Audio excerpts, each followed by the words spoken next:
gonna need you to go ahead and come in tomorrow.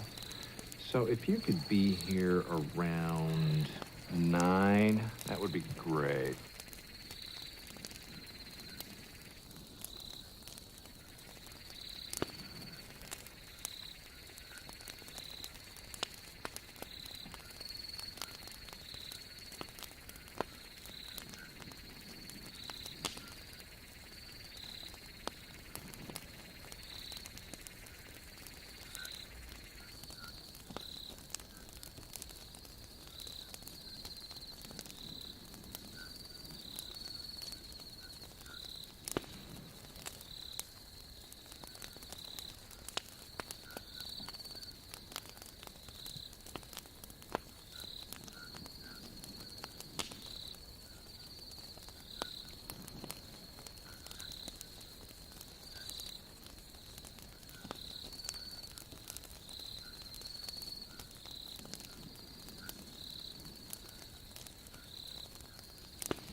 Hello, everyone, and welcome to the official Action RPG live stream. My name is Aaron, owner and operator of the YouTube channel Action RPG. And today, yes, without further ado, something new. Well, it's old, but new. You know what I mean. Grim Dawn. Anybody heard of this game before? You probably never heard of it. Minion Grim Dawn. Well, obviously, I'll try Minions for a little bit. VC, I didn't even send you the picture. I was like, oh no, not again. I woke up to this morning. I was like, oh, ooh. Never mind. Don't look at it. You show off. What? It's nothing, this guy. Mine. You're a monster. Come on, guys. Is today the day? Okay, listen. I just want to set the scene, all right? I don't want to get anybody. I don't want to you know, give anyone a false sense of what we're doing this week. Today, we are playing Grim Dawn, and today, we are going to be watching the Rekt by Protoss stream, which he literally just booted up. He's up here. I've got him, because he's going to have one of the developers, Top Dog from Crate Entertainment, on his stream talking about Grim Dawn. So I'm actually, it's going to suck for all you. I don't know what you're going to do, because you're not actually going to hear my voice a lot. And I just figured most of you are going to fall into a likely deep depression, knowing that you're not going to hear my voice as much today, because we're going to be watching the dev stream. Thank God. Woohoo. Freedom. Wait. I know it's going to be... Wait. Aaron has a voice. You know what I mean? Guys, we still love you. Aaron, finally. Aaron's voice is casual. Oh, brother. So anyways, I almost didn't make it. I was trying to finish this Diablo 4 video. It was taking forever. Then I had to get all the Grim Dawn stuff ready. And we literally made it right in the nick of time. So I'm just going to say a blanket good morning to everyone. Happy Monday. Hope you're having a good start of the week. Today, I've got some Grim Dawn characters. I'm just going to start a fresh character and bounce around the map a little bit. Maybe select a couple skeleton minions and listen to the Grim Dawn live stream. So yeah, you guys ready for this? I'm about to say something. It's official. As of right now, I am done streaming Path of Exile 2. That's it. Okay? I've said it 5 times. This time, but lies. This time you can believe me, he will be back. I meant done for this period in time.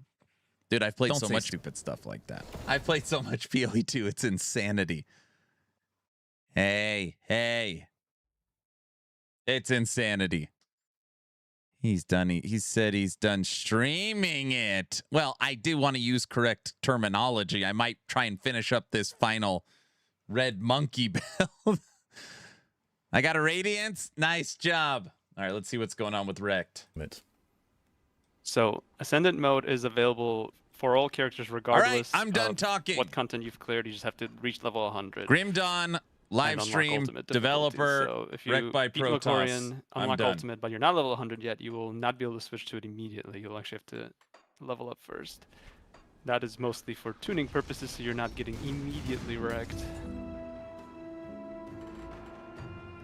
Oh, this restream looks so jank. I'm sorry, guys. I thought this would be a lot more straightforward, even though I thought I had it all set up on Sunday. He's trying to get his camera set up. Quick audio check. We got some music. Like in-game music at least, so I think everything should be good. I'm playing a sorceress, and with one small change compared to last time. As you can see, The Ultimate Aaron Chosen, Grimdawn. Yeah, we're watching the tornado dev stream modifier with and also Rekt. Cannibal modifier gives you now more charges, which is one of the new features coming with Fangs card as well. Starting out with a new feature right away. On your stream too. I'm just a box. Oh, The music you hear is from what? Rekt's Oh, there stream you and go. not mine. You're back. We're professionals, guys. There I am. Aaron is playing Grim Dawn. Wait, this isn't Last Epoch? Is the MySpace chat merged? Oof. Thankfully we're not streaming there as well. How old do you think I am? Actually, that would actually be an accurate depiction of my age. I am from that generation.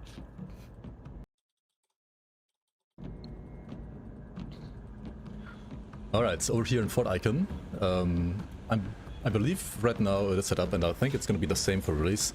You can enter the Fangs expansion the second you reach Fort Icon. You do not even have to defeat the Logorian, you can just talk to Scout Evans over here in Fort Icon. So Aaron has given up on PoE 2. No. Wait, what? Responsible for scattering the cult's forces in Darkvale Gate? That would be me. My apologies. I know the esteemed Inquisitor has you assigned to priority. I think that looks good matters, enough on the. but it would seem that when disaster Audio's strikes, gone. it rears many heads. The audio on your end or my end? On my end is gone, I guess. Hold on. There he I think I is. can fix that at least. Alright, what's the situation in Astakarn? Just a few days ago, I and the rest I'm just If you watch Getting Aaron's the, video on to the northwest Steam on Summer the Sale, you know voice he's number acting one. That's played right. from Scout Evans, and for just so you know me, where we're it at. actually was. A few beasts Rekt on should it. kill his in-game audio. Concerned. However, my companions never returned from their Oh, I know raids. why the audio's gone. The frozen Grim reaches of Dawn. Astakarn are home to all manner of creatures. Everyone, today's Grim Dawn Day. Rekt by Protoss got a dev stream. I know this might sound crazy. Sometimes developers and game directors from other games will come on streams and do podcasts. I don't know if anybody's ever seen that before. You're probably not. You know what? I'm not going to go. Never mind. That's crazy. Oh, here we go. Never mind. Frigid north of the Frostvale Highlands. Learn the fate of our missing brothers and sisters. I need coffee and a I will straitjacket. find the missing scouts. Let us accept this quest to venture into the Astakarn Highlands, Frostvale Highlands rather, and see if we can find the ancient evil, the ancient enemy, the Kern. Alright, I think I'm gonna lower the in-game music a little bit, Yes. as the voices aren't necessarily always the very loudest. Maybe just a bit. There we go.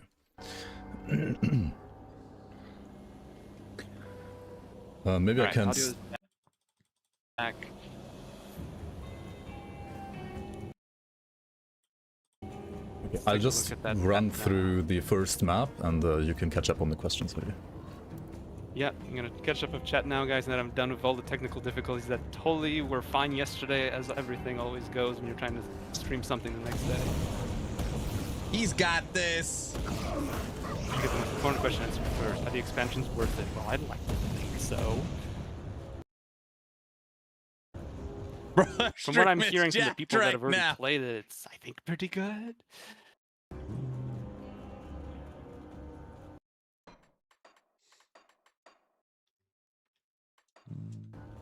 He told us many years ago that having multiple affixes on Elite wasn't possible. To compensate, will there be encounters with multiple Elite packs in Ultimate, or maybe specifically in Ascendant mode to have more challenge and fun, maybe?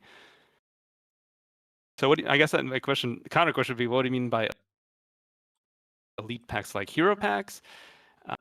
We do actually have like all sorts of new hero monsters that are being added in this expansion. So like regardless of which difficulty you're playing on, there will actually be all sorts of new monsters throughout the game. When are we going to hire Rekt so he'll be safe from the heat? Well, I can't actually get him moved out here, even if we hired him, so that might be a challenge. They should hire Rekt at Crate. That's a good idea. I can always sleep in Ground Zero's basement down in North Carolina. That's what he told me at least. Myers, what up? Hello.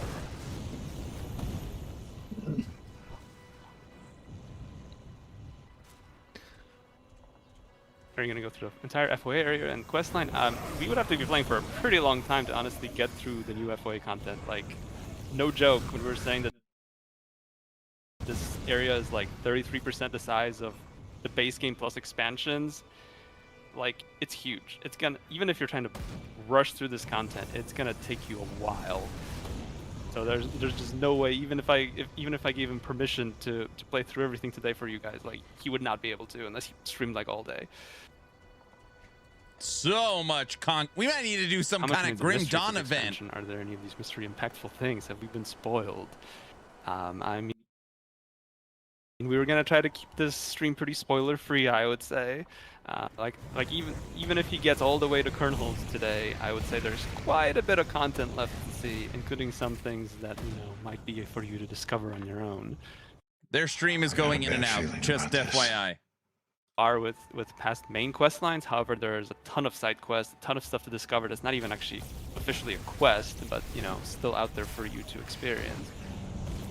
This expansion, I think, has more secrets than we've ever done before. So there's that. Yeah, I would maybe dare to say the part up to Kernhole is maybe, what is it, 20-25% of the whole expansion, if at all. Maybe it's even less. Yeah, honestly. probably 25%, I would say, in terms of just like the land mass. In terms of content, maybe even a little less. Yeah. For this character I'm building, I'm just gonna, looking at all these, I'm just gonna test out. I've never heard of this. It's called a necromancer. I'm just gonna see how it, I don't know how it works. Like skyrockets compared to like pre-Kernhole. Try. So. Guys, don't Yeah, say he also not only gonna, plays minions. Don't Basically, say that. Try Don't to show say any that. secrets here in the pre-Kernhold areas as well. So I'm gonna somewhat clear the maps, but stick to the main quest lines or like the main side quests as well, and anything that's like secret related or like secret paths or chests and so on. I'm gonna refrain of showing that, so that you guys, whenever the expansion is out, will have the pleasure of trying to find them out for yourselves. We're here for the cult stuff. What's the kind of way to experience Astrocon when we get to Fort Icon or after both current expansions? So in terms of like the chronological order of events, we are saying that Fangs of Astrocon takes place after Ashes, but before Forgotten Gods. In terms of when you can hit it up gameplay-wise, you can actually get there as soon as you get to I'm Fort not Icon minion and fight the Lord Guardian. ARPG. So it's kind of up to you, like, you know, when you want to hit up which content. Kind of like Forgotten Gods was chronologically the last content, but in terms of gameplay, you could jump into it right after Act 1. Do we have to clear the map again in Ascendant mode, or does it work more like Veteran mode? It works like Veteran mode. It applies on top of Ultimate difficulty, so any content you've done in Ultimate is essentially cleared on Ascendant. So if you want to, you know, take things up a notch towards the end of your Ultimate clear through and switch to Ascendant, then like you totally can. I'm already lost. Or you can, you know, I'm jump looking back for and the forth cave, depending bro. on what you're I feeling already like doing found at the it. time.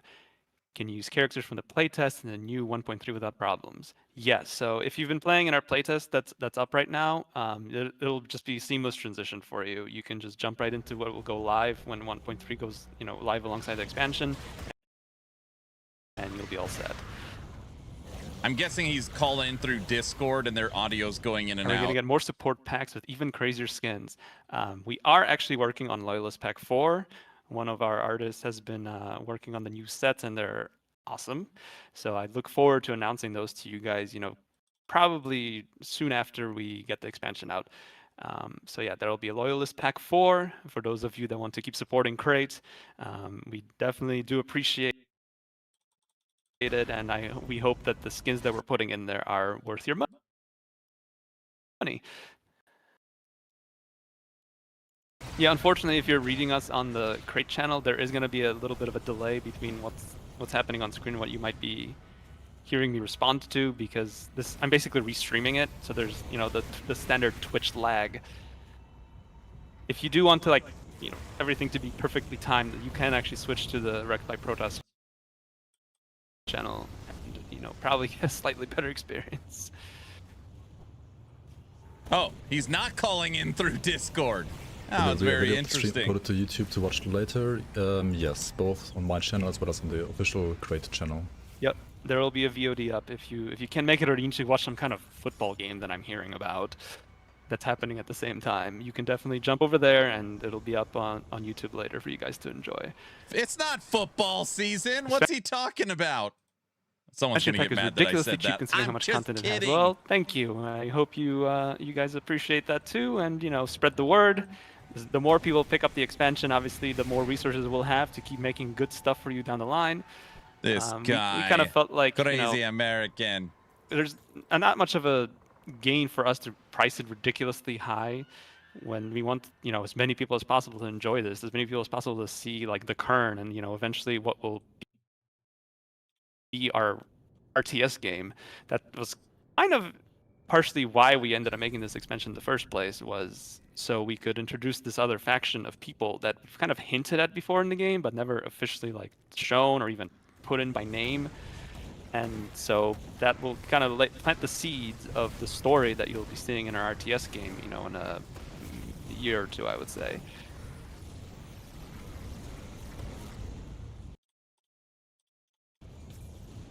Will Ascension Altars influence the new rare item affix reroll features on Inventor, for example, with Altars more affix drop, give a higher chance for affixes to reroll on rare items. So that will not influence the reroll system. Those are independent of each other. In fact, when you do the reroll system, it strips any sort of affix weight from the equation. So even if the item baseline had a more likely chance of getting fire affixes, that's not going to be the case when you're rerolling.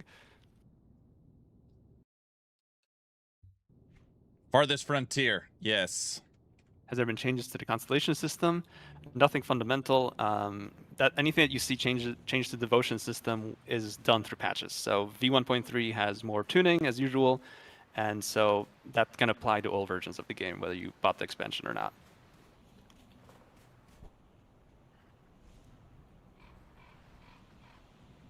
UE5. Now, Rekt is doing their own engine for the RTS as well as potentially Grim Dawn 2 after that.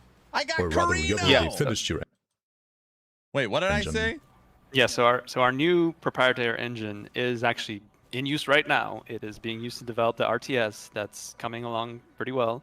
We're actually getting more and more units in there. Like now that the animation team's kind of moved off of Grim Dawn, like they're starting to work on all those units that are going to be in the RTS. And yeah, so that's our own engine built in house. It's currently built specifically for RTS. Oh no, they're building a new RTS, then Grim Dawn 2. So we can eventually build Grim Dawn 2 on it. We do have a game that's in development that's on Unreal Engine. That's our survival game, which we're not quite ready to talk about yet, but hopefully pretty soon. Alright, we're having a conversation with Thane South Hinterland real quick here. Ah, I've been expecting you, human. Okay, has like rather...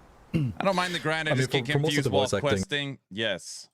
It's pretty much in the classic Grim Dawn fashion, as in you have the main NPCs having everything voice acted, and then the side quest NPCs having like a couple of lines they have voice acted, and the rest is for you to read if you care to read. Let's say it like that, right?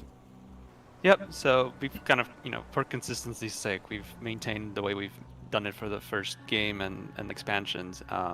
We do actually have more voiceovers in this expansion than I think we've done before. More of everything in this expansion, basically. But yes, for side NPCs, we did just focus on the intro lines, just like before. Will the expansion add more skills to already existing masteries? Odin, what up? Not. Whatever you've got in your current masteries is basically only going to be changed via patches. So any balance stuff that gets done affects all versions of the game. Please, just leave us alone. We try to get those last 2 plushies out again. Unfortunately not. If you missed out on getting Gazer Man and our little Devourer, those were limited time campaigns that Makeship did, and I think they might have some sort of petition system where you can request things to come back, but I think that would be pretty much the only way that happens. However, we will be working with Makeship very soon, basically right after these expansion ships, to get you some pins. So if you're a fan of Crate and want to show it on your bag or lanyard or wherever you're going, you'll have an opportunity to do so, and hopefully that campaign is a success because I really like those pins. I've got the prototypes, of course. So don't make me be the only person in the world that has those. That campaign funded. When are we getting the score of body pillow? Gorf body pillow, like, I mean, I feel like we'd have to have a petition to make sure that was a success. What are the reasons that epic items still exist in Grim Dawn? They don't have skill modifiers, nor are they powerful enough to compete with rare items generally. What is supposed to place for them in the game? What do you want them to be? Well, that actually kind of leads into a feature of this expansion, because, like you said, it doesn't really feel like there is a place for epic items in the game currently. They're kind of this intermediate step between like a monster frequency you might have found while leveling and the legendary items you'll be getting. You when didn't you're go max to level, the table. and then they kind of just Oh, fall brother. off and What's up, disappear. And, you know, Bamster? there's hundreds of items with great art that are just sitting in your storage or just getting demolished for materials. And so one of the new systems we have in Fangs of Astrakarn is awakening epic items, which is going to upgrade existing epics to legendary quality, which means they'll have higher stats and they'll have skill modifiers and or skill procs. And for the initial batch, we're looking at something about, I think, 96 epic items that are going to get elevated to this awakened status. And over time, with additional patches, which we'll be doing post-release, the goal is to get more and more of those epic items upgraded to legendary and give them a second lease on life, essentially.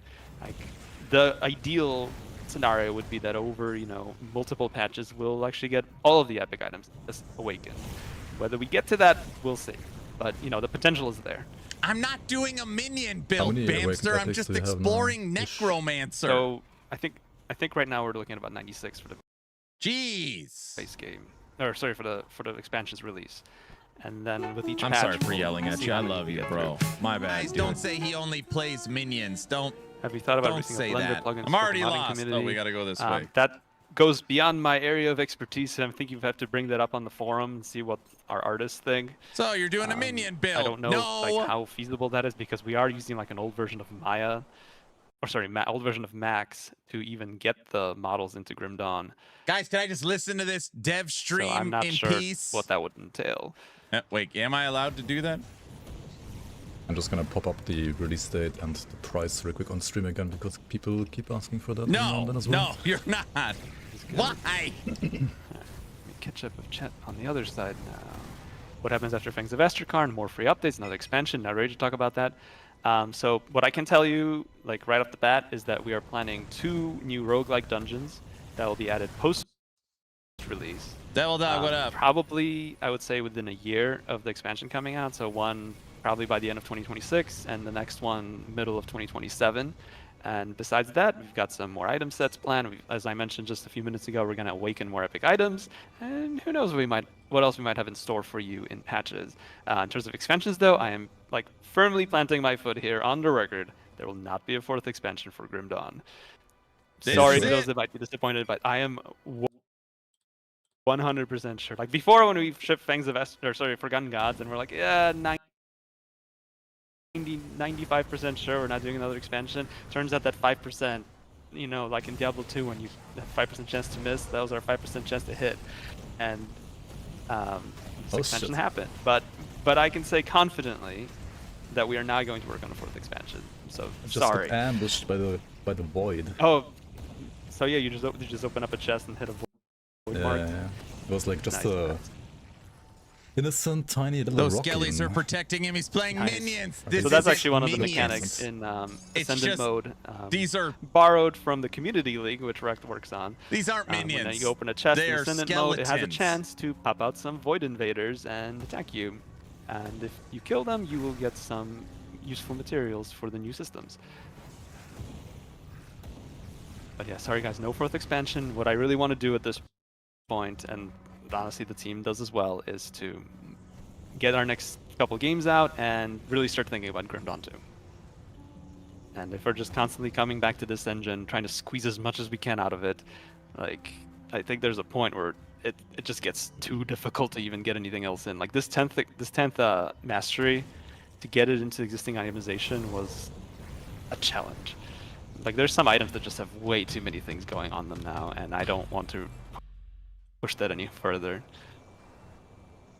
I mean, with the way the dual mastery system works in games like Grim Dawn or Titan Quest, if you add one mastery at this point, it's basically you're adding 10 classes to the game, not just Right. So with Berserker, that was 10 new mastery combinations. If we add an 11th mastery, that's gonna be what, like 11 more, and so that just gets crazy. And I'm thinking I'm gonna play at this Berserker point, some items have Necro. bonuses to 6 different skills in some cases. Is that and allowed? that, like that's just difficult to parse at some point. I would say that some items are already kind of ridiculous. Would it be possible that a new Kaiman Death's Vigil traders or something to Bloodgrove Darkvale so you can farm the monster frequency of the faction you're allied to? IMO is a bit too unintuitive at the moment because you're, for example, locked out of Necromancer themed demise if you're decided to class into Necromancer before choosing Kaimans. I know the Bloodgrove vendor sells some of them, but vendor shopping is a bit lame. So I hear you, and I understand that some people don't like that. That was kind of for us, kind of touching into the fact that we want you to try multiple characters and try different paths and experience the different storylines. And you know, since everything can be shared between characters, that was kind of our motivation for setting it up that way. So we don't have plans to change that. Asking about the meta shake and more precise about two-hand ranged attack builds. Why two-hand range sucks compared to games like PoE and PoE 2? Well, apparently our melee is better than PoE and PoE 2, so you know, we've got to have our balance. I mean, we're always up for making balance changes to make the game better. We actually made quite a few changes in patch 1.3 to add new weapon pool skills for ranged and shields that will hopefully close that gap a little bit for you. So definitely give things a go in 1.3. Let us know what's working, what isn't, and we're always happy to make changes. This game is literally over 10 years old. He just got done talking about the new expansion and how it's the last expansion. And this guy wants them to completely redo ranged attacks to be like PoE. That's a real person. What? Warlords I mean, of that's Cairn. not a I mean, it's not a final title, but I bet it'll stick. That's how these things often go. Oh shit. Alright, we found Maybe Aelin here. maybe me putting it on stream will actually make it official, because then the DR will make I mean, noise. now it's basically official, yeah, at this point. It's on the record, guys. Alright, here we got Aelin Not a in game the question. Frostweigh Sorry? Highlands, sorry. No, sorry, just Another NPC, gotcha. found a new NPC here. Ah, but she's like a side quest NPC, Yeah, this is one of so the side quests. Tech, She I isn't took gonna, 10 like, quests and I didn't look at any of them, and get now to I don't all know of where it. to go. Okay, go ahead. Tech? Okay. Maybe not a game question. How do you feel about PoE 1 new league release right after release of this expansion? No bad expansion for sure, though. I think I actually tweeted about this, you know, just like, eh. I mean, I have a feeling they weren't paying attention to what else was releasing at the time. It's not like they're gonna maliciously try to undermine us. And honestly, the crossover between our two communities is pretty high. And what's ultimately probably going to happen is that some people are going to check out Fangs of Astrakarn first, some people are going to check out the new season first, and then they're going to get bored of one or the other, and then they're going to check out the other one. And that happens. This game in the campaign, Odin, it does not tell you where to go. You have to listen to the dialogue from the NPCs. People just jump in, they have their fun, then they check out the other thing, because people that are fans of ARPGs tend to play more than one, honestly. So doesn't bother us all that much. Does it unfortunate? Sure, it's going to split the people's attention for a bit, but I don't think it's ultimately going to be that big. Oh, you are screwed. I'm aware. Yeah, unless you're playing the community season in Grim Dawn, you're not missing. There's no like FOMO in Grim Dawn at all. Right? The game is only gonna keep improving, and the content is gonna stay there. Your characters are gonna stay there. There's nothing to. Yeah, like Grim really Dawn's worry not about. going anywhere. It's not like there's any FOMO here, so you can always just jump in whenever you're ready, whether it means on day one or like a week or two after you've checked out the PoE season. What is the support? Every time I play Grim Future Dawn, dev it's looking for Aaron, crate you have to have the after FOA campaign release. I think I memorized or touched on use that a little bit the already. third-party Like, we've tools got interactive 2 more games in map, or else development. you cannot beat it. We are eager to start really like thinking hard about what we want to do with Grim Dawn 2, because that is going to happen at some point. It has to, right? Will we hear more about Hagaron, the friendly ethereal NPC that we can meet in the Fleshworks? So not in this expansion. That this is a storyline that we would touch upon in a sequel.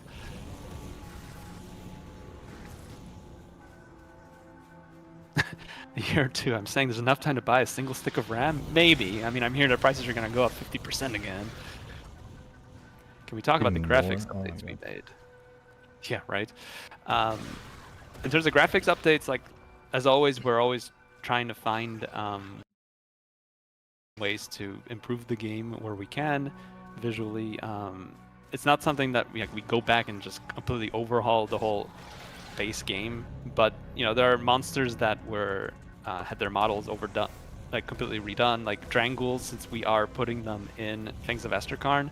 We also updated the base game ones, so those are little touches that we just bring back into the old content as well.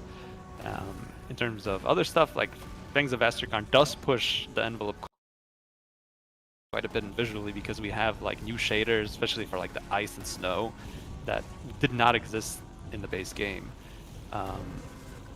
So that's kind of the big stuff, and you know, just models tend to look a little more high fidelity. The items are looking a little better. Like, it's just, we're constantly just pushing ourselves to make stuff look better and better. It does tend to make the older content look older by comparison, but to completely redo everything at this point is a massive undertaking. All right, so we're here in the Frostfade Highlands, and mode, not only does he drop his monster frequent, the pants, but also other monster frequents from basically anywhere in the game. And this is a new change to the Ascendant mode as well when it comes to no red ring yet. I'm trying to see if there's any beasts I could tame at this point. So similarly to how when you're farming the Shadow Realm or Crucible, where you might get stuff from everywhere, we kind of took a similar where any like big chest that you from all over. So just kind of even the playing field between, you know, if you want to just focus on campaign content versus Shattered Realm or Crucible content, like you get a similar experience where you might just get a surprise monster infrequent that you weren't planning for, but is going to be good for one of your builds or even one of your ults.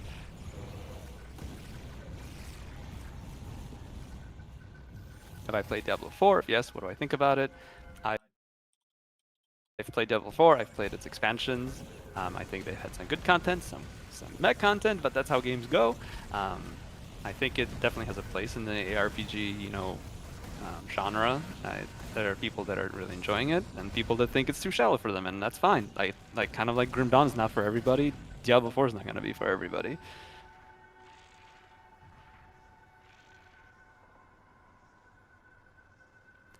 In the past, you've spoken proudly of technical difficulties and achievements to build in features like devotion systems, spin to win, shapeshifting, etc. All these available in Grim Dawn 2 or day one. I think it's a little too early to talk about that, unfortunately. Will some form of devotion system carry forward to to a sequel? Probably. Will it look the same as the current one? I think it's too early to say. When do we hire again? I don't know. Like right now, we're a team that's pretty good size for the amount of projects we have going. So I'm not sure we're currently hiring. I don't think our hiring page is up at the moment. In the future, we'll see whether we're looking to grow the team or not. It'll kind of depend on, you know, what we need to get things out. Yeah, if you want to be an unpaid intern, you can just become a playtester instead, right? Hey, we do offer keys. That's like $15 for hours of work. And we pre-order, and will there be any pre-order goodies? We don't do pre-orders. You can wishlist. Please do if you haven't already, so you know you'll know exactly when the expansion is out. But no, we haven't done pre-orders, and we're not about to start. We're not that interested in making stuff just to kind of entice you to pick it up early. Nothing. And Never B, mind. like, why create this FOMO for a game that is basically anti-FOMO? It doesn't give us really anything for you to buy it sooner. Like we don't have, you know, quarterly earnings with our investors or publisher where we have to be like, look at all the money we're making off of it's a weird copies like in this non-minion quarter. build. It like, isn't a minion it build. doesn't matter for us. So we have no incentive to try to make you pre-order. All right, we made it up to. What was the reason for us to never Sorry. do full voice acting? Would it be possible to add it years later? It would be. It would be incredibly expensive at this point to, you know, do it retroactively. But that was kind kind of the initial reason was that, you know, when we started out, we were a small company with not many resources, and we were very efficient about how we distributed everything. These questions. Up to Just- Ulfgarn, son of Garn. Chain of But that is a major naming. question. Magic, Lowlander. But that was an impressive feat. I'd have thought your death screams would echo in the peaks, but I'm pretty sure you've gotten this feedback quite a bit from playtesters already, but I can hear that I think most of the voice quiet, also like much quiet, more quiet. Recently, so you still think they're too quiet? I think some of them are. I mean, this guy, for example, I have pretty much everything else like set to half the volume, and the voices are cranked to the max. Okay. Well, if you want to make a list that you think are too quiet, I mean, I'll mention Ulfgarn to our sound guy, and maybe we can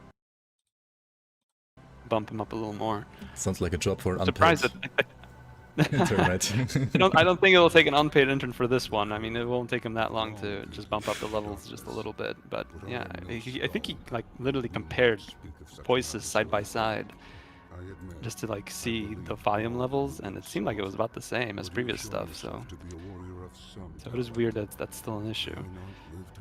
I think the first Black That Legion plushie scout, the first Black Legion scout where you start Fangs of content was kind of fine, and then the current people here are getting like more and more quiet. At least up to Ulfgarn so far. When can you buy the DLC? July 23rd. If you're looking to get it on Xbox, it'll probably be a few weeks later. So I think like mid-August. But it is going to happen if you're playing on Xbox.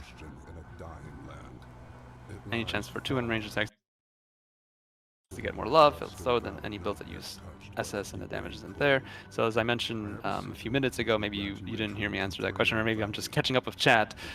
We do have some new stuff for 200 range in patch 1.3 that should hopefully give your build a bump. Ulfgard, the mumbling son of Garn, yeah. That's how it sounds like. Are you looking forward to Awaken Epic items? Hell yeah! Impossible to miss. Once there, present my sigil to the guards and ask to speak to the High Chieftain. Yup, it's only $18.99. What were we thinking? The release date is not changing despite a certain other game having their season right after. We're not going to postpone it for you guys, and we're definitely not doing it sooner. Sorry. Will Grim Tools be updated close to the expansion drop? Yep, I've already talked to Dammit, who's the guy that runs Grim Tools, and he will get that stuff up for you about a week ahead of the release. So if you really want to start looking at all the hot new items that you'll be able to acquire, that's when you'll be able to start searching. Damn it. Man, I need to speed up these answers. I'm not keeping up with the chat at all. Will the new DLC raise the level cap? It will not. So things will stay at level 100. However, there's new systems to up your power level. There is the ascending of items, which, well, I mean, I guess you guys really wouldn't know because we've been talking about the item ascension system months ago. It has actually been changed quite significantly from now going to apply to every item in the game. You'll be able to ascend epics, you'll be able to ascend legendaries, you'll be able to ascend monster and frequents, and you will be able to apply powerful new bonuses onto them. So essentially it's like a whole new layer of item of existing gear. Showed on this character because it would require certain quests that is post current hold, but I can maybe like jump on another character later on that has it unlocked already, and then we can show it. So maybe you could jump on towards. Hey Tech, in Grim Dawn summons, you need summon specific affixes. So like summons damage, they don't use your damage, right? The access, like I said, might start in a year or two. Not that I'm playing minions. I'm just curious. It's the fourth expansion how coming it before or works. after RTS. It's not. There's no fourth expansion.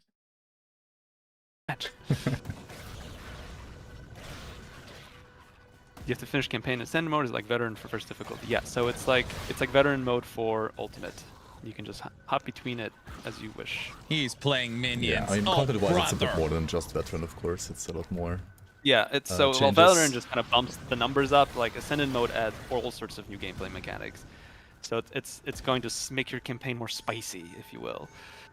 Will there be more movement skill cooldown recovery for the zoomers. So there will not be new movement skills, but there are new runes for your metal that affect your evade skill instead of giving you another movement skill. So if you want to just have one button to press but have it available more Sense, often thank you. with the dodge, but not have like a leap or whatever, like you can actually do that instead.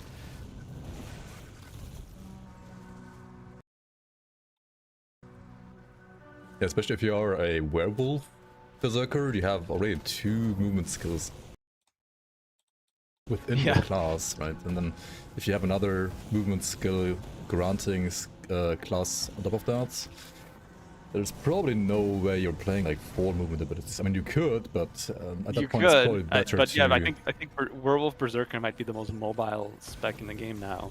Yeah. Because You will see bonus right to there, all get another pets or a specific one for another mastery, and then you can get another one on your medal. Any buffs to pistols, so kind of like I mentioned for 2 handguns, we are making some 1.3 changes that will hopefully help. Fangs of Estragarn is not on sale yet.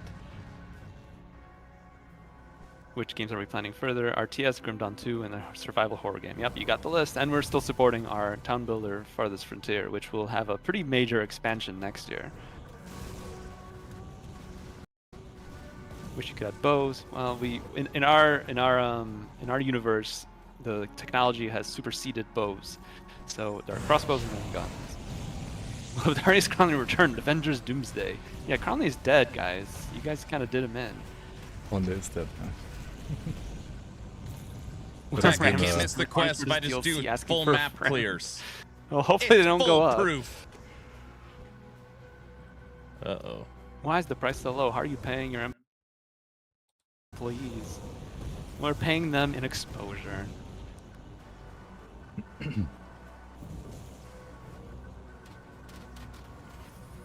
What challenges will Ascended Mode offer? So there's a few new things that you might encounter in Ascended Mode. There is the Void Mark chest, which Rekt actually ran into just a few minutes ago, which you will get ambushed just by pretty much opening any chest in the game. There's one just now. There's another challenge. Is that Diablo? Dude, his stream is not running great. And when you're playing Ascended Mode, you might occasionally get ambushed by something called the Dread, which just popped in on stream. It is Diablo! He's This in Grim monstrous Dawn! creature can pop in anywhere at any time. You might be fighting a boss and it might spawn. You might be in a very tight room and trapped with it. You just have to deal. And it will pursue you until either it is dead or you are dead.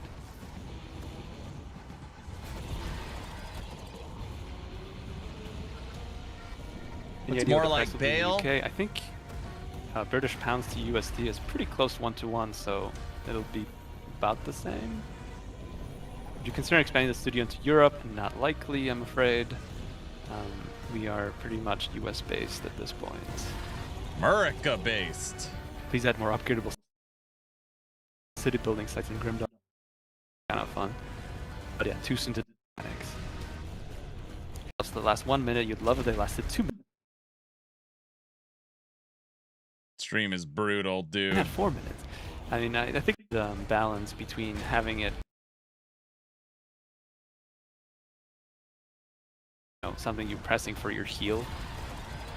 I don't think we're gonna make that any longer than it is. Recently, but where's that awesome dude called Grava? Is he okay? Haven't seen him in a while. When will he join the live stream? Well, Grava's actually, while he did do a bunch of level work for the Fangs of Estragarn expansion, a lot of his focus these days is actually on our survival game. So once we're ready to show more of that, I bet you'll see his face more online. Survival game? About it, all the work that's gone into that. Yeah, Gonna charge you $35? That's fair.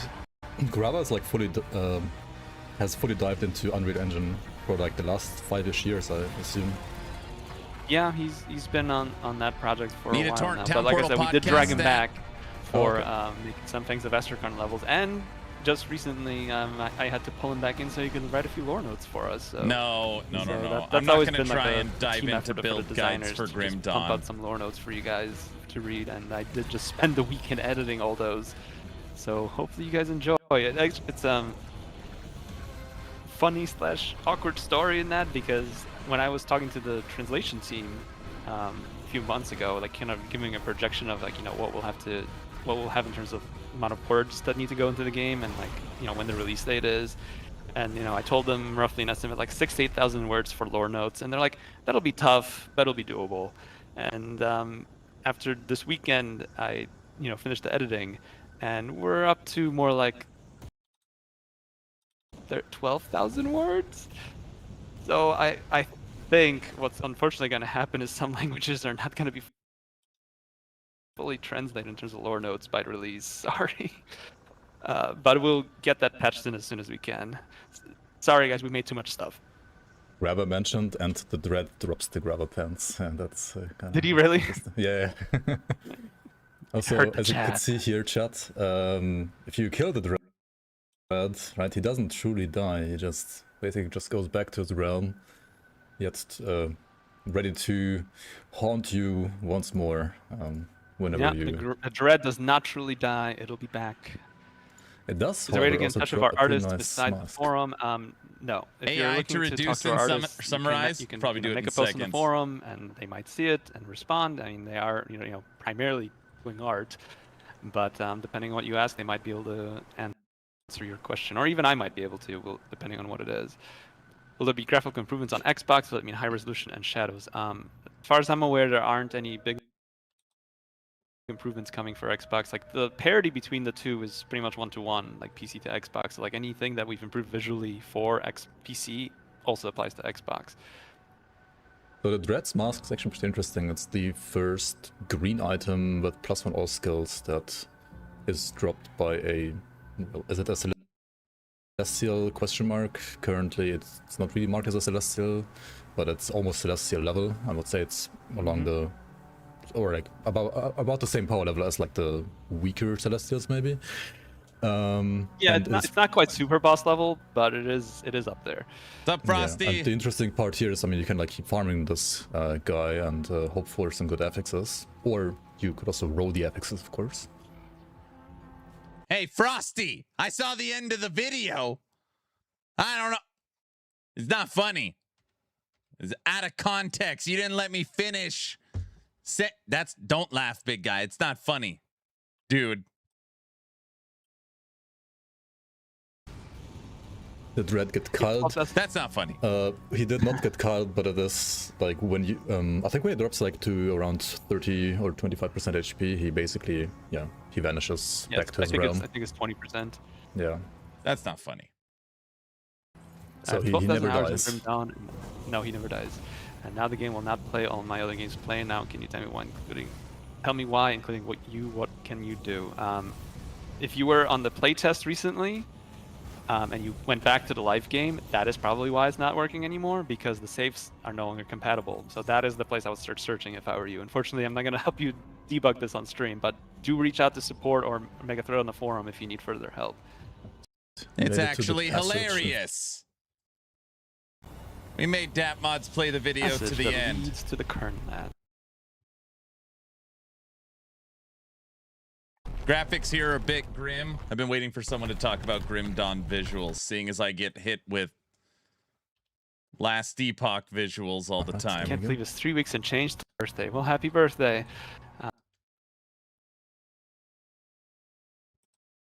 Patches. I've heard requests for that happens.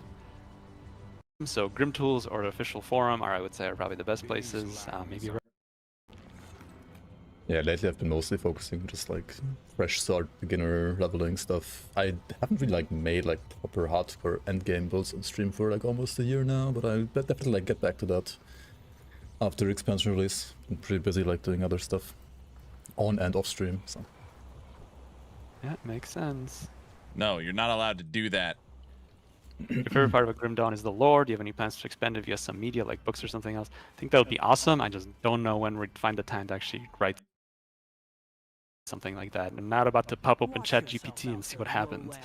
So I'm not sure when books would happen. It would be great, but it's like such a commitment. And I'd feel weird, you know, and I'm sure Madeira would feel weird too, just kind of like finding a writer and be like, write this for me. But like I need to make all the decisions about the, you know, creative direction.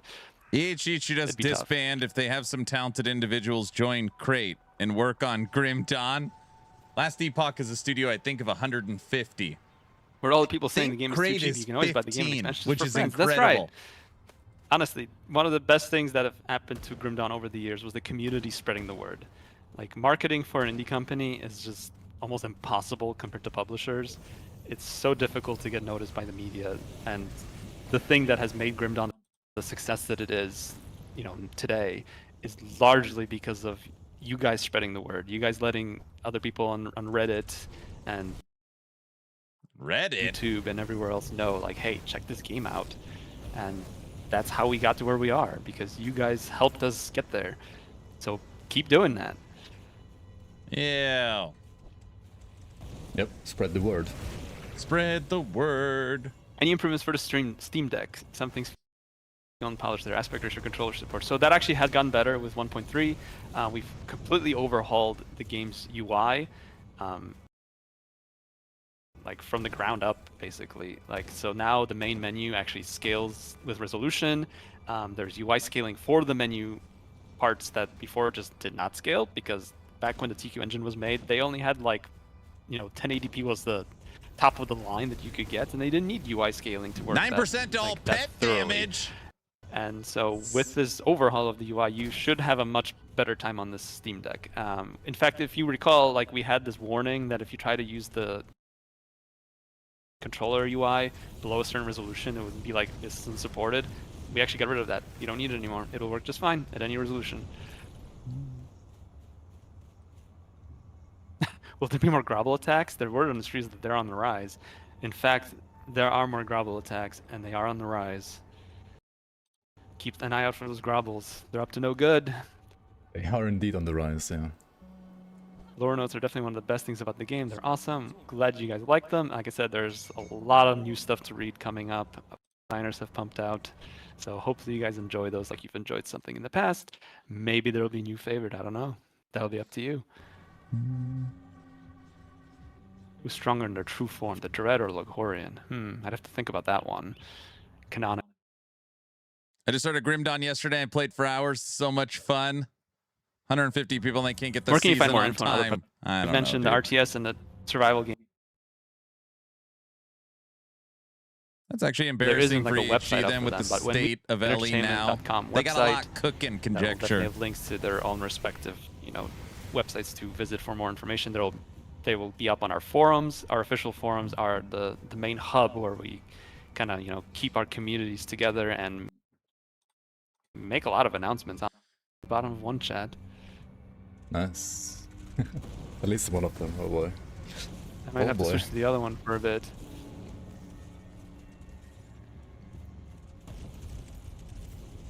You see some new components or a new stash for them? Yeah, so there's a new components. That was one of the overhauls we did for patch 1.3. So whether you own Fangs of Astracon or not, you are actually going to get this feature. There's a new component and material storage that's dedicated for all players. You can actually transfer items directly to them from anywhere in the world. Means you don't have to go back to town. And yeah, they're just organized for you. They have that button right there on the UI. And then, yeah, things will just hop right over. And that will be up with 1.3 for everybody.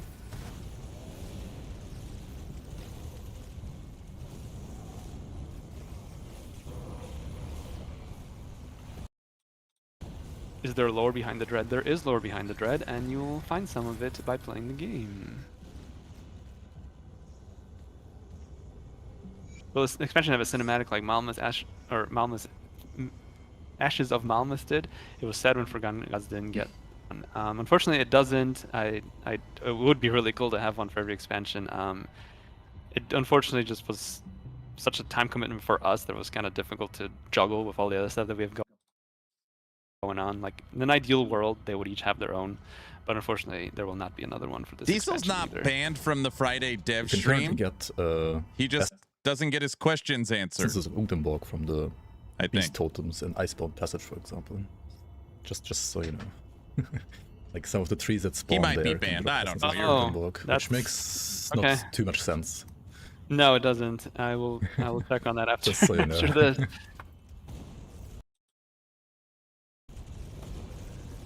actually curious which DBR, but I'll take a look after the stream. The expansion, oh, sorry, I just answered it. The expansion going to close up some of the lore, as in this threat no more. If you're looking for closure and conflict, then no.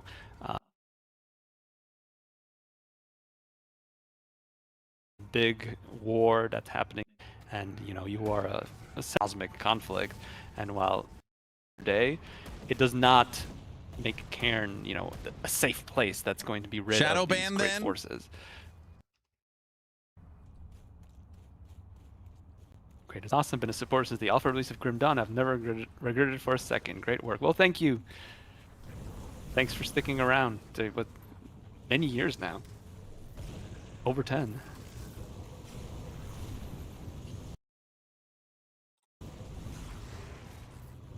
Grim Dawn. Awesome. Some time ago, someone mentioned how tedious it was to visit all quartermasters to get armor augments. Was there something done to make it less annoying?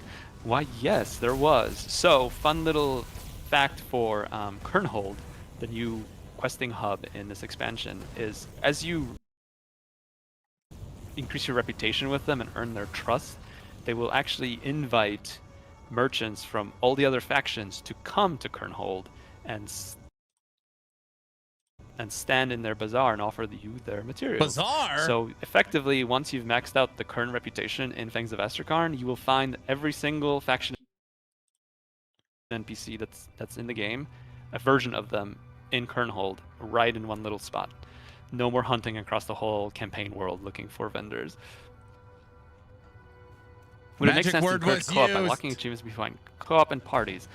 I don't see why that would be good for the game. I mean, there are definitely people that love co-op and RPG solo, so I don't see why.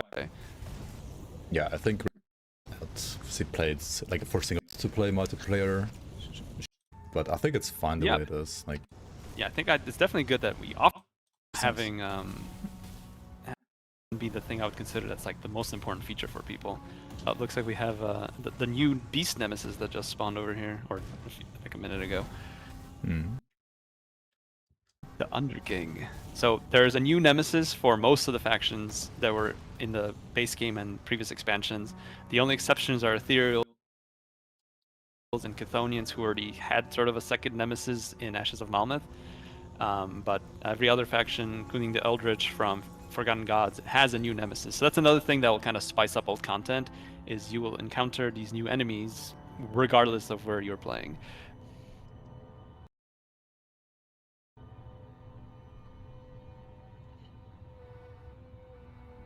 you're not that far behind on the stream. I think it's maybe like...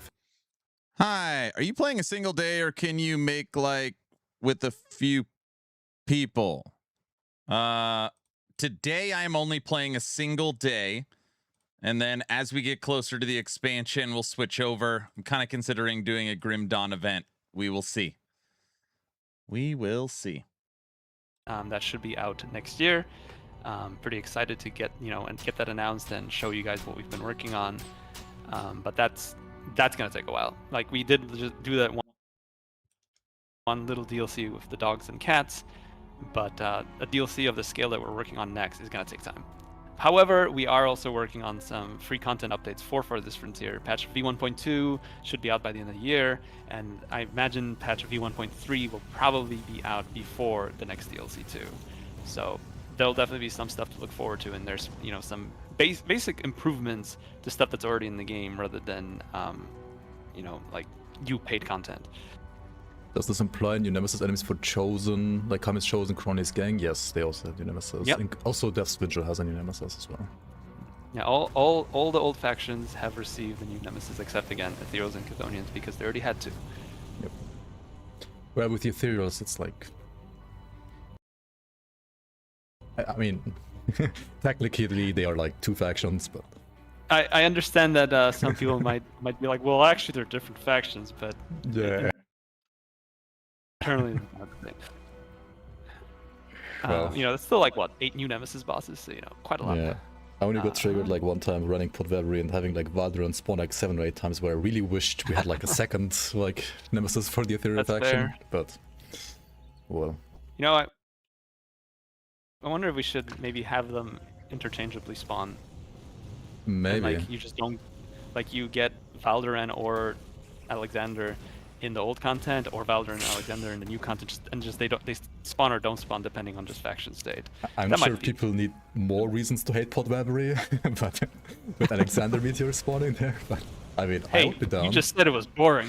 Yeah, no, I mean, it would definitely be less boring. Make That's it true. exciting again. That's true, that's true. Let's make Podwabbery exciting again, yeah, exactly. It may not be up to date on this mechanic, but aren't we afraid that the ability to craft perfect affixes kind of ruins the loot pleasure? So, I think the philosophy that we've always had is that you can finish a character in Grim Dawn. It's not gonna punish you for having a job or a family.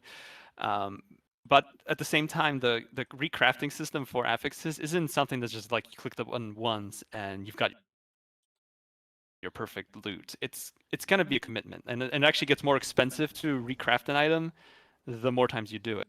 Hi, Aaron. Never played Grim Dawn. Can you recommend a build, non-minion or class? Not What really. affix you're looking for exactly. So it might actually almost make sense to try to farm up another one where it'll be cheaper to reroll it to kind of get the result you're looking.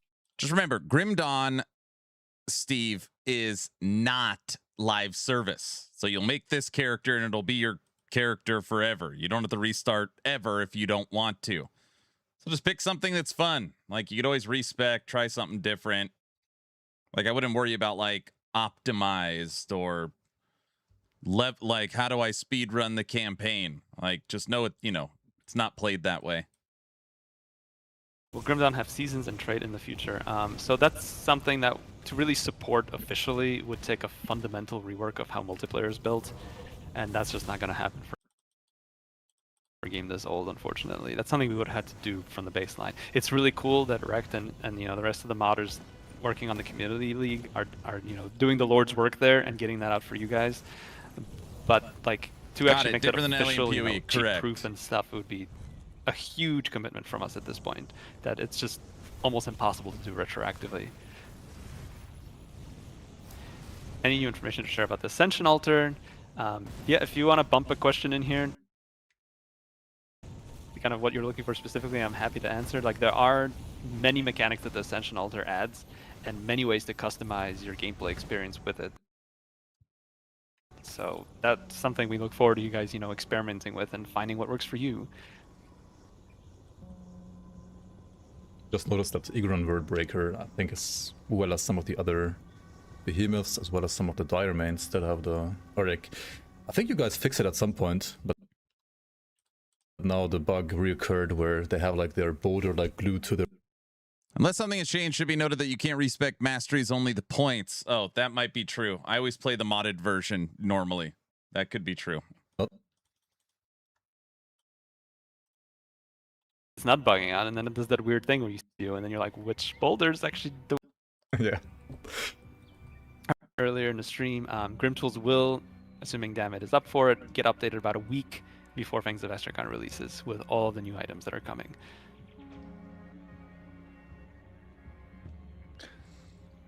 Is there an aspect of the expansion you've yet to talk about, but are super excited for players to enjoy? Yeah, there is, and that's all I'll say about it.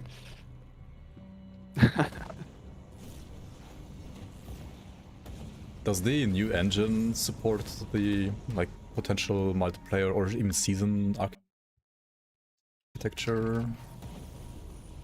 Or a season architecture potentially?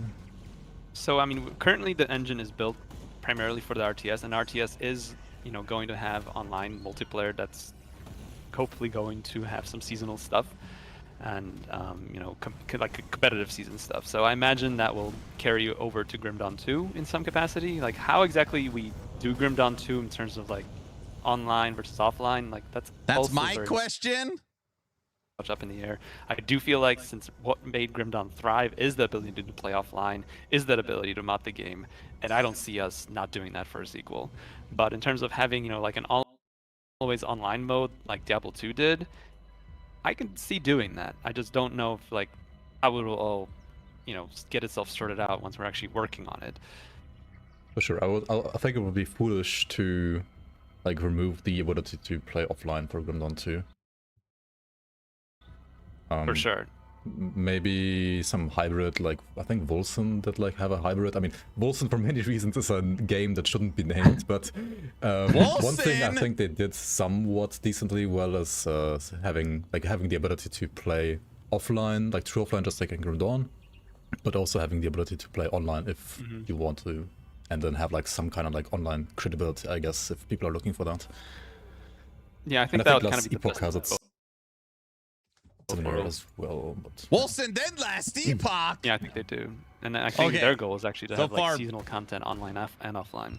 So that might be something we might consider doing. It's Okay, I like this. Really too early to say. Like Grim Dawn 2 is many years away, guys. Just don't get too hyped up.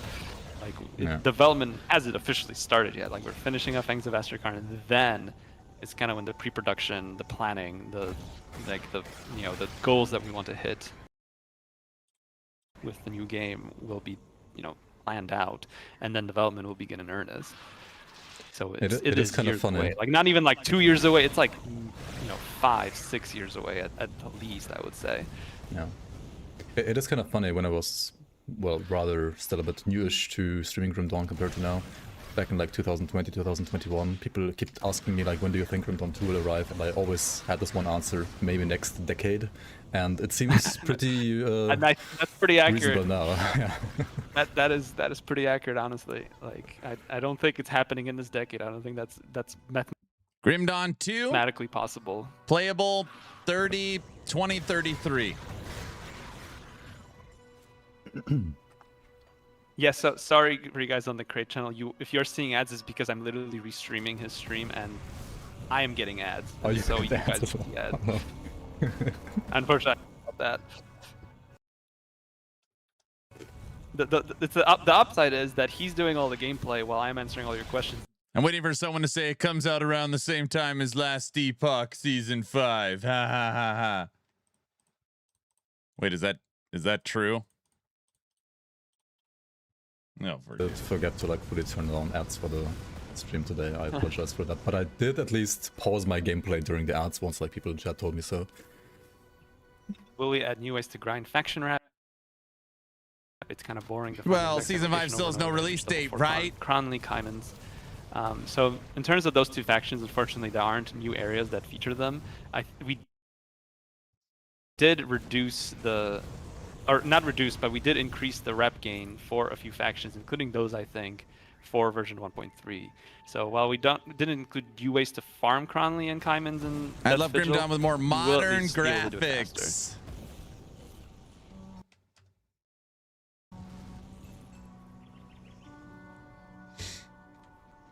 Yeah, I think getting Nemesis with those factions feels pretty decent now.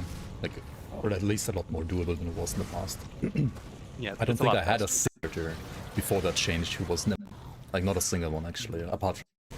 Okay, yeah, so it should definitely Nemesis spawn on one game session. Yes, Ascension mode is that Nemesis boss, so you will not get attacked by a Nemesis just once. You might run into them more than once. Isn't that actually a feature for all difficulties, not just Ascension? Or is it only Ascension? I think we made it just Ascension, just so people that are playing on normal aren't like running into Kubacabra over and over and over. Okay.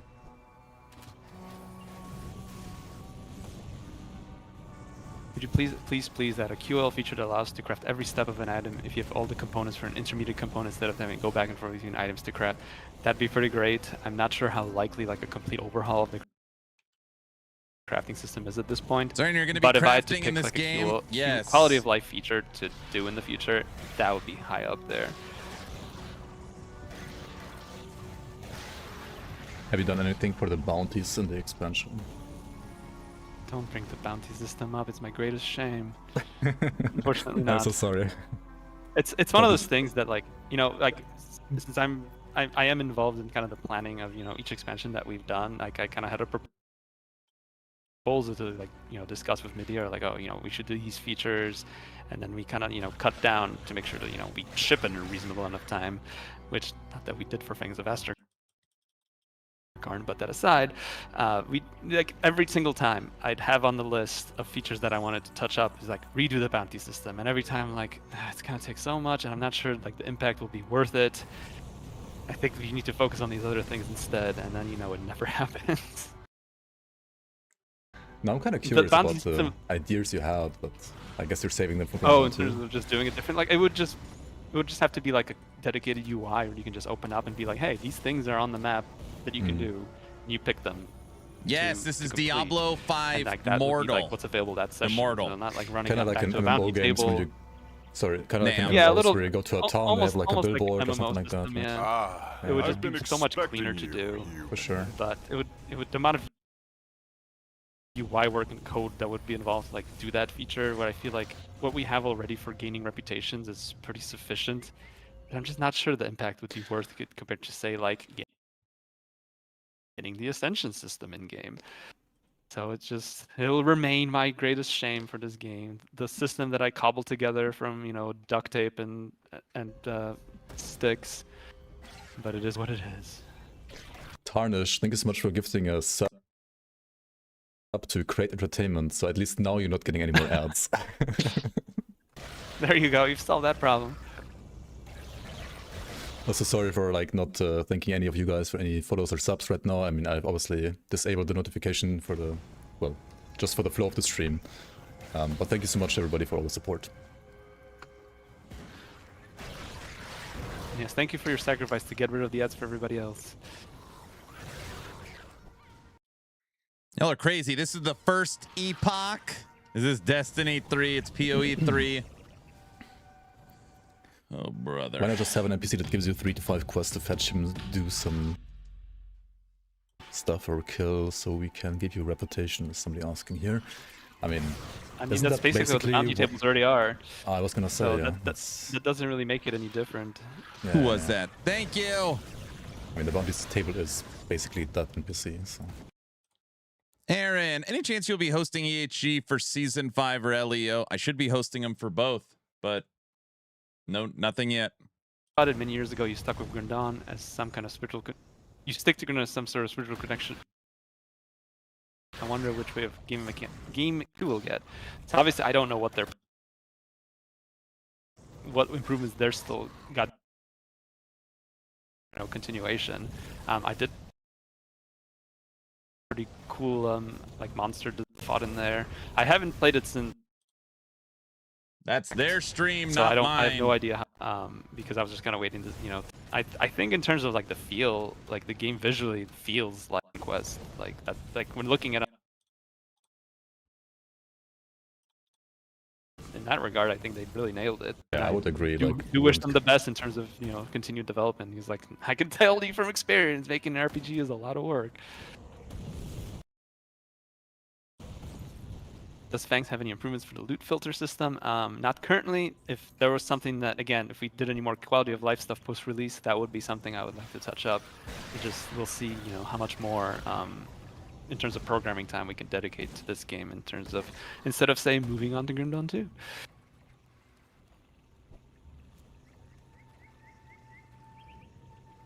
oh, there he is. Moving on to Grim Dawn 2. Wonder if they'll ever redo Broken Hills, Barren Highlands area maps. Most people, I think, including devs themselves, said they're not happy with the maps there between Twin Falls and Homestead. So yeah, Act 2 was kind of a weird time in terms of the development of the game. Like we had a certain layout that we did, and so much of the feedback we were getting was that it was too open, it was confusing, people kept getting turned around. I'm sorry to mute them. It just makes me.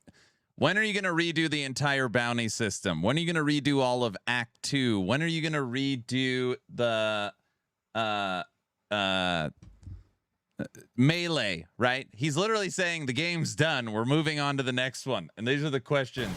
And yeah, like that's not our favorite zone in the game, but it is what it is. No, we're not going to Grim go back Dawn and redo it 2. at this point. Yes. Will Ascension Altar be accessible for normal mode for leveling purposes? Dude, I bet yeah, Grim Dawn 2 is you don't gonna have be to use this Ascension Altar insanity. only on Ascendant difficulty. You can use it on any difficulty. Sure, A, Grim Dawn up the 2 challenge, subathon B, confirmed. to kind of adjust the loot drops for yourself if you want to skew the We'll all be dead by then. monster Wait, what did I say? in a particular direction, or even legendary items that are dropping in a particular direction. And you can activate all of the different Ascension mode mechanics on lower difficulties. So the dread that spawned for Rekt earlier in the stream, you can get the dread to spawn on normal if you activate it in the altar. So again, the whole point of the altar is so you to cater the game to the way you want to play it. All right, what comes next? Grim Dawn 2 or Last Epoch Orbis? What do you guys think if you had to pick You between have the an two? option to do that. More Nemesis bosses, like there's all these different ways that you can alter the game to cater to what's fun to you, because that's ultimately It's what a we want the campaign to toss-up. feel like. Grim you're just Dawn running Orbis, in there, LEO. you're doing what's the most enjoyable to you, and you're getting off on Easy, it for Grim it. Dawn 2. All right, we've made it to Water Kagnar, protecting the gates of the Kernhold here. Your presence here is an insult. All right, let us. Okay, since we have the mark of Ulfgarn, son of Garn, they should be able to let us in. There we go. Very nice. Enter the Kernhold.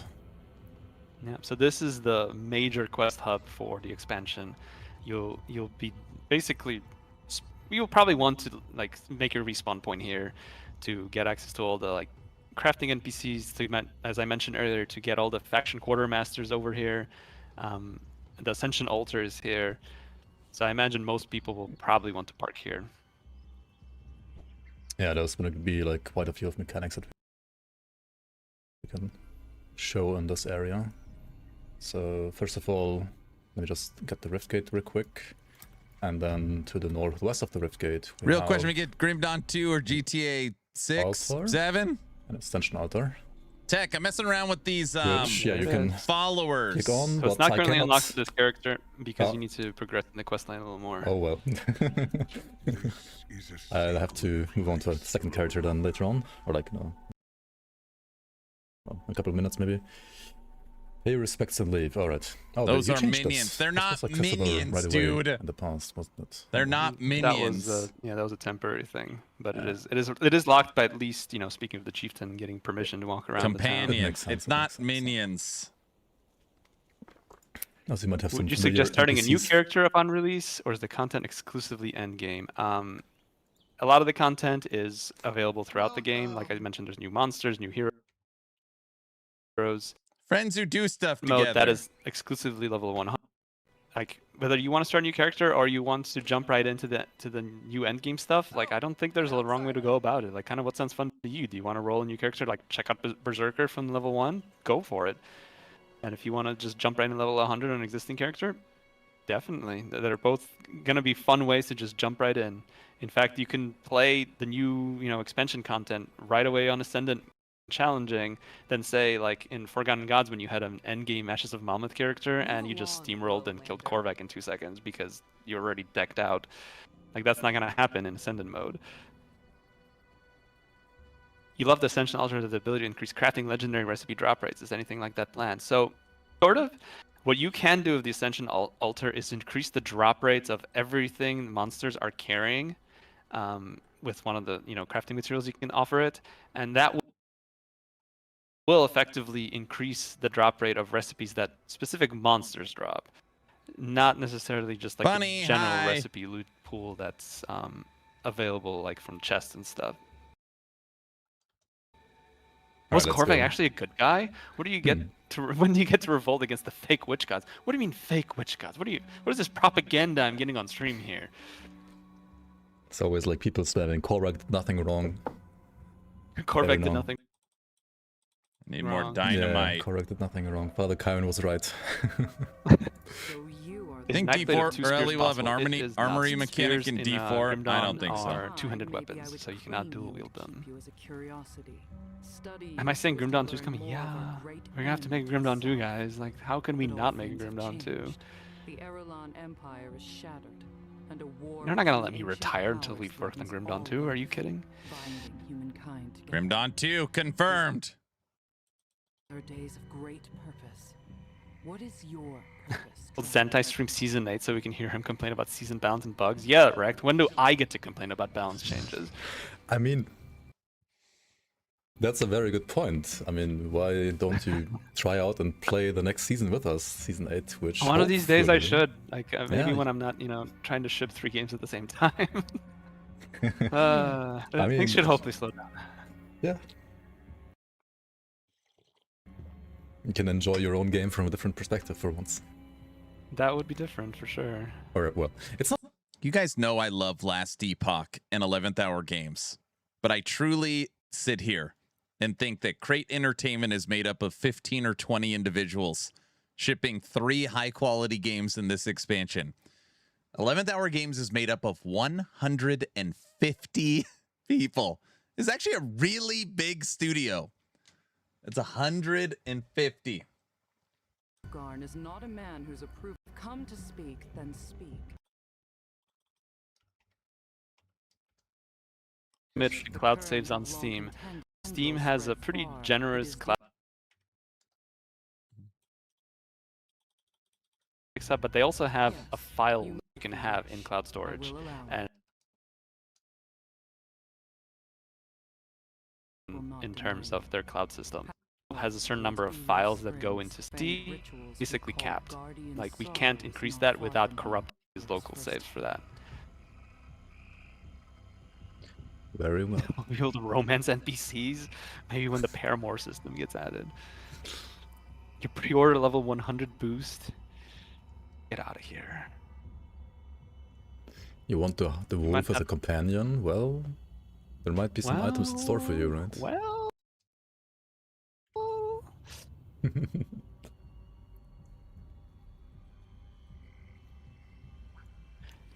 If use the Ascension Shrine to amp X mechanic in normal, does it still apply when you go to the next difficulty? Here you got to reach the shrine again. So the altar is a per session mechanic. So whatever way you juice it up, that applies to that session. With the health boss buff in 1.3, is there any chance you'll also buff the experience increase in veteran at 30% like in No. Grim Dawn League? War here, both are great studios, of course. Etc. in one place like Hunter's Blind League. So I mentioned the faction vendors already will actually join you in Kernhull based on reputation. In terms of the health buff, that's actually contradictory to what the goal was, which is health was too low while leveling. Boss health have just not kept up with power creep to the point where someone who knows what they're doing is going to make a character and just delete every boss in the game in like 2 seconds, and like, where are even all the boss mechanics at that point? So we actually increased all the health pools because we want the leveling experience to be more meaningful, for you to fight a boss long enough to actually see the mechanics and react to them. Great White Wolf, is that a reference to Geralt of Rivia? It is not a reference to him, it is a reference to Magdragan, who is the Great White Wolf of Grim Dawn. Who was on the screen, please? You came in late. Hi, I'm Zen. Great Entertainment. Will the DLC be translated in 13 languages at launch as well? So we're working with a localization team now to get all the so yep, the entire expansion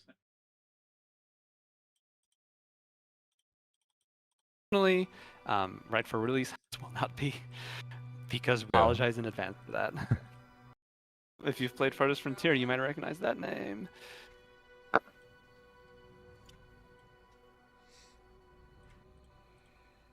And we have more than 4 stash tabs. You have way more than 4 stash tabs in version 1.3. Definitely. Not only are you getting 2 more stash tabs that are dedicated to your materials, you will also just get new stash tabs, period. So I think we're up to 10? Yeah, I think so too. It's basically 10 stash tabs that you have now. So this Kernhold marketplace, right now we only have Atka of the Iron Clan visiting here, but as you progress the act, and also depending on like which faction, like which other factions you have befriended before, there will be other like vendors from other factions joining you here in this marketplace. So this kind of serves as a hub for you later on, to, well, just if you want to like check out augments from different vendors, for example, for the end game, or in general like just want to like browse the different wares of different vendors, then this is going to be a very nice hub for you. Yep. So that'll be nice and convenient for anybody that just wants to see everything in one place. Yep. I'm watching you, Lowlander. Mount Fuji also made it to Fangs of Astrakarn. In a way. Can you upgrade offering components for Ascension Altar to double, triple in effect? So the altar has slots for 5 outer materials and 1 inner material. The inner material affects the loot tables. The outer materials affect the mechanics. So if you want to really stack one particular mechanic, you can put 5 of that material in and really, you know, amp that up. If you want to kind of do a spread, you absolutely can too. Oh yeah, and let me show the Grim spreader Dawn real quick. 3. So you Oh, yeah. have, as you said, I Stash. think it's 10 stash tabs. Like you have one dedicated stash tab for your components now, where also like all your components go into right away if you press this move reagents button from wherever you are in the world. Then one stash tab for the crafting materials. As you can see down here, you have the new ones from Fangs as well. And then 1, 2, 3, 4, 5, 6, 7, 8, 9, 10 that you can unlock on top of that. So it's, well, technically it's 12 then, it's not just 10 if you count. If you count the new stashes, like you get 10 dedicated ones just for loot, and then 2 that Yeah. are for specifically materials. Also next to the stash here we have the herb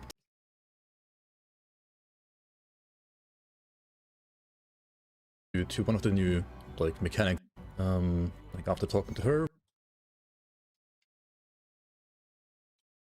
How's Grim Here, Dawn will treating have a you, totally new afternoon, UI, Aaron? And first of all, Good. choose between I'm kind of listening to potion this. types, It's like cutting the in and tincture, out. the flask, as well as the vial, which offer different And all bonuses. those are upgradable with certain vendor you might meet later on.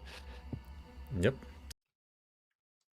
So this -1 second skill recharge might become -2 or -3 and so on. Same for the potion modifier potency. Well, what does potion modifier potency even mean? It modifies the potion, like the potency of your modifiers. And down here in the third tab of this UI, basically, or third part of the UI, you can see that right now I have the sensor chromatus modifier, potion modifier, which is the healing over time part that you have by default with your default health potion. But there are gonna be plenty of new potion modifiers to choose from, some of which you can buy from vendors, like faction vendors, when you progress the reputation, some of which will be drops from either like specific monsters or world monsters, like just like so yeah, we're looking forward to what's gonna be here. And the same of course for the energy potion, thus to not only have ways to give yourself more energy, but also like totally mechanics or quest enabling mechanics. And one thing I will mention that's not currently are going to be quote unquote account wide. So if you like them on one character, you will have them across all your characters. Nice. Man, these followers, I think they're quest followers for me, are doing work. Oh, yeah. Okay, this is not We going to be see a thing Grim in the Dawn live 3, where version. instead of going backwards in time to GDRTS, we go forwards in time, we go full sci-fi. I'm not even ready to talk about Grim Dawn 2, so I'm definitely not going to talk about Grim Dawn 3. Any supporter packs for goodies, there will be a Loyalist pack 4 after Fangs of Astrakan releases, probably in September. So look forward to that. Some hot new armors on the way. Being able to use the health modifiers on the energy potion is not gonna make it to live, right? That is currently still in the build. Yeah, so right now you can apply it to both potions, but along with the fact that you'll get unlock them across all characters, you are only going to be able to apply each modifier once. So you're not going to be able to stack the healing over time on both your energy and healing potion. Oh, thank you. But you could, for That's example, something then that's gonna change get for everything. energy on your health potion and that, You like, could, health because over there are time on the modifiers energy that give potion. you exactly. Right. Okay. So you can kind of That's make cool. them, you know, like a duo potion. Of course, if you he want, only for plays sure. minions. This There's isn't a lot- minion I mean, build. I It's think these are I think I said there's over followers, 6,000 dude. combinations, and that is a fact. It's not what it I'm looks not You gonna know pick the up like any deal side with localized quests here. I'm just pricing? gonna show you the sorry. I'm just No, gonna it's show okay. the rest of the kernel, but I'm not gonna like pick up any side quests, as we don't want to spoiler anything past kernel too much. And I think it's gonna be also time for me to probably jump on a different character so we can show the Ascension altar instead, Yeah, and maybe that's a also good the idea. FX crafting and so on. Alright. That sounds good. And then I bet on that character you probably have some potion modifiers you could show as well. Probably, yeah, for sure. They aren't minions. They're tax Do deductions. you That's know a if the good way of DLC will looking at it. localize prices in other countries? I'm pretty sure it will. We tend to just follow like Steam guidelines for that, so the prices tend to just adjust based on the same ratios. I'm gonna ruin season 8 by scheduling multiple updates in the middle of it. Hopefully I guess not. it depends on when season 8 is happening, but hopefully we can coordinate that at least a little bit. Is there an ETA for 1.3 and FOA expect on Xbox? So patch 1.3, the plan is to release it at the same time as PC, so July 23rd. The Fangs of Astrocon expansion is unfortunately going to be pushed back a little bit on Xbox. I think no more than like 4 weeks. That's going to give us time to get any hotfixes that we might have to do on PC immediately rolled into the Xbox release, and finish up all the stuff we need to do on the back end to get that released to you. But yes, it is coming to Xbox, and it's coming in August, roughly.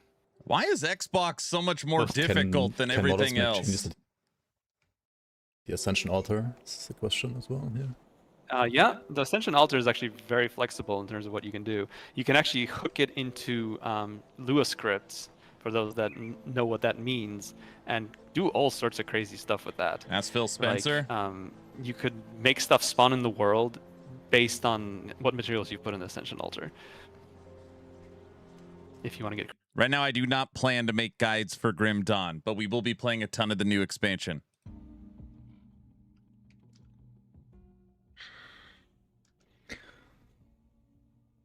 The chance for rerolling affixes and suffixes are all equal, or the chance for some specific affixes and suffixes are dependent on the specific item. So as I mentioned earlier, rerolling affixes actually wipes any sort of affix bias an item might have. So it's basically treating it as like a base like an affixless item that has no bias at all. Will the potion modifier potency modify the potency of your potion modifiers? Yes.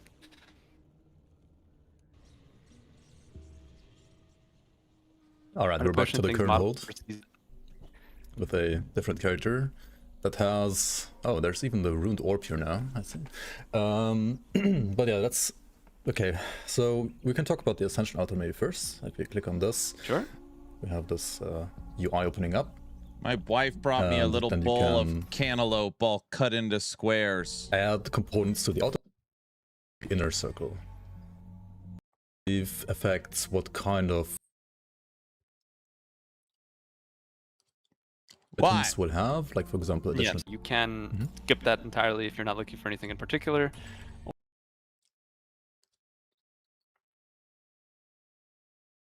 For the outer circles where things get interesting in terms of mechanics, because that starts to alter like which mechanics you see more of, which mechanics are enabled on lower difficult, speed up your leveling, and without actually like, you know, enabling anything that might be too dangerous for your alt to level up with. Like, you don't want the dread to spawn, but you want more XP. That's something you can do. Isn't it kind of weird that one single Aether crystal gives you more experience gain than Veteran does?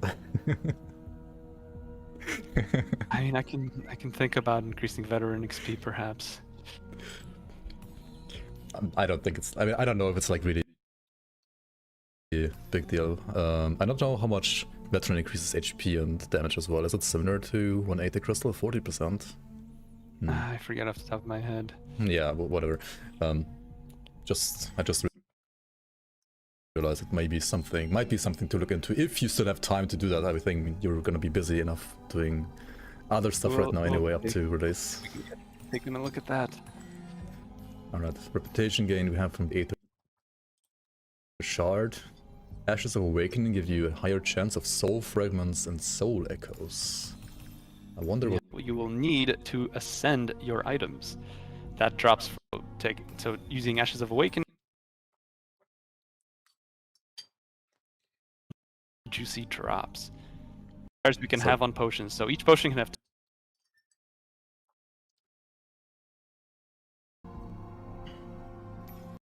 two more roguelike dungeons post launch. Roguelike spoils. So that's if you're like running roguelike dungeons and you want more like unique ascendant chests spawning in there. I mentioned 2 roguelike dungeons post launch. Speaking of, are there more things we're planning to add that didn't make the cut for the expansion? Honestly, we cut very few things for this expansion, given that it took almost 3 years to finish. But yeah, like most of the things that we want to get in are in here. It's a huge expansion, guys. guys, and we look forward to you checking it out very soon. Will there be a Switch 2 version of Grim Dawn? Probably not. We don't really have the expertise in-house to do a Switch port, and it's not likely that we're gonna, outsource that, because then one of us would have to manage the outsourcers, and that's not something we're thrilled about. Will new enemies appear in the Crucible? Absolutely. There's actually 30 more waves being added to the Crucible, 171 to 200, that will offer you new challenges and new rewards.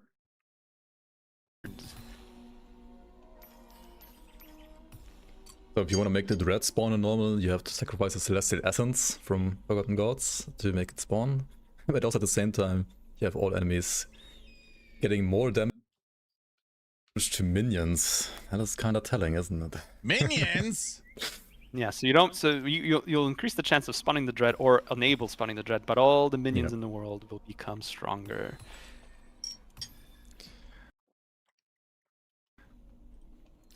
Void mark chest. What did I say about the number of potion modifiers you got an add? The number of potion modifiers is 2 per potion. Troves. Okay, I don't think I've spawned Resplendent Troves so far on stream, and I also didn't find any Tempest tokens so far, so maybe at this time. No, I don't think you did.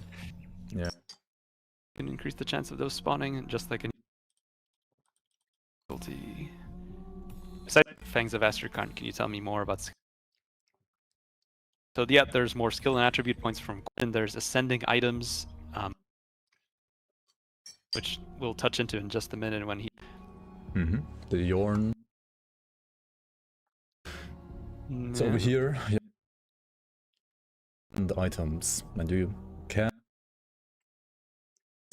No. As you can see, for example, I have a couple of ascended items. Epic Mythical Farms Liberator that is ascended as well. In case you want to ascend blue items for some reason. I'm not saying this is ideal to do, but you can do it.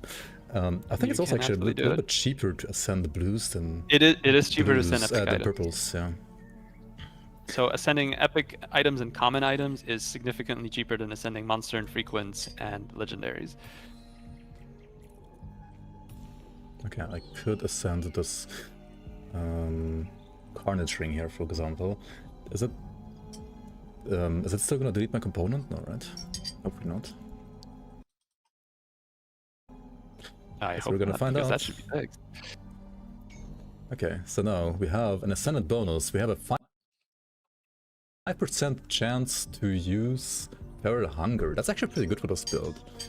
Oh, there you go. Worked out. Actually, it's not using Feral Hunger yet because I was playing this character mostly with old Upheaval, where you didn't want to use other weapon pool skills, but I guess now it's time to run Feral Hunger for sure.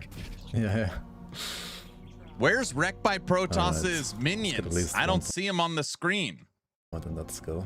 So yeah, can I answer how 24% conversion will work on?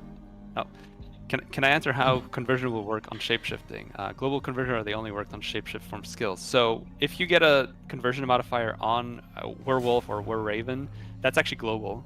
So any damage of that type while you're in that form will get converted. So it's actually very flexible in terms of what you can do. Yep. Your reputation gains also work on getting hated with some factions to increase the bed rep I get. Oh, brother, you know what I mean. So it increases in both directions. Now, if you don't like your ascendant bonus for some reason, you can actually re-roll them as well. Let's go over here to the inventor. This inventor in Fangs of Astrakarn, or rather all inventors actually across the game, after you have completed a certain quest in Fangs of Astrakarn expansion, post Kernhold, you will this guy I'm fighting is not dying. To alter items, and here down here you have the ability to either change a prefix of an item, change a suffix of an item, change the ascension bonus, or reroll the item seed. So basically it's gonna like reroll the stats, the rolls of the stats of the item. And if I take my what I want to do here, actually I don't think I have the materials. No, I do. Okay, this one needs different materials.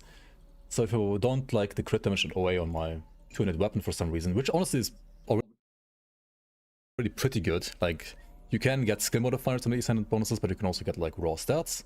But let's try to reroll it here once. There we go. Actually, we rolled on the same modifier. I think you rerolled the seed.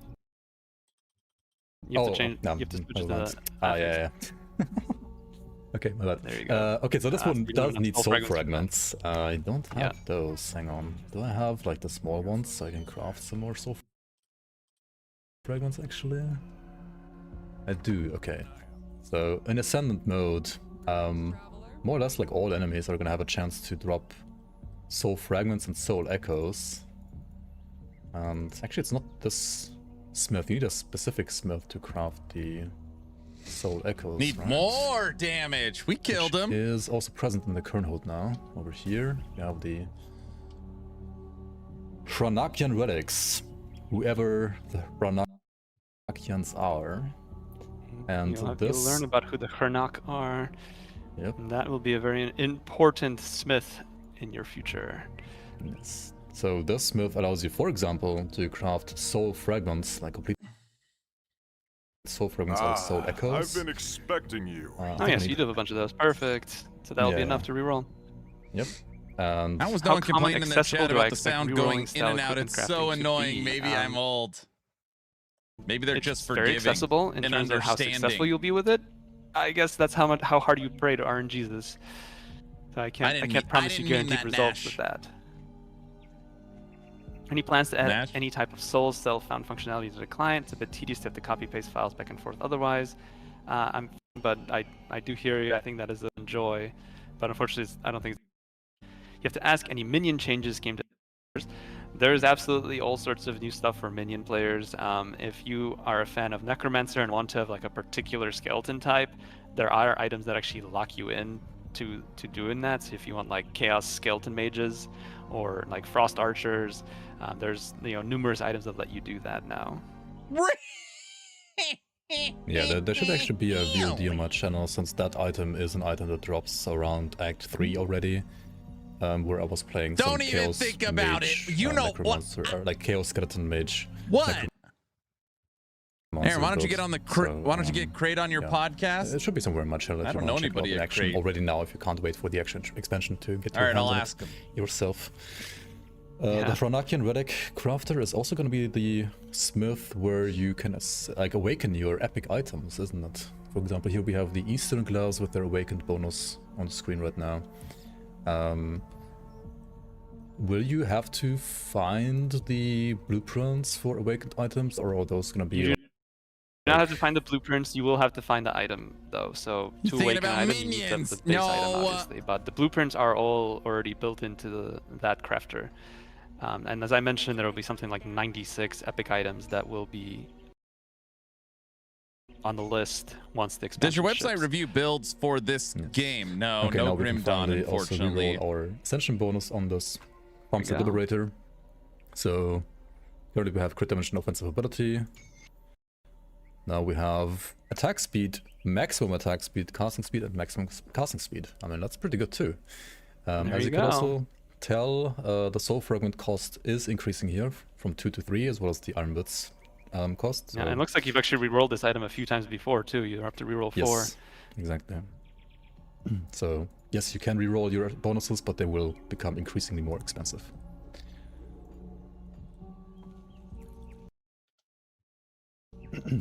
Menu animation is not making it into the game. Character animations make you sad. Can we know why? I mean, they're made for the main menu. They're not really something that blends seamlessly with all the combat animations in the game. So it's just not something that's supported outside of the menu. I'm glad you liked them though. We had a lot of fun coming up with those. There'd be some way to be in Wolf Raven form 100% of the time. I can't go to the long site. boss battles. Top Monitor Absolutely. has this So stream on. There's multiple ways to extend the Werewolf forms. Werewolf actually has a built-in modifier that you can get in the mastery that on crits extends how long you stay in Werewolf form. Raven has another modifier that just straight up increases the duration, and both Werewolf and Raven have items that either give you new ways to extend them or can make them permanent. So you can just stay in them, indefinitely.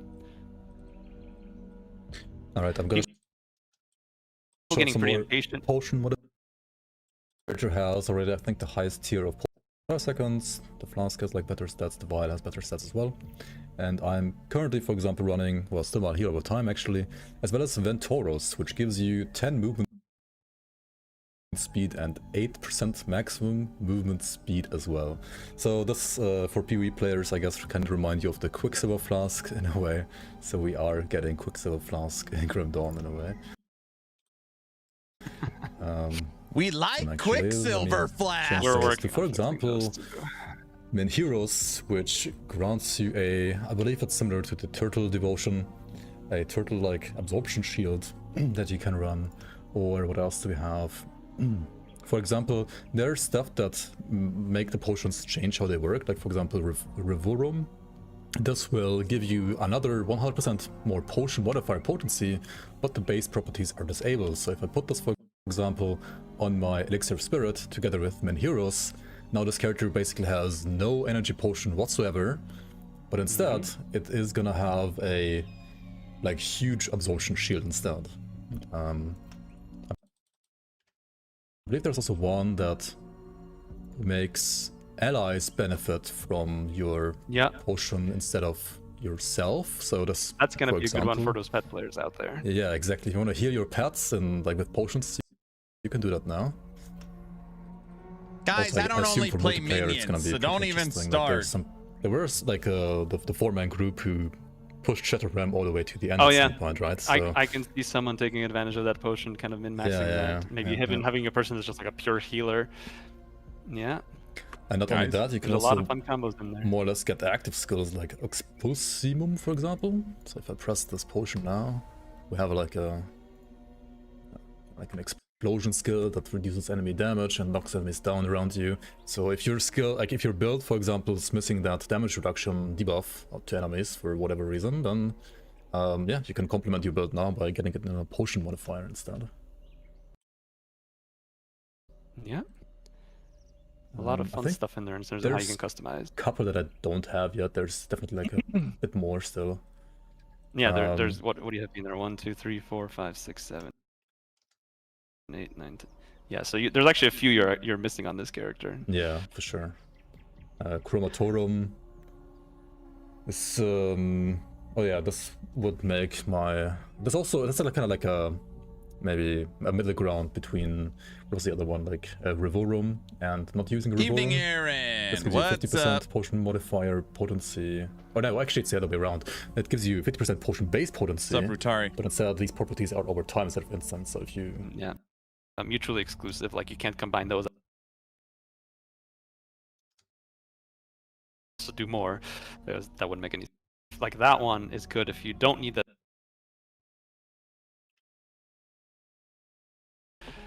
Yep. Fangs of Estragon release is actually a differently in regards to announcements. Honestly, I don't think I would have done anything differently in terms of the announcement itself, even if it was very frustrating. Grim Dawn's alive, guys. We're making more stuff. We want you to know it's coming. And that was ultimately the goal of announcing it that early in development. Like, we actually never announced an expansion that early in terms of how far along it was before. And on top of that, Fangs of Astrakarn took longer to develop than we initially anticipated because we made it way too big. But the goal was to remind people that, hey, Grim Dawn is in development, like there's new stuff on the way, keep us on your radar, don't forget that Grim Dawn's around. So in terms of that, I don't regret announcing it as early as we did. Even if I do apologize that it was a frustratingly long wait. I'll let you catch up with some questions while just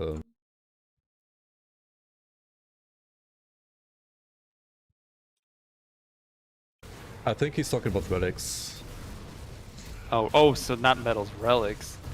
No, I don't think we'll be making them any more powerful than they are. There's no reason to add power creep in that gear slot. WSD support is their most hyped feature. Yeah, so for anyone that doesn't know, V1.3 is adding WSD support to the game. It is controller-based WSD, not like run and gun. So if you're hoping to, like, you know, run in one direction and shoot in another direction without stopping, like, that's not supported, and we're not planning to, because that's like a whole different can of worms. But for a lot of people that have been asking, like, one of the reasons that actually tipped us over to finally doing it is the people that just came to the forum and be like, this will help me be able to play the game because, like, I can't, you know, play with mouse and keyboard like I used to, like, my hands don't allow me to. And like having WSD would actually be the accessibility I need to be able to play the game again or in the first place. And we're like, okay, that actually makes a lot more sense. So that was one of the biggest motivators for why we added it ultimately. Is there support for Chaos Werewolf / Raven? Yes, actually In fact, those are transmuters for those skills in the mastery itself. Is there a way to access 1.3 early? You can actually opt in. I think someone just gave you a link down below. Perfect. Since I'm playing on the Senate mode now with additional juice from the altar, is there gonna be a UI element like showing you what modifiers you currently have access, like active? So there's a hotkey for opening up the Ascension Altar UI at any time. I think it's A by default, unless it's been rebound. Nah, I definitely have that rebound somehow. Okay, let's see here. But yeah, Oh, there's a Ascension window, button there for it it. is. Yeah. Okay, what? So it looks like it's unbound for you. Yeah. Because A is like bound is Okay, something else for me. Yeah, so there you go. So Okay. you can actually review that at any time. You At can't any you can time. modify it like out in the world, but you can Yeah, you but cannot you can change view it. what you did. Nice. FOA is the first time I saw internet people were not like, why are you doing it so slow, but rather keep cooking, we're not in a hurry. I mean, there were a lot of people that did say that. And then I do appreciate the people that are patient with us. There were also a lot of people that were maybe a little rightfully like, what the fuck, how long is it gonna take? And I think, again, I do apologize how long it took. I do hope sincerely that the amount of content that's in this expansion will make you guys forgive us for how long it took to make. This expansion is a love letter to our community. We've put so much time and effort into making this for you. If you love Grim Dawn, this is so much more Grim Dawn than you've ever gotten before. And I really hope the wait was worth it. I certainly hope the last 6 months of my life will have been worth it, because my god, I don't think I worked this much since we shipped Grim Dawn. But I do hope it pays off. There you go. And then you change the devotion system or any new trees. So I mentioned this earlier in the stream, if you're just hopping in. Devotions changes are always just going to be patch stuff. Like any balance changes that we do are going to apply to all versions of the game, not just in the new expansion. We are not adding more constellations, and we're not going to rebalance things just for the expansion.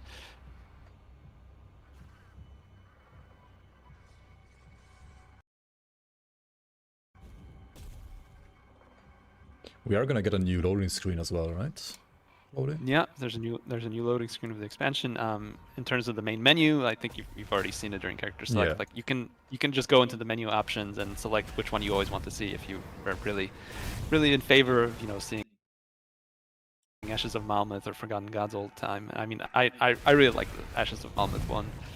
Thematically, it just seems so Grim Dawn. I believe that statement. It's a Sure. love letter. I mean, Ashes of Malmeth in a way like really feels like the conclusion to the base game, the proper conclusion to the base game. Yeah, in terms of story, it just kind of wrapped up. Yeah, like, in terms of things story sure. and like overall vibe and so on. It's Yeah. very. Yeah, I think that was classic kind of Grim when we really got into our element in terms of like, yeah, this is the the style we're going for. This is the kind of story we're telling. Like that's when we really like had it nailed down. And like Forgotten Gods obviously took things in a very different direction. I feel like every chapter that we've done, Fangs of Astrakarn and Forgotten Gods, they don't continue like the main ethereal thread that you've seen in Ashes of Malmeth. They do. Looks like it'll be worth the wait, I important think. I hope stories in terms so. of the lore. Anyone that loves the lore and follows it, and I've seen you guys on Reddit and on the forums, like kind of theorizing about all the different threads we've started. Like it all ties together in hopefully interesting ways, and like the witch gods, like what part they play in the whole big cosmic aspect of the storyline. Like what's gonna happen in Fangs of Astrakarn that you'll see, like what parts does that play into it all? Like we're having a lot of fun like telling this story to you bit by bit, and I hope it all pays out. A dev Steam Deck from Steam. Hopefully they'll send me one so I can try it for myself.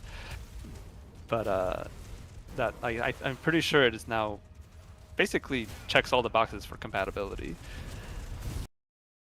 What do you mean it's my stream? I don't know what you're doing. Gamers and breaking their house. I just don't turned know it why. on. Why would you do that? They seem like such nice guys. Can I go back to what I was saying about changing the health pools for the bosses or players? Something about No, I seeing was their doing it on mechanics, Rekt's you make a stream complete for balance me. pass for the whole game. So I mean, that's something that we touched on in every patch, really. Like, you know, we make This is balance just tweaks me throughout, watching like older his stuff and newer stream. stuff. Like, I'm honestly, not I've part of secretly been this. buffing some old bosses, like with every patch, just not mentioning Nah. because I think Ashes of Mammoth and Forgotten Gods had a certain difficulty level that people came to expect, and then vanilla stuff and some of the lower level Ashes of Mammoth stuff like didn't really compete. Like you felt like you just steamrolled through those bosses or enemies, and it was no threat. Versus then you'd go into Forgotten Gods and fight like Korvac or Father Kaiman or some other big boss, and that's like a way bigger challenge. And I wanted to go back to some of the older bosses and be like, let's level things out a bit. So when you run into them, like it feels like a proper boss battle, especially like in the Shattered Realm or something. So yeah, I've been sneaking in balance changes here and there, and then yeah, there was a big health rebalance. It's not your stream, Aaron. It's something on their end. Thank that's you. gonna increase health pools across the board. Give those bosses more breathing room so you can actually seal the mechanics and have to deal with them.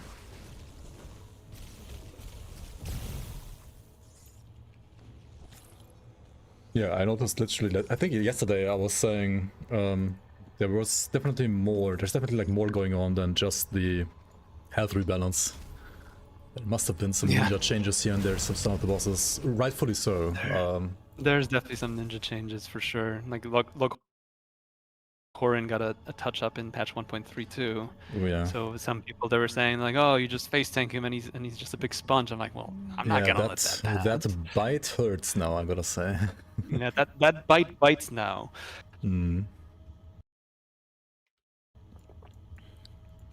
Are there some existing sets that got additional Berserker skill support? I'm willing to bet Korba's set will get it. Your bet would be a very safe bet, and yes, there are, I think, 10 sets from the base game expansions that have had Berserker support added to them in various capacity, including epic sets. And some of those epic sets are getting awakened. Like Rekt actually showed some pieces of the Eastern set that supports Trojan's Sky Shard and Winds of Asterkarn. So yeah, you're gonna see things like that throughout.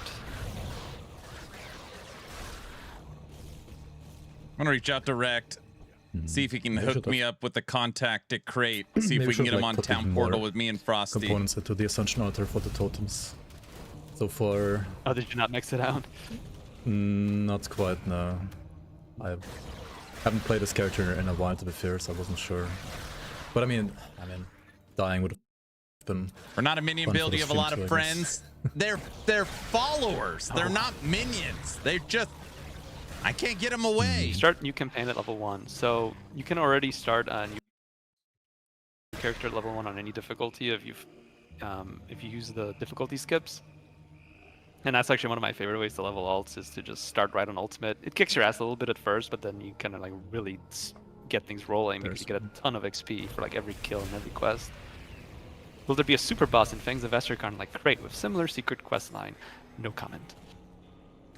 Is there any chance that Community League will get official support like in Path of Exile Last Epic? Last Epic! So we are, as I mentioned before, we are not going to officially support season content because to do that will require fundamentally reworking the game in a way that's just not feasible at this point. We are very happy that modders have kind of filled in that gap with unofficial content, which is great. Like, I look forward to you guys enjoying more seasons of that in the future, but officially there's not going to be seasons. They could like sponsor the modders. Something like GD fatigue, considering you guys have been working on it for so long regarding potential future of a successor. I mean, that's why we started working on other games, you know? Like, we didn't want people to just burn out working Grim Dawn forever. And then we got the itch, and then we came back and made... nice, you got a Nemesis and the Dread. That's what happens! That's what happens! Mode. But, yeah, so, like, you know, to give people a break, that's why we started working on Farthest Frontier. That's why we're working on an RTS and the survival game. That is a way for people to kind of, you know, get their mind out of working on ARPGs, especially Madeira, who's been working on ARPGs since Time Quest. So for him to have worked on Time Quest and Grim Dawn, and then work on 3 more expansions, like that's a lot of ARPGs. So yeah, so that was kind of his way of getting a break from it, is, you know, making Farthest Frontier in the meantime. Now he's kind of putting a lot of his focus on the RTS, and like RTS is one of his favorite genres, so you know he's gonna put a lot of thought into that one.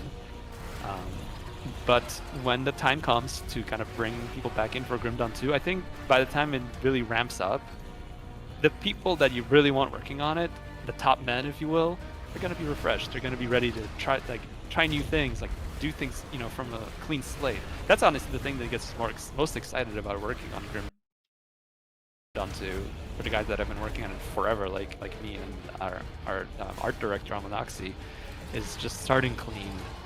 There's so much baggage from Time Quest and like the base game that we've accumulated that it's just like difficult to either remove or Titan Quest work around.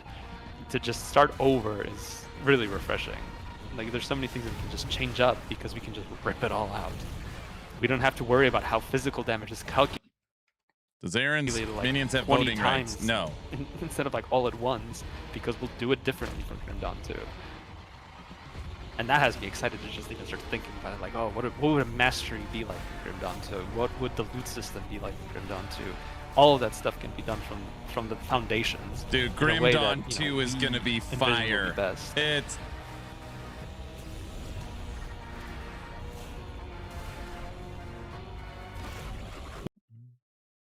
This is in-game music, in case you guys are wondering.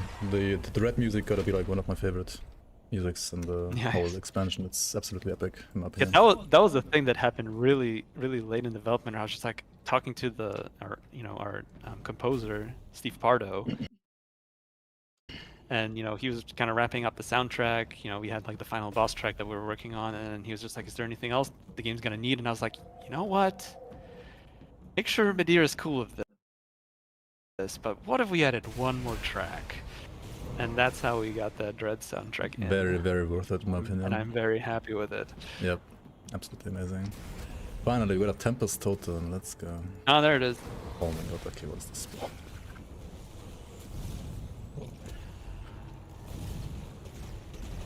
So Tempest Totems are the upgraded monster totems specifically for Ascendant mode, or you can enable them in lower difficulties. And what they do is they spawn like a ton of tough mobs, and 1 to 2 unique bosses that only spawn for those totems. And so those guys have their own monster infrequence, and the totems themselves will drop a ton of like new materials. Snow is unreal. Thanks for the tier 1 sub and supporting Twitch Partner Plus. Thank you, thank you. And so like again, if you like hunting monster totems and you want more of that, then increasing the chance of those appearing in the world will be like your reward, like your way to play.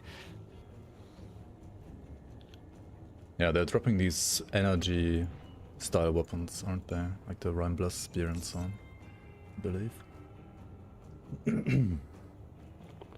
There's like 10-ish, I think, or like for at least one, for each damage type there's like one specific Tempest-born enemy, right? Yeah. Dropping the, well, appropriate... What, we're still getting ads on the crate one? I thought someone giving me the sub would have gotten rid of them. You might have to refresh the stream, maybe. I'm afraid to touch it now because it works. Alright, I'll just pause my gameplay for a bit.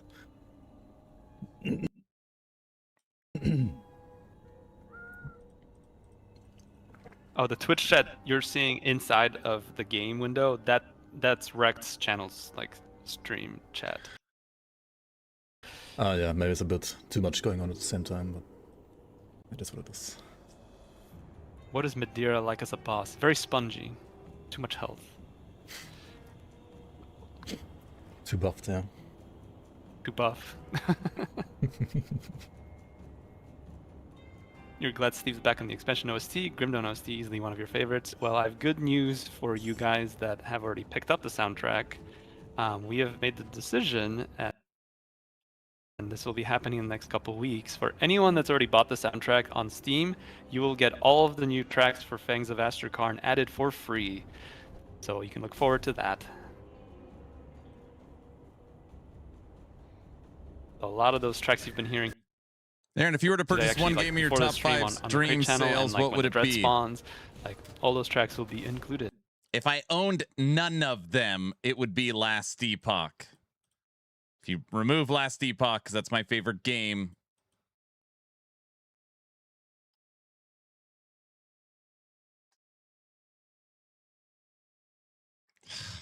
I mean, you're asking me.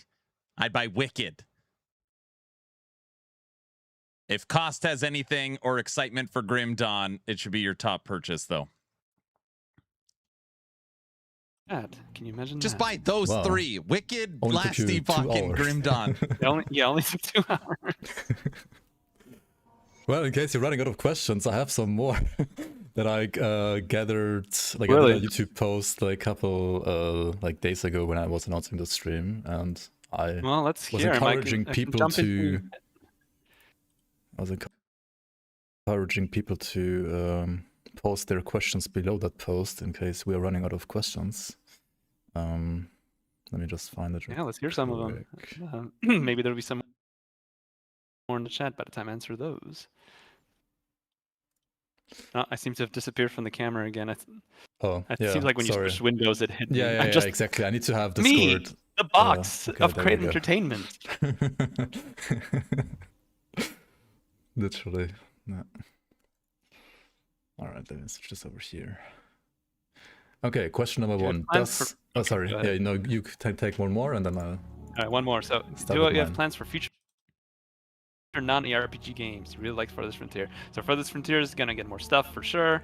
Our town builder, or sorry, not town, our survival game is in development and should be getting some big announcements in the coming year or two. And similarly, our RTS. So there's actually a lot of non-ARPG stuff on the horizon if you're into that. All right, first question from the YouTube channel. Yes. Thematically and lore-wise, how do berserkers differ from shamans? So thematically, they're actually pretty closely tied together because shamans and berserkers are pretty foundational to the Kern. Like you'll be seeing a lot of warders, you'll be seeing a lot of berserkers, you'll be seeing a lot of shamans and mystics in the Kern NPCs. So I would say thematically they're very intertwined. They both kind of worship Dragon as their prime like deity. Mechanically, they are pretty different because Berserker is shapeshifting for one, but Berserker is primarily kind of catered It's not an towards army dual with wielding, me. where Shaman obviously more I'm not focused playing on minions two-handers again. and This lightning. is different. Berserker's more cold, chaos, and Anger. They're followers.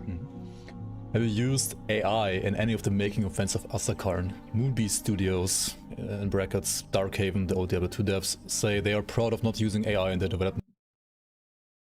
Everything should be 100% human-made. What is your take on this? Oh my Our gosh. take on that is honestly very similar. We have actually answered that question for a recent interview.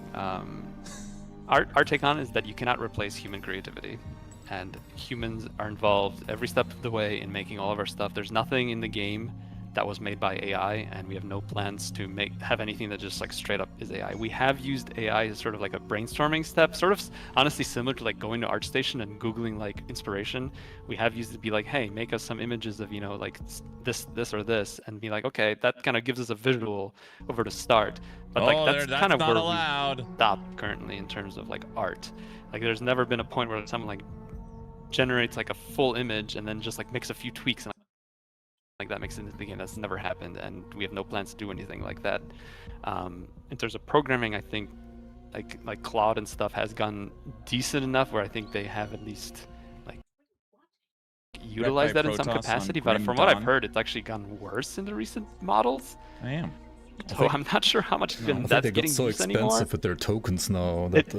Yeah, they've gotten really expensive, and what they ended up doing is I think they dumbed down the model to make it cheaper to run. Exactly, and I think exactly. that it degraded the quality and Yeah. the reliability of using it. They increased the prices for users, and they reduced the power of the model basically to keep their own costs down, because AI Right. even in this version, in this dumbed down version, it's still not really profitable yet. So yeah, they need to slowly but surely try to become a little bit profitable at least. And yeah, whether or not they're it's going to be focused on viable profits to over use. right.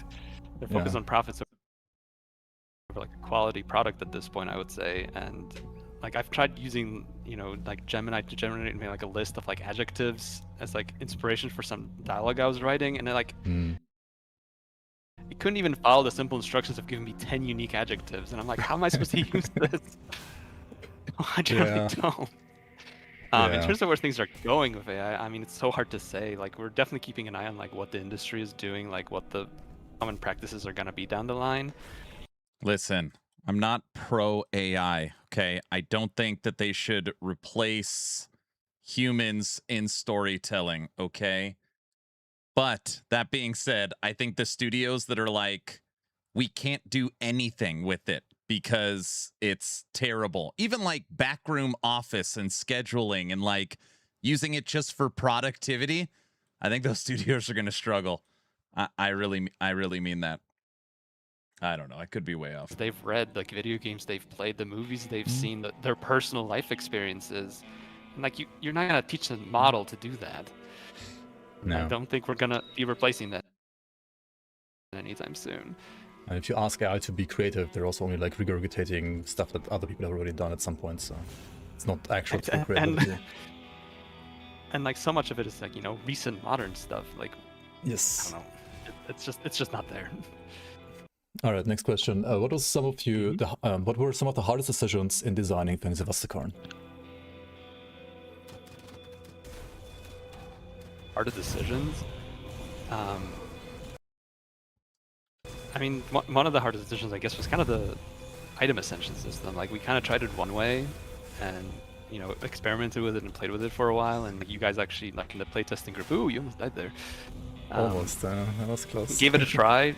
And like, it just didn't feel good. Like it felt like it really didn't land in its initial iteration, which is why we redid the system, like with the new NPC that you've interacted with to add those affixes, and that feels way more fun.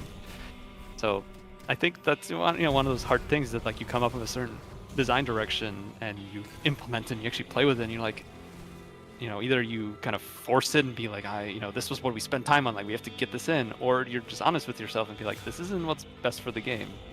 We need to redo it. AI reduces in many areas, use it for heavy lifting or you won't be competitive. Yeah, I got my Ascension Altar fully juiced up now and I can definitely feel that now. Yeah, I bet. Oh yeah, that's a lot more offensive ability too. Yeah, for sure. And the DA of this character is already so low that I think at this point, like, even white mobs can like start critting me. Yeah. So you even like 3% chance for that little hero there. Exactly. Yeah, so you can choose that altar to be pretty dangerous if you want, but yeah, some good rewards too though. How do you? Where's the trade system in Bazaar for Grim Dawn? For sure. How strong are Ascended Epics compared to double MI or legendary items? Do they have fixed modifiers for given items? So Ascended Epics are effectively on the same power level as regular legendary items. It's just bringing them up to par, making them useful again. And yes, they have fixed stats, they have fixed modifiers on them. They're not like randomized. Will there be, will you expand further on controller support so we can bind switch action bar to hold instead of toggle? Oh, that's something you might just have to leave some feedback on the forum for us to like review and talk about with the programmers about like what's possible and such. I want to know. I'm not keeping track of everything in the conversation here. What's up? I want to know. Trade system in Grim Dawn, very funny. What? Feel about the game right now? Since Fangs of Astekarn is complete in the next month, are you proud of your game? Or is there still something missing that you would like to add that you maybe cannot add because you just want to move on to the next game or the next engine? Yeah, that's I think the question. I mean, I think I'm speaking for probably almost every developer in the game industry where you will never be fully satisfied with what you've made. There's always going to be something that's going to nag you, like the bounty system that we just talked about earlier. Like, there's always going to be something where I'm just like, like I wish that was done differently, or I wish I could do this differently. But like, or like even fundamentals of the game, like, I wish we didn't have to, deal with this system. So for the rest of my life, I'm gonna think back and I'm like, I wish I did that differently. But you also have to, in game development, have a stopping point where like, okay, we need to move on. This is good enough. maybe it's not perfect, but it'll do. And you know, sometimes a sequel is actually a chance to try things differently, to try again. But in terms of like being proud of what we did, I am so proud of this expansion. I think this is Grim Dawn on another level, and I hope sure. you guys agree. Grim Dawn has truly ascended, I think is the right wording here. I said like in one of the I think announcements that we did like about like one of the delays that like we're you know sending Grim Dawn off with a triumphant roar, and I absolutely feel that. For sure. Currently Steam allows for 50 characters, but Berserker, the game now exceeds 50 class combinations. Actually not true, it's 45, I think now. With the expansion, increase the number of character slots. There's 50. So as I mentioned earlier in the stream, unfortunately that is a file limit on Steam Cloud and not like a storage limit, and we just can't change that. And unfortunately that is the limit you have to stay with if you want to play with cloud saves. Alright, and then I think the most important question is, does Zantai prefer, like, do you prefer pancakes, waffles, or crepe? That's tough. If you had to make, if you put a gun to my head and made me answer right now, I'd have to say crepes. But I mean, I like a good waffle too, so I don't know. I'm on the record now.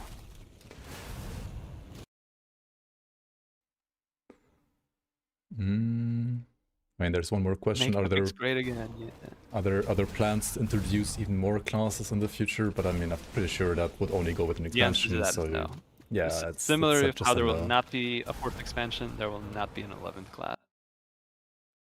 I just don't want to see the item tooltips with another mastery added to them. It's bad. If you want to, I'm buying Grim Dawn for the first time. Should I get the expansion? You gotta get all of them. Out there. Get the modders. All edition, awesome all 3 DLCs. Dawn of Mastery has like what, like 20 more or something crazy. Yeah. And then there's the Diablo Mastery mod that adds like all the Diablo classes so you can mix and match with the Grim Dawn ones. So yeah, if that's like what you're craving for, mods are your answer for sure. 100%. Do you think Grim Dawn will remain magnum opus? I hope not. I am very proud of our game, and like you know, the team is very proud of what we've done. But I'd like to think that you know, I'm not leaving my greatest work behind me. That I still have some great work ahead of me. You know. So I hope it's not my magnum opus. I hope that's you know some other game we'll work on.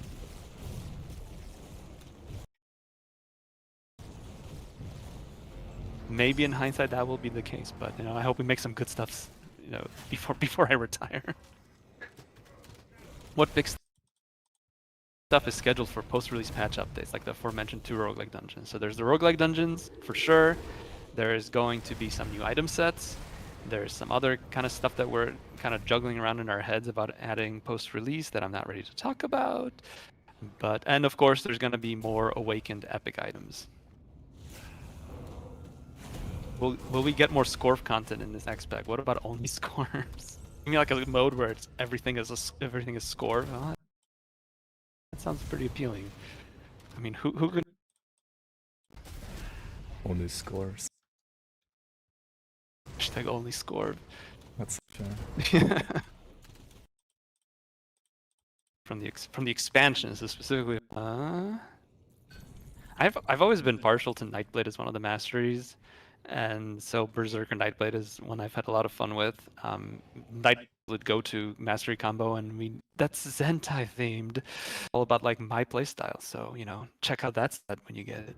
Person, no. So I was actually talking about this earlier. Like it's actually a collaborative effort from all the designers. We actually direct back designers from the other projects and be like, look, I need you to write me some lore notes, and that's what I spent the last weekend doing, is editing everybody's lore notes that they wrote. And so that was yeah, like 1, 2, 3, 4 other designers besides me that wrote lore notes for this expansion. And there's something like 12,000 words of new lore for you to read, not including dialogues.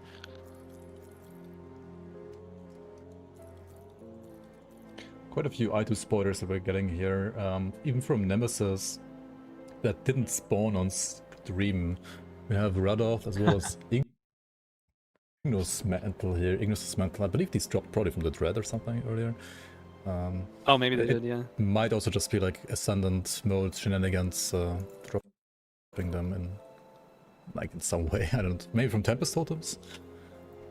Yeah, I mean, any one of those places could have dropped monster figures from the whole game. So yeah. Are we getting retaliation for pets? I was not planning to expend retaliation for pets. That just seems like a whole can of worms. What are new features for Fangs of Astrakarn? That's going to be a long list, so I honestly recommend you stop by the Grim Dawn website, you go to the game guide, and there's a page for Fangs of Astrakarn, and you can read up on all the new features. NPK, and if you're what curious up? about any of them in detail, we actually have a detailed blog of thing called Grimace Adventures that kind of goes really in depth on all those mechanics. So I recommend giving that a read if you're curious. Will Grim Dawn 2 be actually a sequel, prequel, or just your next ARPG? But could be set in another universe? Has this been discussed already? I mean, nothing's set in stone because, again, we haven't entered pre-production. I imagine, most likely, is that Grim Dawn 2 will be a sequel to Grim Dawn, continuing the story, probably with some maybe, time gap between what happens at the end of the current game and then where the next game picks up. But again, this is all up in the air. Nothing's really set in stone. I wish there was a roguelike dungeon released already for Fangs of Astrakarn, but unfortunately I have to run Steps of Torment here instead. Frosty, I just started a new character today. If you look at the map, I'm just doing literally full map clears. And I'm only going to select one mastery, which is Necromancer. This will probably be the character I will play. I'm just playing slow, answering questions, and just going through the campaign. Get at least one of the spoils. I think I'm doing the exact same thing. Got one more Well, I question. said it GD Engine has first, the so now you possibility to can't realize copy low me. life builds like on other ARPGs. Sorry. Make auras reserve I already health called instead it. of mana. That's not a mechanic that's in Grim Dawn in terms of reserving health.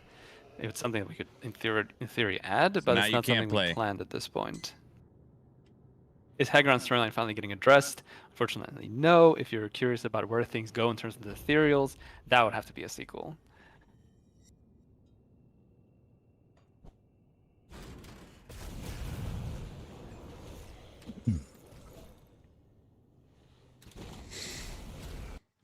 You might as well go Occultist or Death Knight for your second. Your RTS is no, gonna, I'm going Berserker. I mean, from the interview that I was actually watching yesterday on stream as well with Madeira, with Arthur Bruno, the RTS is gonna play, or like take place a couple hundred years before the Grim Dawn, I think he said. So That's right. I assume, for example, the Aryan Empire is not Full gonna giant have worm. a typical more like Victorian style tech, but maybe a bit more like medieval tech. Question mark? That's yeah. I think that's probably going to be more likely in terms of technology advancements. Yeah, units are not fully locked in yet, so I'm not going to be like for sure there's not going to be this kind of technology. But yeah, like we are talking about centuries of the advancement being rewinded, if you will. Yeah. And then, well, connected to that, there was a question in chat: what like technology time period can we expect of Grim Dawn 2? Is it gonna stay in the same like setting or more modern? So kind of leading from the previous answer I made about how it would probably be a sequel and probably be a bit of a time skip. I don't imagine it would be more than like a few years. So I don't think you'd see like a huge change technologically. There might be some different items that you'll uncover, like item types that we haven't done before. Like, I mean, it's all up in the air because it's a sequel. Because like you'll be going to new places, you'll be encountering new people, and so we'll probably have some fun with new stuff that we haven't done yet.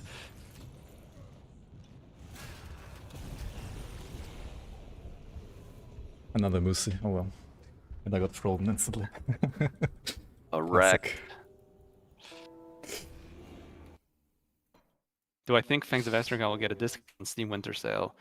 I mean, that's far enough away from the release that probably, but I'm not really going to be announcing discounts in advance, especially when it hasn't even shipped yet. It's $18. Dude, they gave it such a reasonable price. What can we expect regarding how common and accessible affix transmutation is? I think that question came up earlier, and it's like I said, it should be very accessible. In terms of your results will vary. There's no guarantee that you'll get the result you want, but you should should have pretty easy access to actually re-rolling items a few times at least before it gets prohibitively expensive. But you're never gonna brick an item. Like, it's never gonna get to the point where, like, okay, I can't re-roll this anymore. You'll always be able to re-roll an item as many times as you want. It just gets expensive.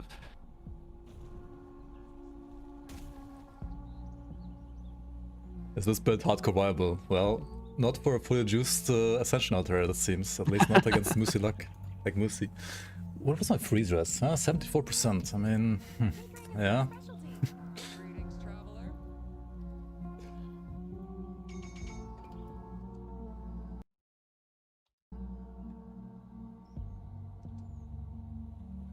Does the altar reset use when my you own die? No, it does not. No, the altar does not reset when you die. But it does reset I when use you my own exit to the instance. main menu. And since I died It in the does roguelike reset when you dungeon, use the menu.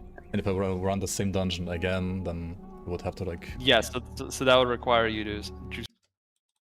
Guys, the everyone, altar right again. now But we you are could run a watching different roguelike the dungeon and Rekt That's by true. Protoss community streamer who I has use my own Grim Dawn influence Create over the game to create Entertainment a on his set that stream. appeals to me, blasphemous. Yeah, it only took me 10 years. More. Actually, literally resisted making items that appeal to that playstyle because I was like, oh, I shouldn't be biased and make stuff specifically for myself. And then, you know, it's been years, and that playstyle was almost like vacant because of that like mindset. That I'm like, okay, actually, I think I might have to make items for it just because it's not supported, like where everything else almost is. Since So there's yeah, a couple of okay, people... I made my step. Sorry. Since there's a couple of people No? asking about WASD, I mean, I could just show it Mhm. really quick, right? If you go That's to true. the... Change it to keyboard or keyboard. Make you able to aim with the... and I guess keyboard or mouse completely, right? You could just play with the... Yeah, And keyboard exactly. plus And then- mouse is, Yeah. and that's coming in version 1.3 to Triad.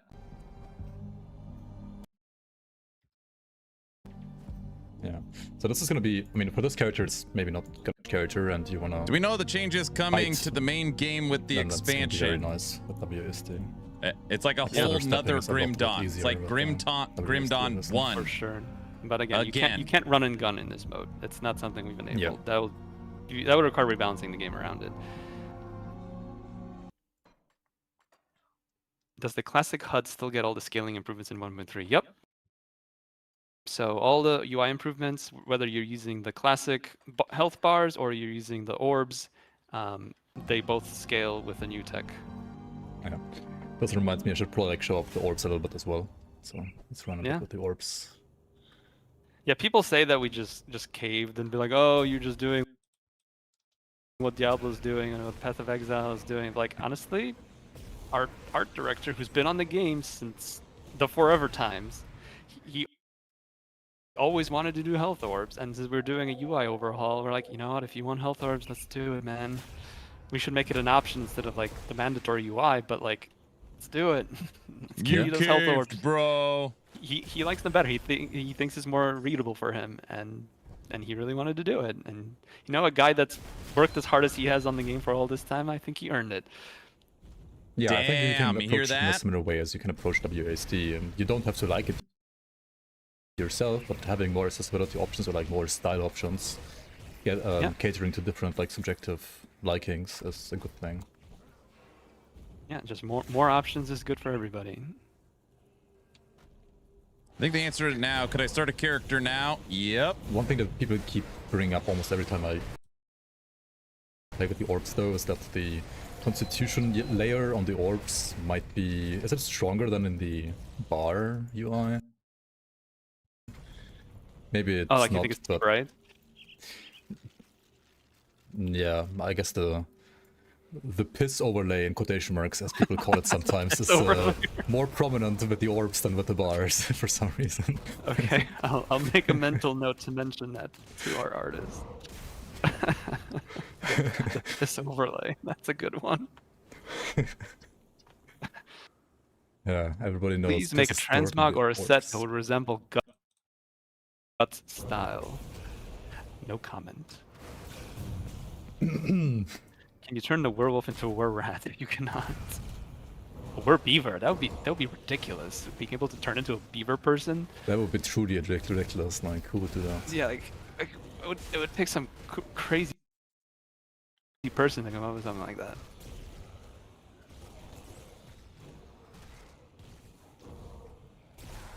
Mana is stored in one orb and piss is stored in the other orb, yeah.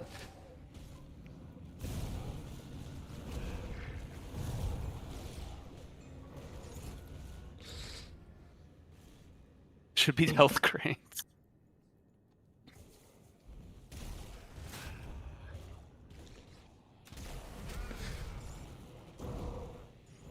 Alright, I'm doing my best to get the Resplendent Tropes and Roguelike Sports to be shown, and then after that, I'm not sure how much more time you have, or like maybe more questions you would like to answer. Or It if you seems want like me the to share chat some is other getting stuff. tired, so maybe a few more minutes, and I should probably go and finish this expansion, huh? Yeah, I was gonna say, like, your time is pretty expensive right now. Yeah, I suppose so. With shapeshifting We got cannons another in follower.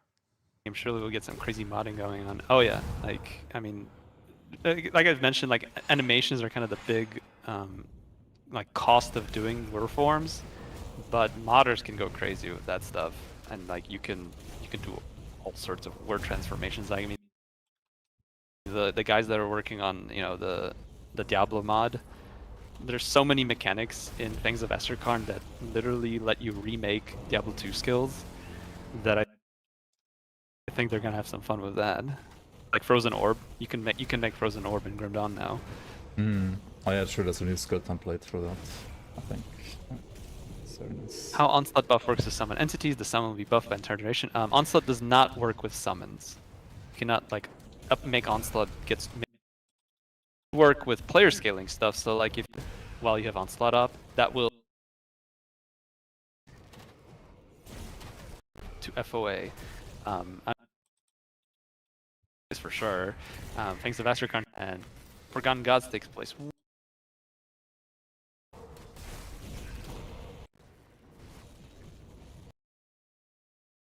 Conversion question: will it be 100% on skills like DE or still partial? Parts of certain skills are like secondary effects.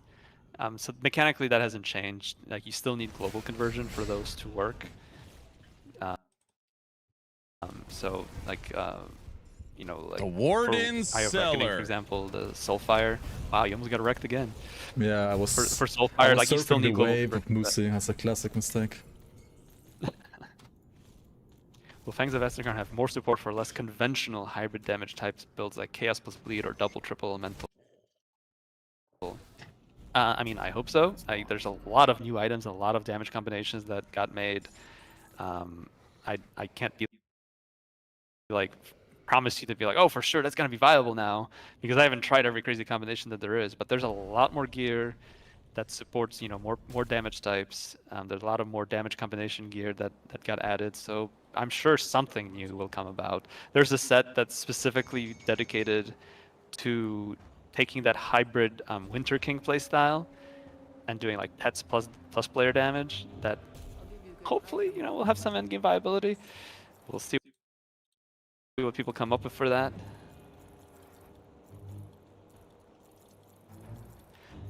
Your question in terms of like story continuity. Fangs of Astrakarn touches into other aspects of the lore than Forgotten Gods. Forgotten Gods was very focused on the celestial stuff and the witch gods, the Eldritch realm. Whereas Fangs of Astrakarn touches on other aspects of like the grand Grim Dawn lore, and I'm not gonna touch into where things go. I think you can guess that there's some Chthonians involved.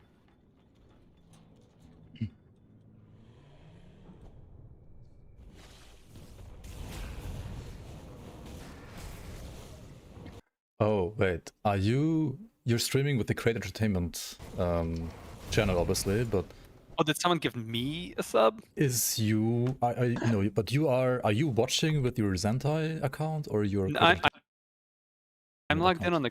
on the crate stream. Okay. No, so then it should have been the right I channel. think, like you Hold on. said, maybe it just required reloading or something, and since I was afraid to refresh Yeah, it. right. Okay.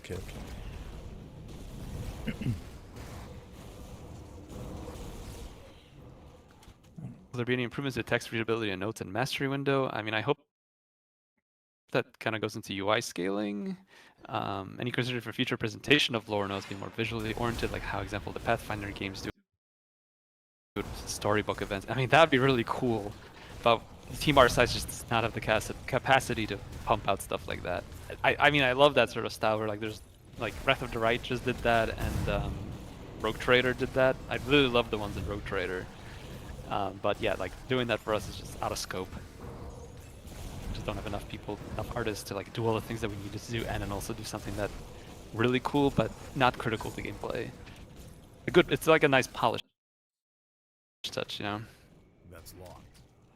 Is there any plans to make lore nodes account-wide too? You enjoy reading them, but sometimes the drop rates of random ones are quite annoying, as I have to them on some accounts but not others. So that's kind of a double-edged sword, because lore nodes do actually give you XP, and there's an upside to finding them on alts. One of the popular strategies is to rotate the camera in the beginning of Devil's Crossing, so you can pick up that one lore node, like right in the top of the prison, where you could reach just right, get like an XP boost right out the gate. So I don't know if I would get rid of things like that. I want to say big thank you to all of you. Amazing game. It's good to know there's still old school developers out there who know how to make great games, because there are fewer and fewer of them nowadays. Well, I appreciate that. I definitely do feel like we kind of cater to more old school mindset. We like, we like the games we make, and so when we work on them, and that comes through, and it does mean that some of the decisions we make mainstream stuff, but making a game for an audience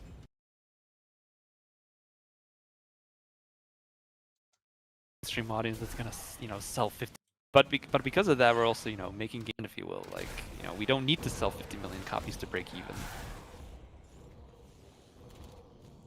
Any QL updates for crafting greens list, etc.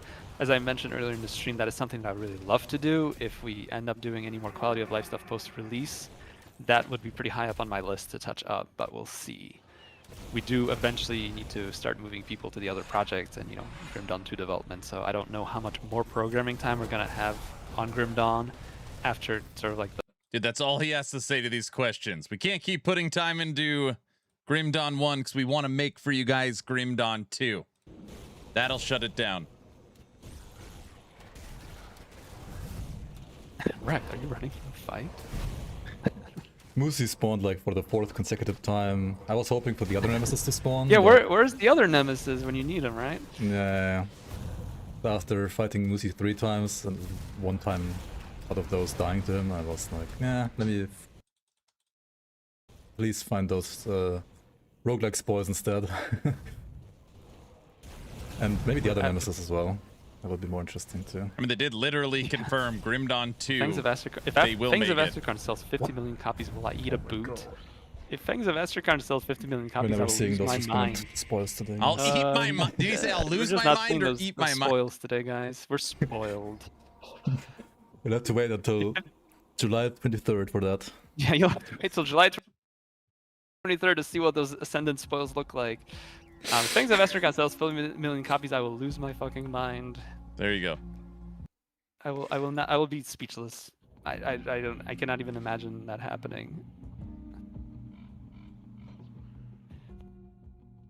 Thank you for coming on and being the bridge for this amazing title we all love. See your name on the forums since I started in 2015. It's nice to see the face in the year of our Lord Korvac 2026. Much love and best of luck moving forward.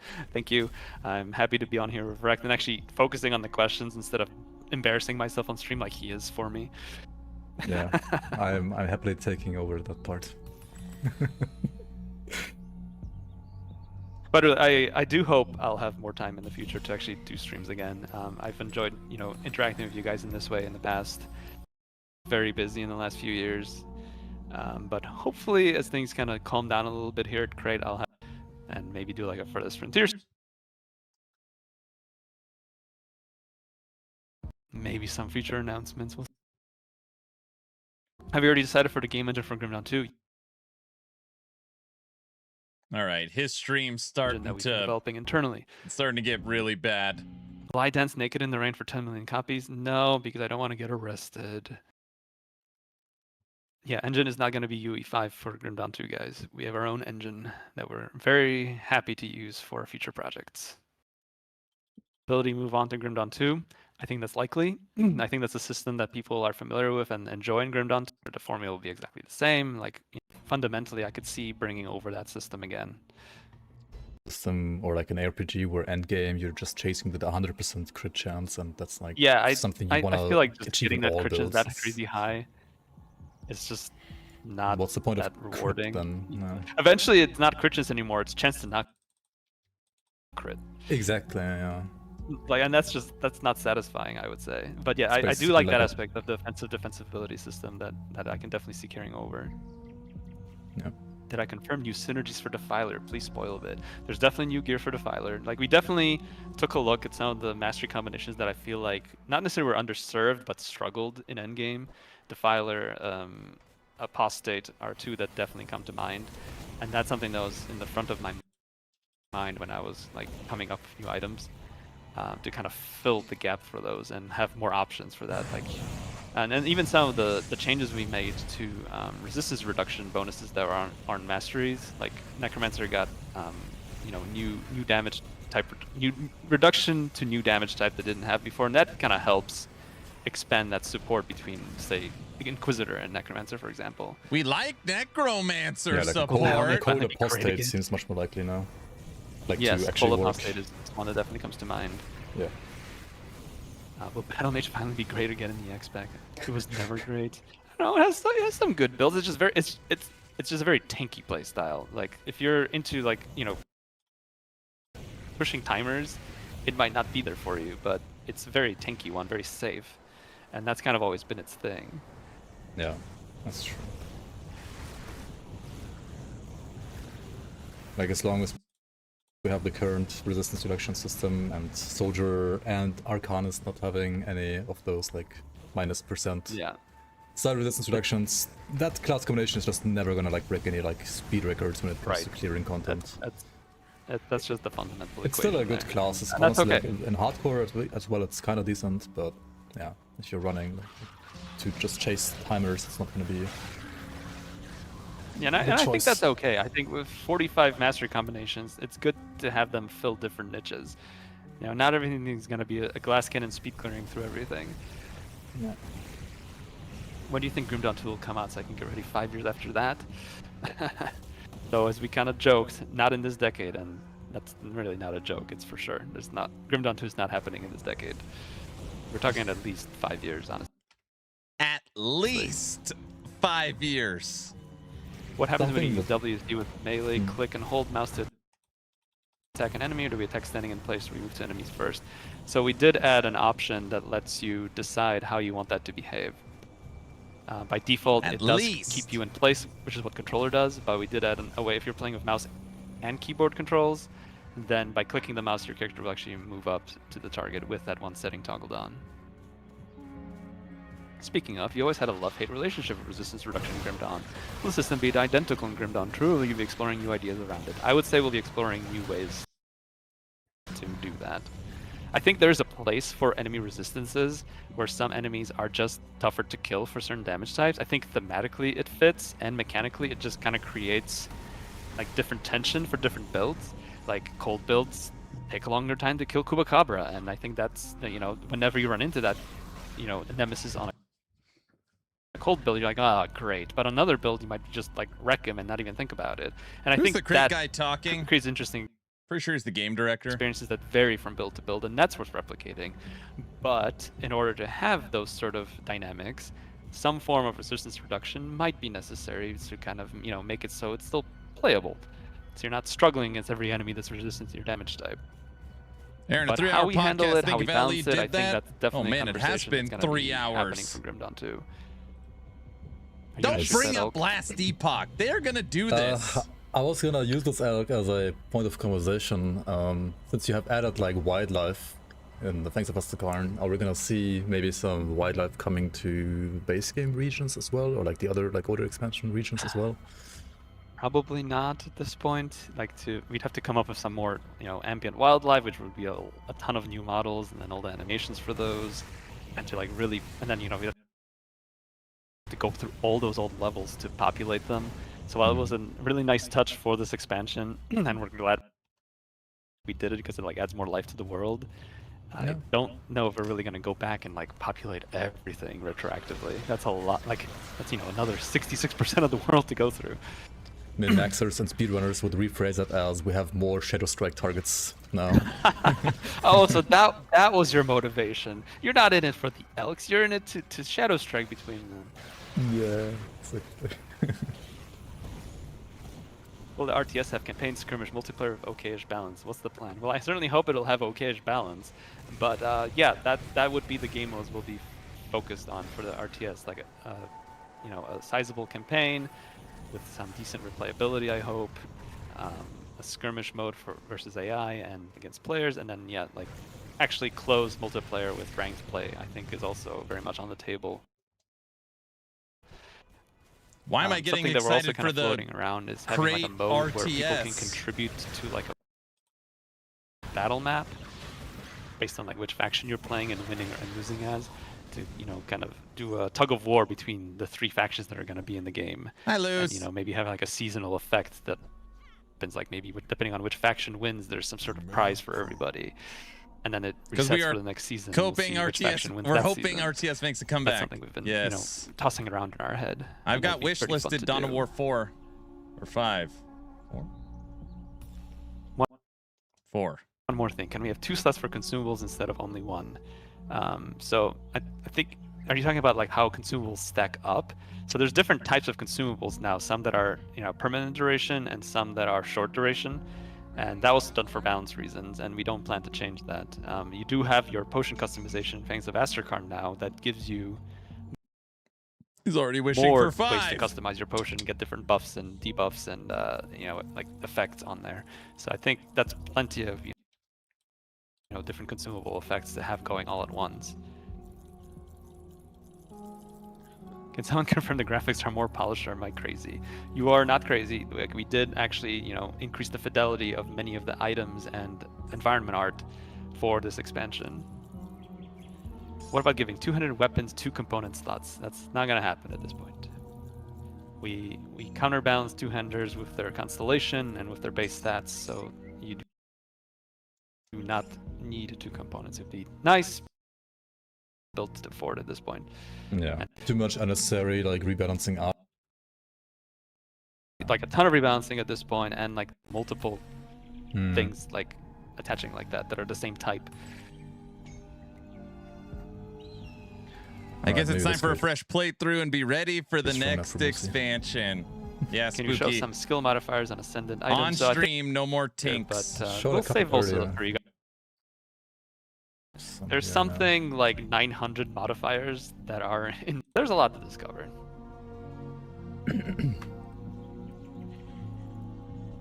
How the heck, as a developer, do you even balance a game with this many skills and abilities? Genuinely curious, it seems impossible.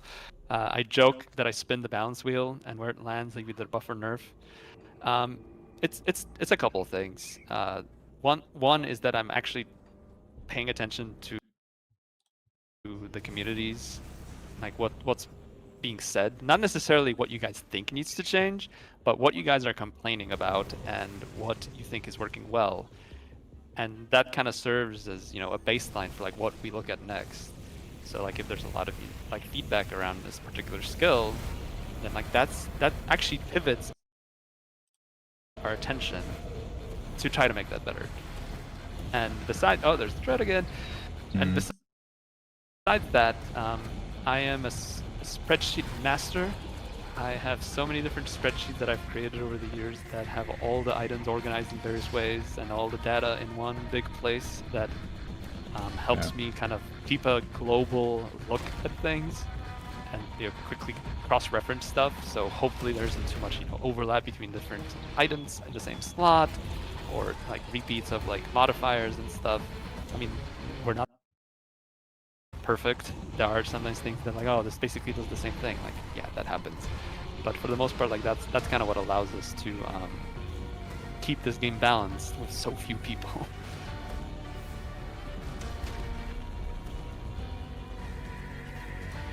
Yeah, if you didn't mention it yourself, I would have also said, I think even Midira, like yesterday, when I was watching the interview, mentioned it as well, that he has very good people in his team for all the spreadsheets, and yeah, I was instantly thinking of you, because I mean, you are the spreadsheet master from my knowledge. He was probably referring to me for that one. Yeah. He hates spreadsheets. I love them. They are Yeah. my jam. If honestly, if I didn't maintain the spreadsheets for Grim Dawn the way I did all these years, it would have been almost impossible to balance this game on this scope with so few people. Oh my god. It's like, I mean, we're talking about. Ooh. Well, to be fair, We're talking about a game on a scale fairer like, now, you know, but, AAA companies are making with hundreds of people that we're balancing with a team of 10. 10. Most of them aren't designers. Is there any way to wield a two-hand and a shield in the expansion? There is not, and there isn't going to be. For me, two-handers means two hands, and I will die on that hill.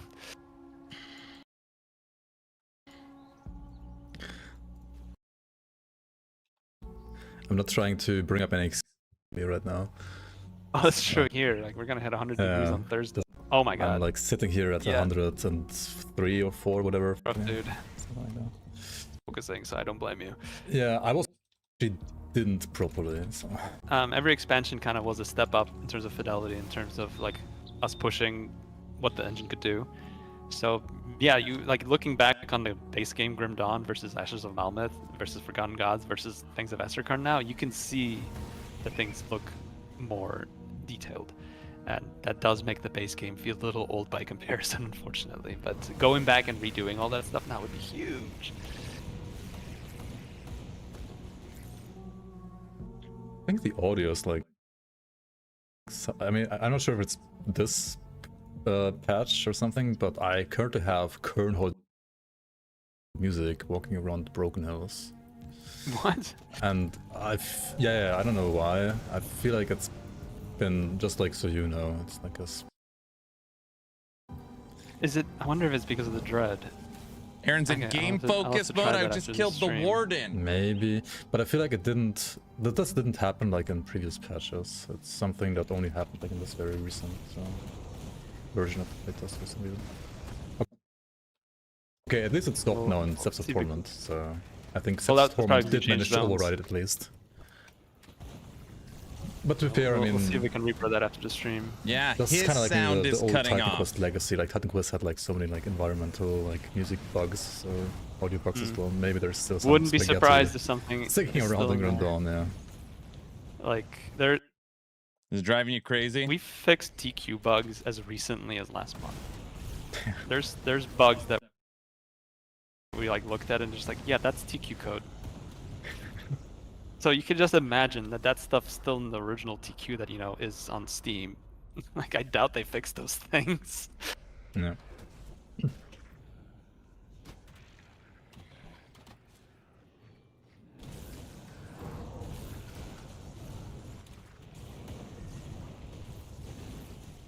I was dying and not paying attention. I'm not planning 20 years ahead, but maybe. Are we getting a pre-release patch soon? So 1.3 will release at the same time, or maybe a couple days before Fangs of Astrikar. The point is that that is the pre-patch. That is the patch that adds all the stuff that the expansion is going to need tech-wise. So they're kind of lined up. How can we help make people aware of the Fangs of Astrikar release? Somebody asking on YouTube. How can you help make people aware? Mention it to your friends. Talk about it on Reddit. Like, you know, comment on YouTube videos. Just bump that stuff. Yep. So other people will see. The more things kind of get attention, the more things show up in, you know, the searches, the more likely other people will see them. So like when you comment on like articles, when you comment on Reddit threads, like that kind of bumps it in the algorithm. Bump So it! literally by talking about the game, by sharing it with other people, you are getting the game more attention, and that helps us. All right, I need an init crate. I need to get this guy on town portal with What are me the biggest and Frosty. limitations of this engine besides the graphical aspects? All right, that's my new goal. A lot of the just damage calculations just don't work the way I would want them to. Like, people have mentioned physical damage is like calculates against armor multiple times, which is insane to me. But that's how it works. That's how it works in TQ. And that's what we're stuck with. Do I like it? No. Do I have to live with it and we have to bounce the game around it? Yeah.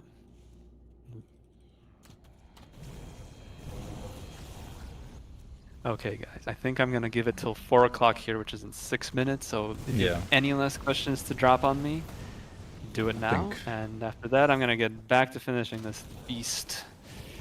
Is there any plans to add Ether Dot and Chaos Dot? There's not. That is one of the unique aspects of those damage types. That was a deliberate decision. It's not like we couldn't add those dots. We just actually chose not to. Will bleed damage be convertible in Grim Dawn 2? Is it just its own thing?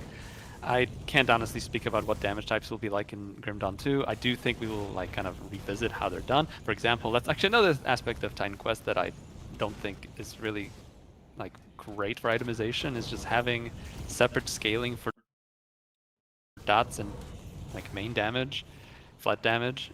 We have to have 2 stats for every damage type on items, which just bloats the tooltips. It doesn't do anyone any good. Would it make sense to have some items that specifically bump just dots? Probably. Does it have to be every item in the game that has to list both fire and burn damage on it? No, that'd be great not to have. So I think we would consolidate damage types instead of even just that for a sequel. Grim Dawn 2 has been confirmed for years, but they're not working on it yet. There's 2 games ahead of it. Afraid not. That will be the Paramore update coming on April 1st. But it's gonna be a kill, fuck, or marry kind of question. Oh boy. I didn't ask you. Oh my god. Don't do that!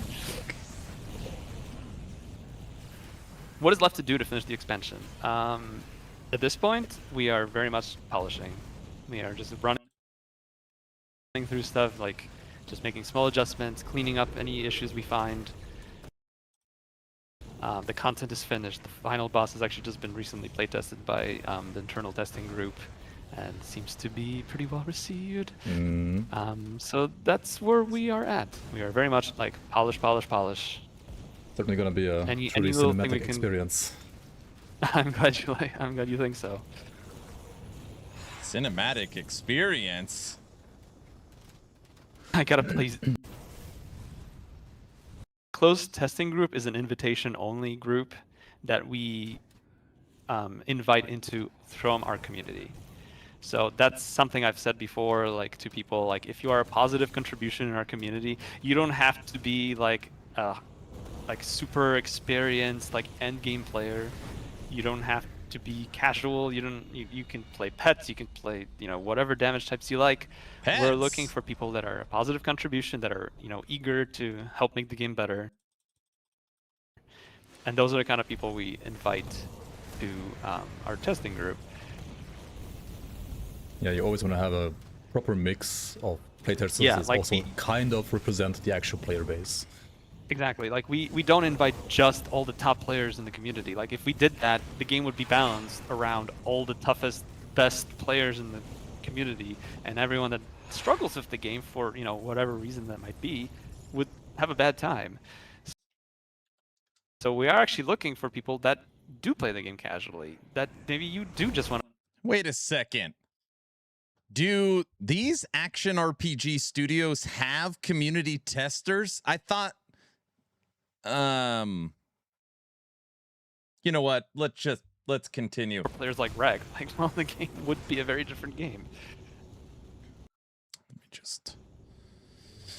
Yeah. More washed up hardcore player.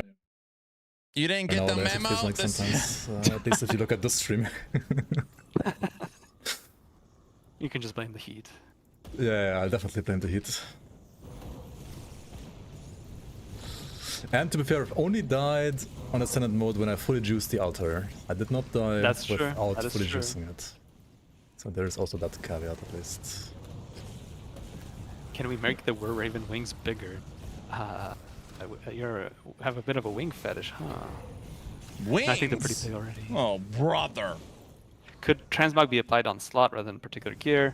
I do hear people's feedback about that. I think this kind of goes both ways. Like there's upsides to having it apply to gear instead of gear slot, and there's upsides for having it apply to gear slot specifically.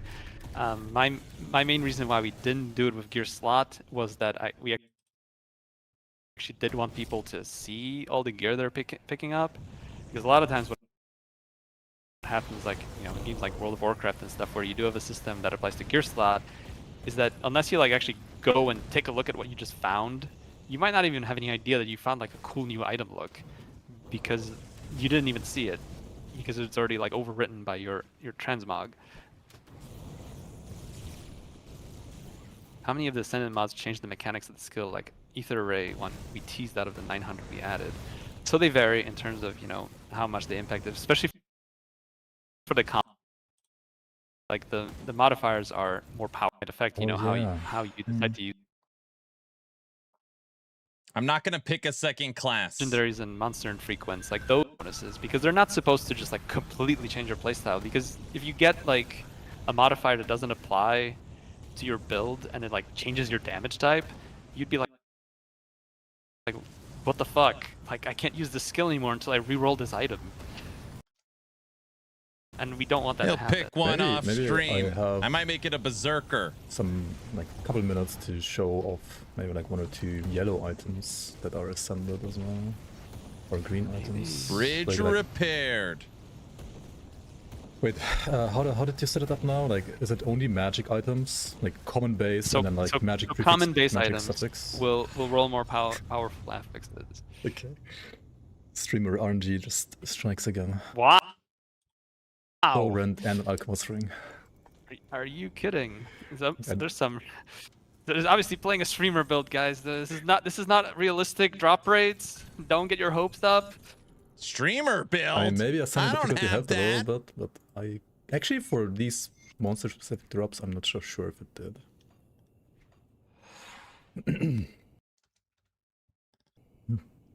I like streamer drops. Right, it is 4 o'clock and my time with you is up. Thank you guys so much for stopping by. I hope you enjoyed me talking at you for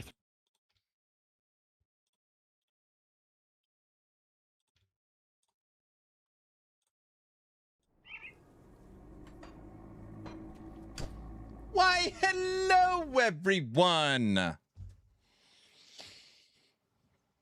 The dev confirmed streamer client. I knew it. I don't have the streamer client though. Wait, no, I don't have it. He's back. That's right.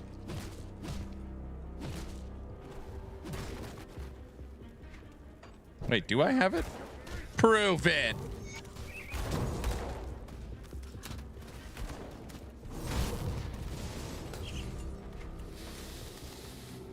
You haven't configured it yet. I don't have a streamer client.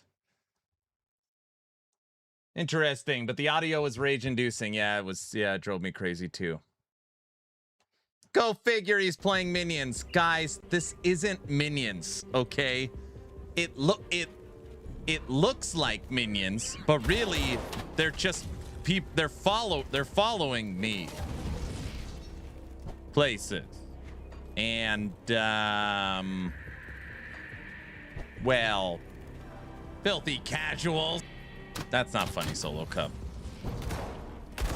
Oh, shush. Skeletons are minions. Dude, he said minions. There's going to be new uniques that allow you to set up your skeleton armies that you could pick one type, like all archers, all warriors, all mages. This game's really interesting. So,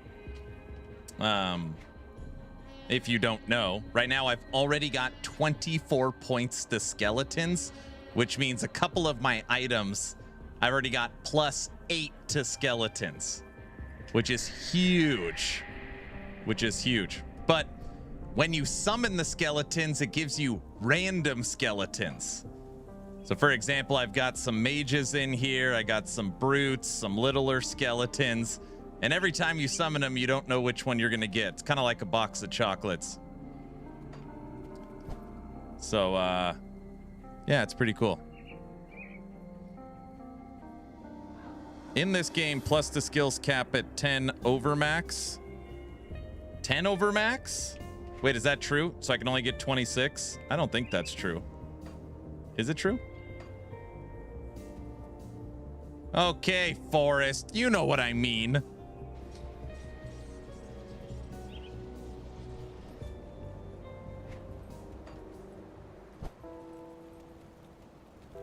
It is true. Max is plus 10. Well, we're almost there already. Well, you work dare. We have to hit them hard and fast. Leave no room for a counterstrike. I've only seen a portion. I'm on it, bro. It will go red when you're over. I see. He's not reading. Well, I decided for this character, I'm just going to do full map clears. That's basically what I'm going to do. I read some of it. Luz, tell him I'm reading some of it. To be fair, it's a ton of text in this game. It is. Would I lie to you, Mr. Streamerman? You wouldn't. He can't read, exactly. Hope you didn't miss any of the devotion areas. I don't think so. This is the only thing I believe I missed. Slay the rotten. I missed. I don't know where the rotted. I don't know where that is. The rest I think I got. Check out the map. Look at it. This is the map.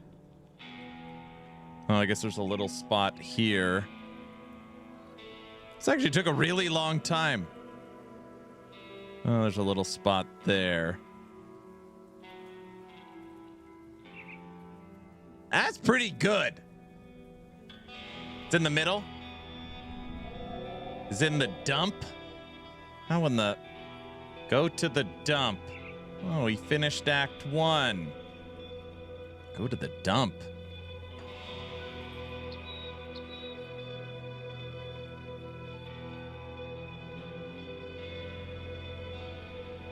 The old dump.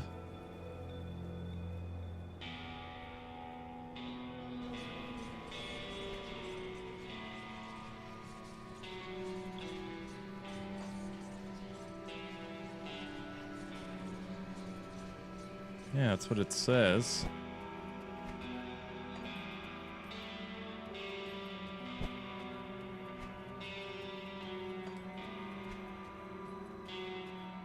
Right there.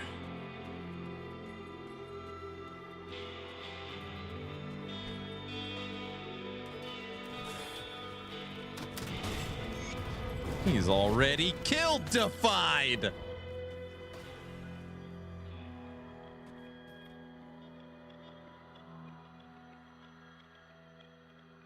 There you go. Why, thank you. How in the hell does Tech have that memorized?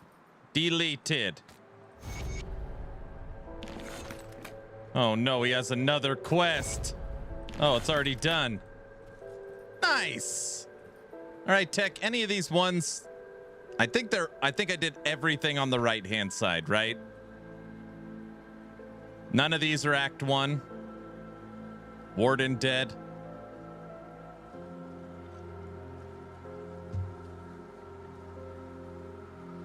All of those are Act 2. Excellent. Oh, I didn't get the portal. Damn it. Tech, I'm already +8 to skeletons. Then I can have 9 of them. Nice. This one's Act 6. I know, it's forgotten, right? More levels is more skellies. He talked about during the podcast with Rekt that there's new unique items that are going to let you focus on what skeletons you want. So I could have 9 archers, for example. Yes. Oh, that's cool. I know. Not saying I'm going to play Necro. I'm probably not even going to play Necro. I'll probably just stick with some kind of summoner. I hate resummoning until I get a good mix. Yeah.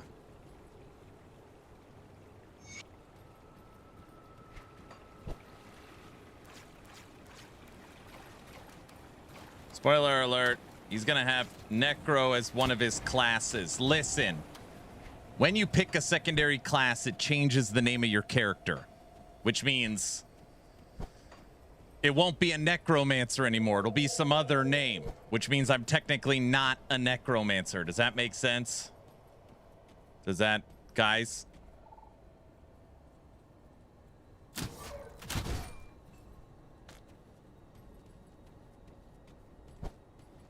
He'll be a minion mancer, 100%. These new uniques imply that they might be more modernized uniques. Modernized, huh? That's okay. They're not going to be ravenous uniques like Dragonkin. Am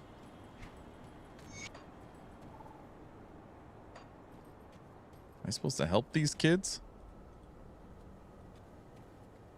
No?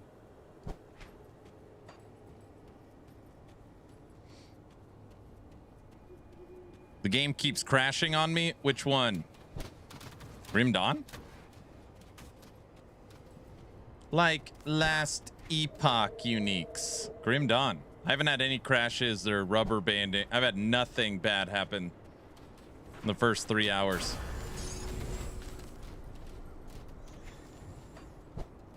Dude, I bet you Grim Dawn 2 is going to be fire, man. Is Aaron telling the truth this time? I would say no. That's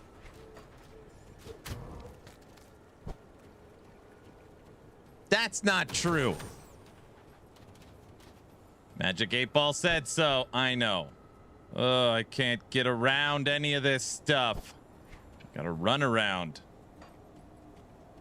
Poison Ritualist, I think I will be. Minion's always been strong. I feel like I'm going to pick Berserker. There's got to be one minion skill or something that works with turning into a were-raven and having a minion army. Or I could be a wolf and... I don't know. I feel like I have to pick the new one. Last Epoch 2 or Grim Dawn 2.0? Which one would come out first? So Crate Entertainment is making their RTS. They are making a new survival game, and then they're making Grim Dawn 2. He even laughed and said, you're not getting anything, you know, in 2020s. It'll be 2030.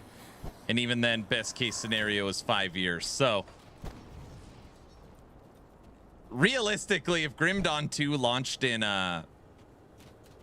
2036, 10 years from now, I would not be surprised. I'll bet LE2 by 10 years. Maybe. I wonder what will happen when a game makes the minion class also able to use bows. What will that do to Aaron's mind? I'll be fine. I mean, I would try that and play it for sure. Yeah, that would be cool. That would be cool.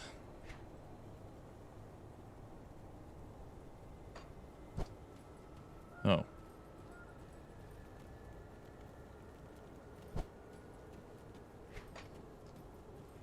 TLI made Carino Summoner path. Aaron would die, right? No, no, no. Spooky Roots is getting ready for the new expansion. All right, I'm going to reach out to Rekt by Protoss on Discord to see if he could hook me up with a contact at Crate Entertainment because I want to get them on the podcast with me and Frosty LaRue. See if we can make that happen. That'd be fun. I bet Grim Dawn 2 is out before Last Epoch Season 10. Listen, is it a requirement that when we talk about another game, we have to compare it to Last Epoch? Maybe we just talk about a different game.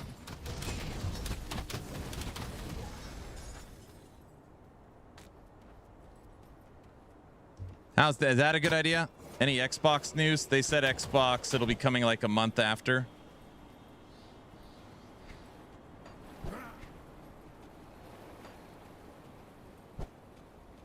We do. We want maximum annoyment out of you. That is true.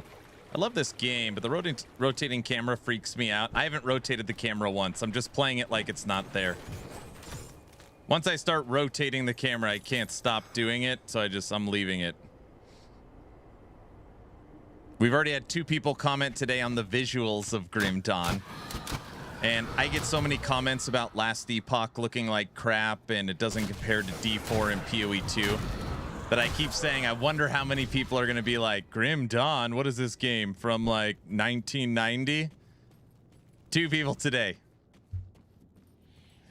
Game looks like it's 10 years old. Oh yeah, it is 10 years old.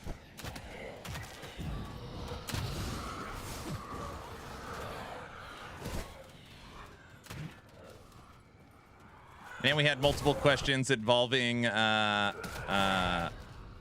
PoE. Yes.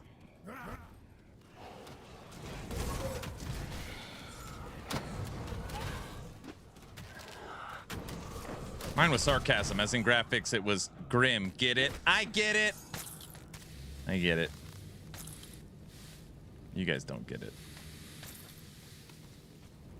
Hey, Spooky, what are these? Summoning stones? It's a summoning circle. Never mind. Okay, let's go this way.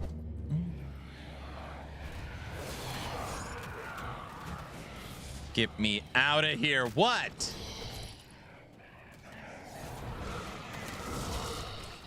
I think people are forgetting Darkhaven's coming out soon.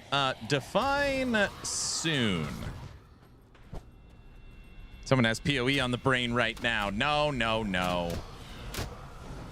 What a funny joke. I don't think it was that funny, but thanks. I'm glad you liked it. Aaron, does this game have spin to win? Yes.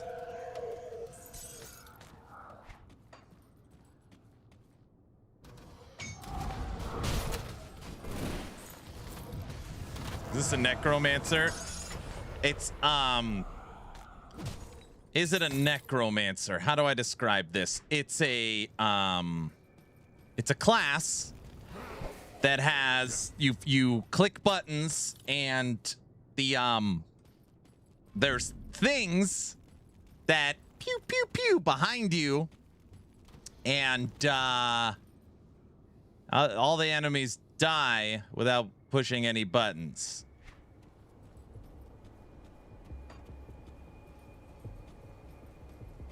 It's a crazy explanation. Aaron is my favorite Aaron. Exactly. So, short answer, yes. It might or might not be a class that could be considered in other games a summoning style necromancer class. So pretty much it's a walking simulator. It's not a walking simulator. I can make this minion that runs around and blows up, which is a, you know, you guys know what I mean.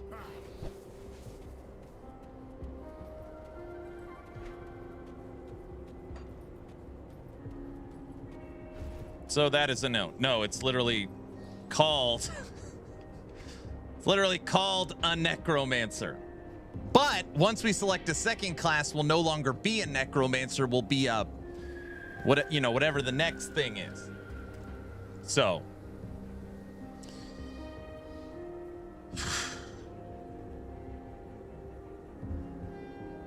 now you get it. It's a necro dancer. It's not a necro dancer either. Jeez. Listen, it requires a lot of clicking from me. I gotta pick up all this loot on the ground. I gotta look through it. It's not as easy as it looks.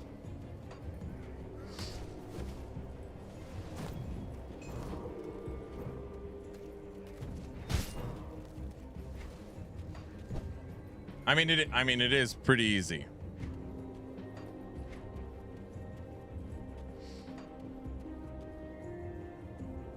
Aaron sounds like he's in Congress the way he's talking.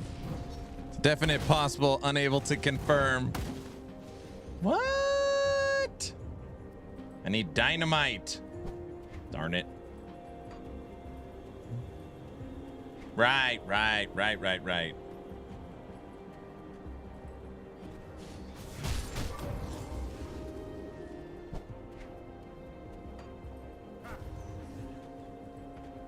Dude, we're just gonna play the game slow. We're gonna play the game slow. One class. Full map clears as we prepare for Fangs.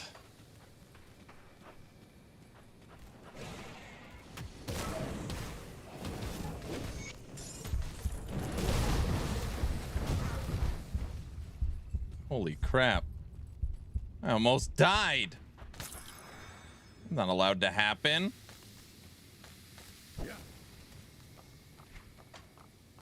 Welcome back, sir. Hello. Bees! That's where last Epoch got the bees from. You can max out the important skill being a solo class. Yeah, that's what I'm gonna do. Basically, my 2 minions, I'm just maxing them out. And then I'll take the summons buff where you could super boost them.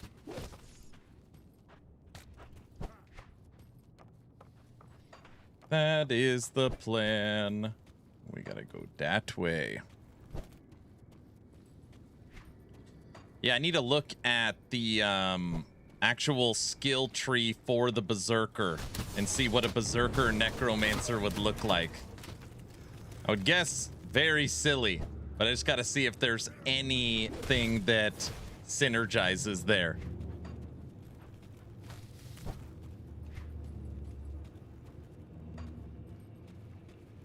I think you'll go full zoo build with the cultist or shaman, but I want to play the new class. Go for like 30 pets and upgrade them all.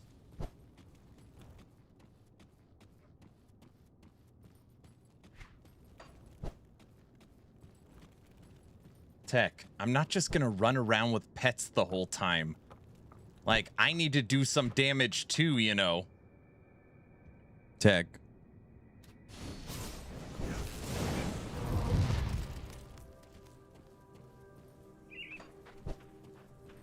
Oh, brother. What?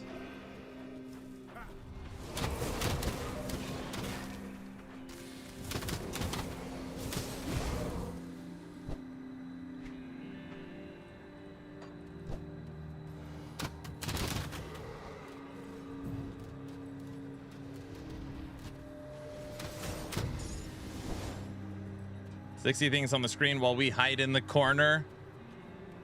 That's you trying to turn it into a walking simulator again.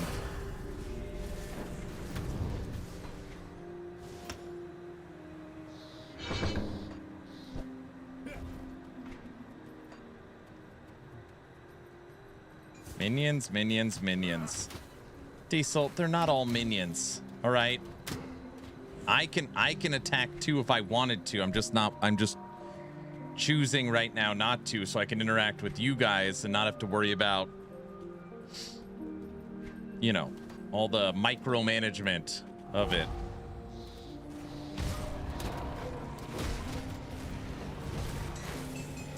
Oh yeah, blame us. I'm not blaming you. All right.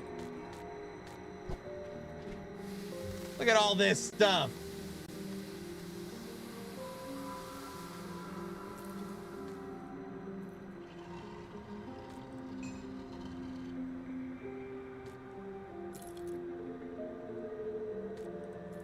Tech, you ever use spectral bonding? Is it literally just like raise specter? Kill an enemy, bring it back to fight for you?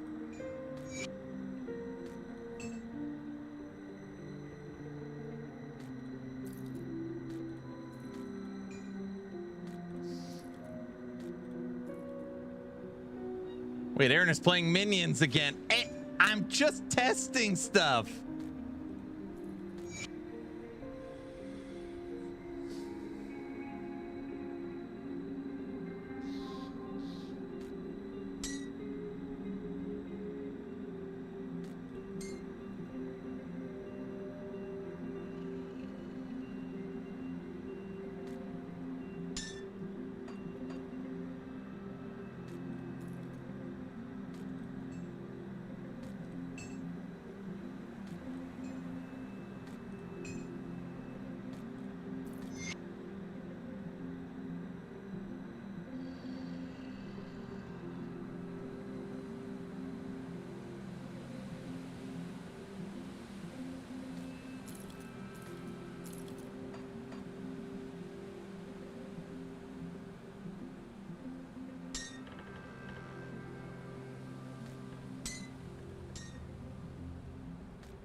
You didn't get enough of minions in PoE point 2, TLI, or D4. First off, in D4, I played Barbarian. Thank you very much. In TLI, I played Karina. And in PoE 2, I played Spirit Walker, which was not a necromancer. It was more of a beast master, you know? So all that considered, I think I barely ever even play minions. The hell do I need for you? Oh, you zip it. Barbarian Ancients. No, no, no.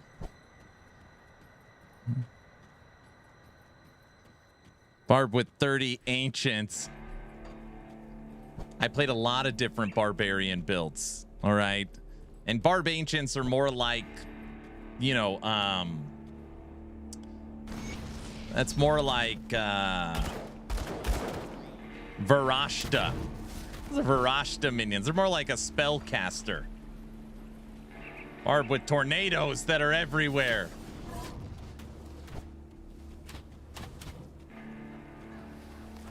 Right? Can't even come up with a proper excuse. Hey, tomorrow I'm playing Paladin. You see my pinned comment? Got the starter ready to go. Hey, oh my gosh, tomorrow I'm not playing minions. Oh, I won't have to deal with this tomorrow. Paladin with hammer minions. Zeal is minions, sir. How is Zeal minions? My sword is my minion. Your minions will miss you, I know.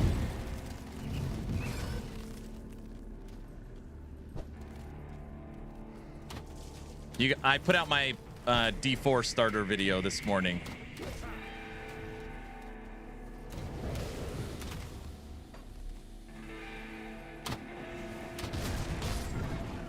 Playing minions.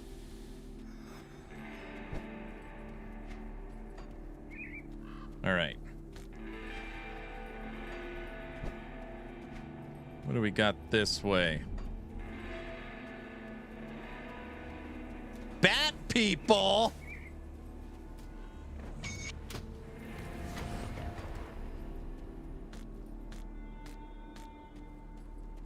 Also check my other message. What?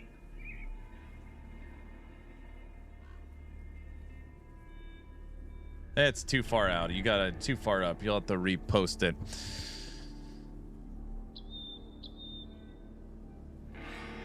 Hey, Aaron, I don't want to bother you, but hope you could maybe help me. I saw your build you put out for PoE 1.7 Reaper Revenants. In Keepers, you uploaded the leveling version, but is missing the end game. I was hoping maybe I can recover it. That's my favorite minion. I love your content and the way you stream. I'm glad you like it.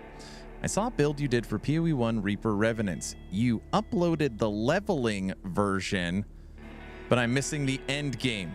You mean the planner for it? Savage, just hit me up on Discord. I'll see if I can find it for you. Yeah, hit me. Just friend request me on Discord and I'll see if I can help you later tonight. I'm sure I could find it somewhere. I hope. Wait, new season of Diablo 4 is tomorrow? Yes.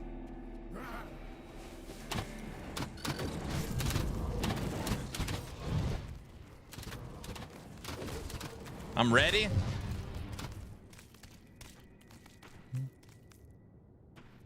Grim Tool says the Berserker class if you want to see the tree. Okay, sweet.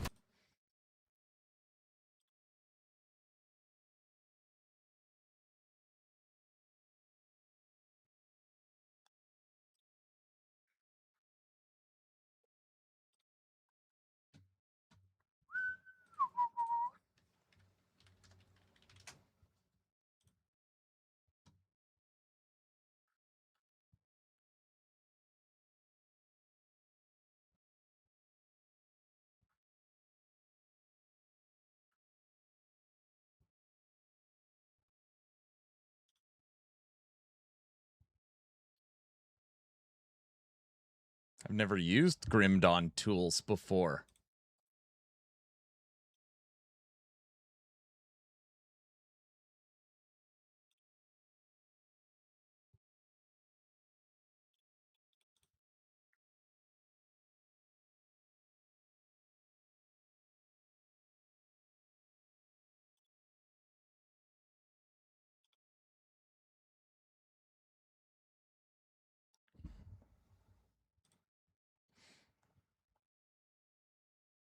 This guy won't use POB, but he's going to use Grim Dawn tools. I use POB for every build. What are you talking about?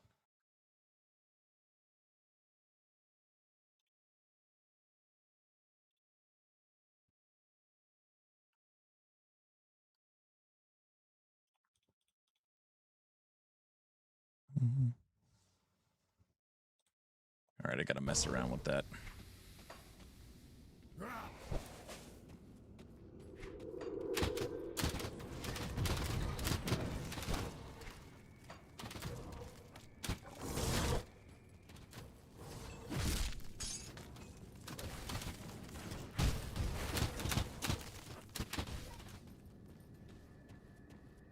Use POB now?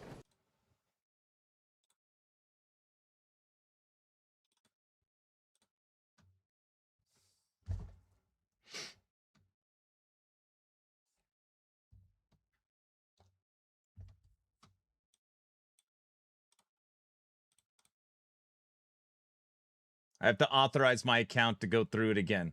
This is how I upload all of my builds.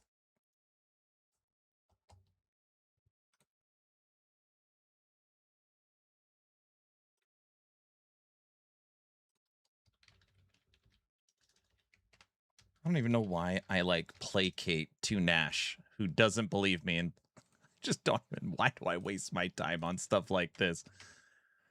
Oh, I'm sorry, everyone. I don't know. I just gotta prove this troll. It's just such a waste of time. All right.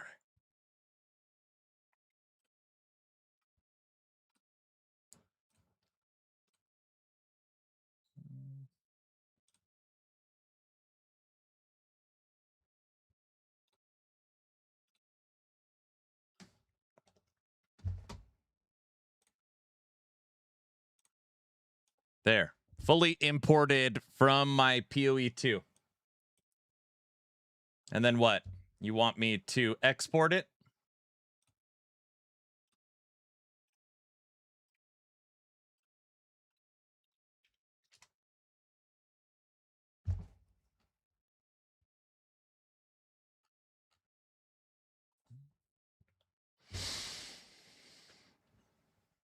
Aaron's letting the trolls in the brain heart. I know, I'm not going to read anything from him the rest of the day. All right.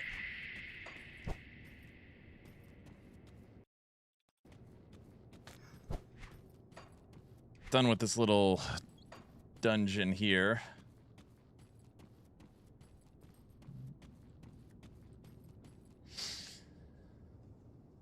Oh.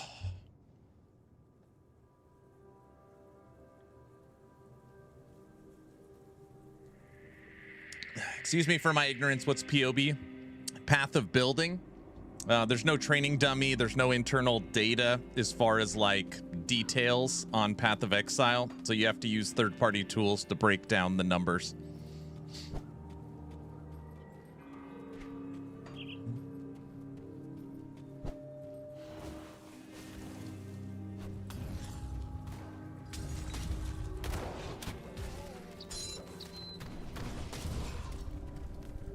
POV makes my head hurt.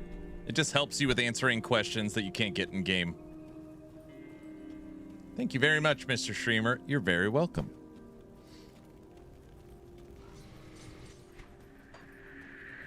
Never tried Grim Dawn. I played Titan Quest. I don't like Titan Quest 2. I don't know. I prefer Titan Quest 1. And you'll probably like this. Literally today we watched the dev stream on Rekt by Protoss stream. And he, basically the game director talked about how there's still so many components from Titan Quest 1 in Grim Dawn. And they're excited for Grim Dawn 2 to be able to start on a blank slate.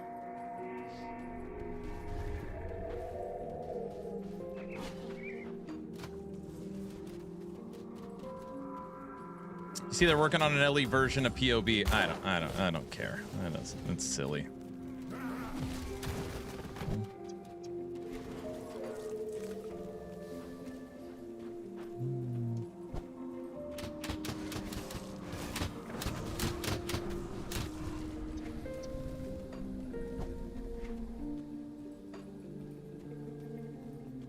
I hope they don't do the same thing with Grim Dawn 2. Oh, you mean like Titan Quest 1 to Titan Quest 2? You're hoping it's not the same Grim Dawn 1 to Grim Dawn 2? It's gonna be hard. I would guess that Grim Dawn 2 will be more mainstream for sure.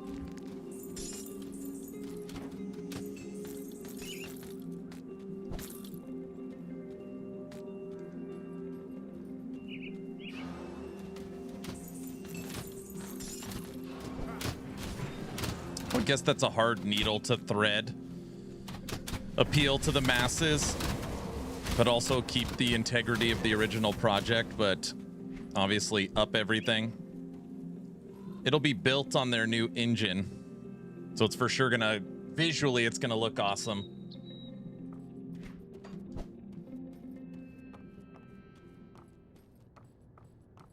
People complain about being old games. This is a diamond, such a beauty. So I can tell you, as someone that plays a lot of Last Epoch, that on a daily basis, people will join the stream and be like, Last Epoch looks like crap. Why doesn't it look like PoE 2 or Diablo 4? That's a daily. That's for sure a daily. So when Grim Dawn drops Fangs and all the content creators or people are covering it, I'm very curious what the conversation's going to be around visuals. Very curious.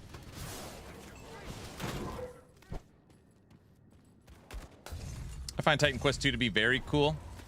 It's a change of pace. I call it a traditional ARPG. It's a little slower, not zoom zoom.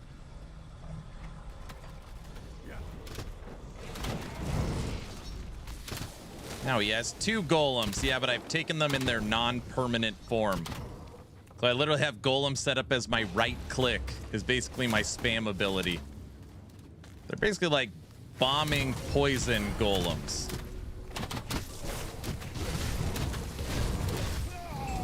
But they're not really minions. They're more like a spell, you know?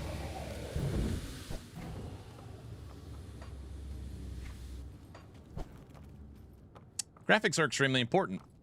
They improve your skill. Oh, sure. I'm serious.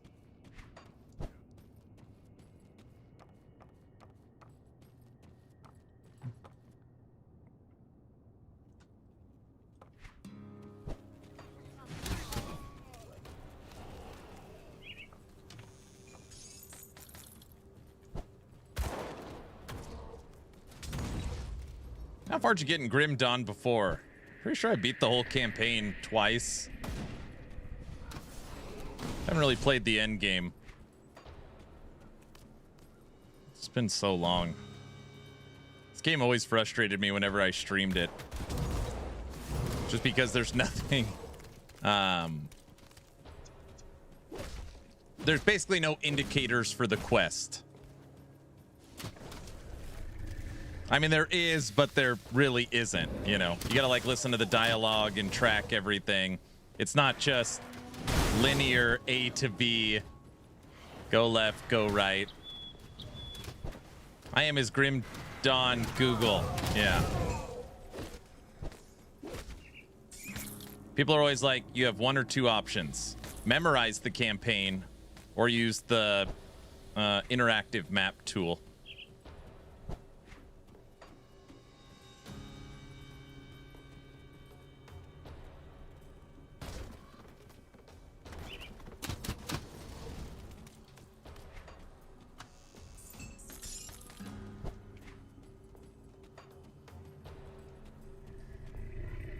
I have the map in Grim Tools open when I play. Yeah, that makes sense. What does it want me to do here? Oh, just blow it up. There we go. What's the end game like? I'm not sure. You could also uncover all the map and find everything. It's basically what I'm doing. Black Gem, what's up?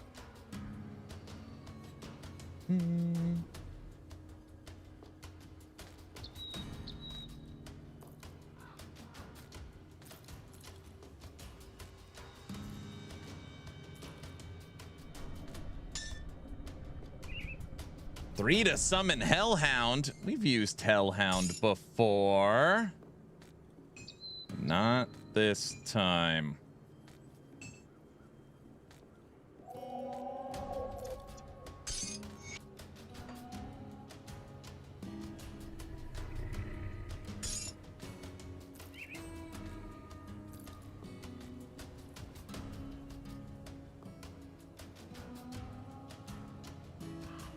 Pets damage, pets attack speed, +6 to summon Briar Thorn. We don't have a Briar Thorn.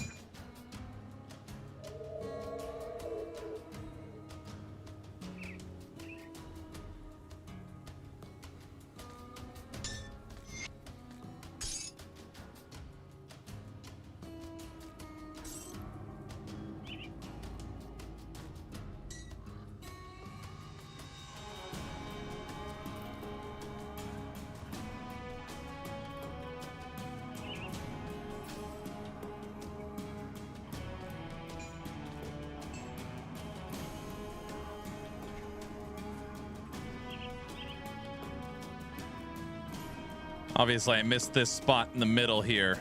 You need dynamite to blow it up, right? Lots of good buffs there and more of an active play style. The Occultist. Necro Shaman isn't a bad mix. Grim Dawn looks so much like Titan Quest. I must play this game. So you probably don't know, but basically the developers of Titan Quest, THQ Nordic, they had some disagreements, and to make a long story short, part of the studio that made Titan Quest 1 broke off and created Crate Entertainment and made Grim Dawn. Grim Dawn is actually, you know, the successor to Titan Quest. So you could literally say, you know, they're working on Titan Quest 3 right now because this is Titan Quest 2. Hello, hello. I have found you. Yes, all the quests.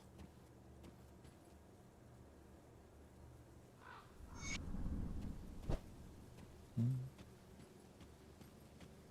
excited to check out season 14? Barb is strong. Barb was strong last season. Yes. Yeah, I put out my video this morning on what I'm going to do. I decided I'm not going to play Barb because it's too meta now.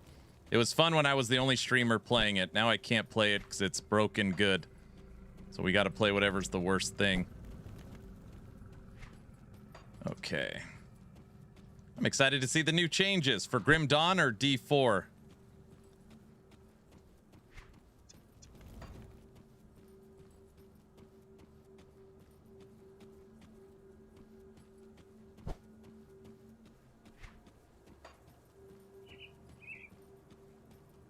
All right. No. Not that you can't play it, you choose. Maybe that's the wrong way, too. Oh, I see. We can't get there through there. We have to go up and around. Ugh.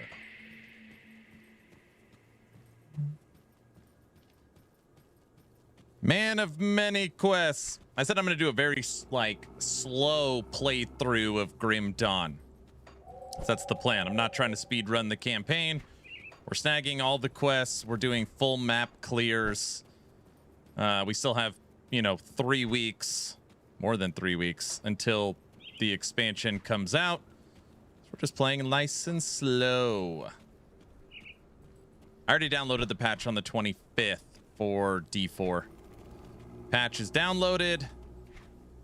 Season 14 plan video is dropped. And the build that I'm going to play is ready to go. I'm ready to go.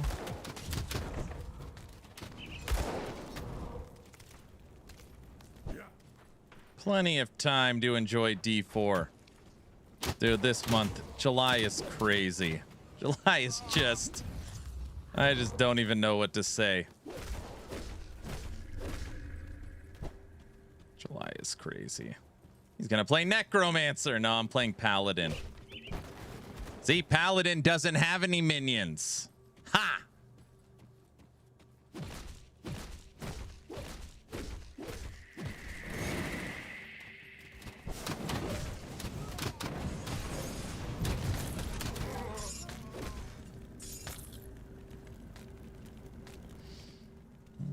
Zeal counts. How can Zeal possibly count as minions? I did see you playing LA Lost Ark, but don't remember seeing you play D2R. Yeah, I did a full playthrough of the new Warlock in D2R. You might want to log in again. There may have been more updates on the new patch art. I'll check it. So guys, for the month of July, we have Diablo 4 Season 14. We've got Torchlight Infinite, July 16th. We have the Hellclock expansion, Grim Dawn Fangs of Astrakan expansion, and PoE 1 League. And for the people that like it, Pal World 1.0. I bring that up because there's been enough people that have been like, "Are you gonna play Pal World?" Like, I don't think so.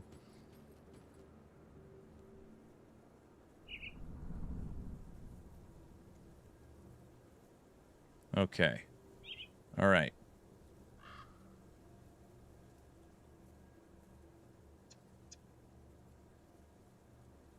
No need to play Pal World. Okay, I can't get to... Wait, can I get to there? I can. It's right there. There we go. Have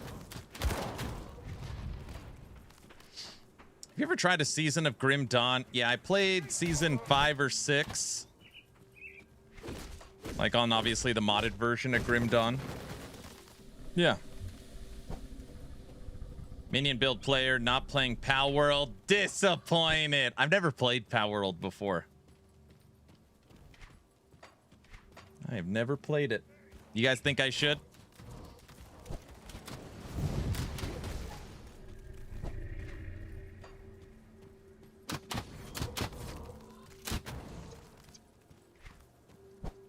You guys think I'd go insane? I did enjoy the interview. Are you proud of me? Not only did we watch the entire thing, I've been playing Grim Dawn. Look at that.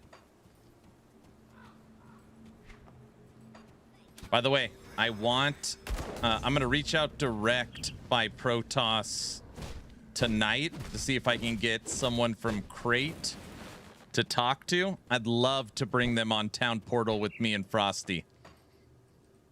I now have a goal to bring them on my podcast. Do you recommend me playing first the game without the DLC? Some games break the experience with DLC. No, you should play with all of them. No. I'd play with all of them.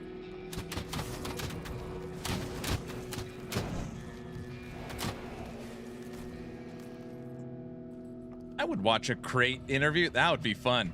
I'd love that.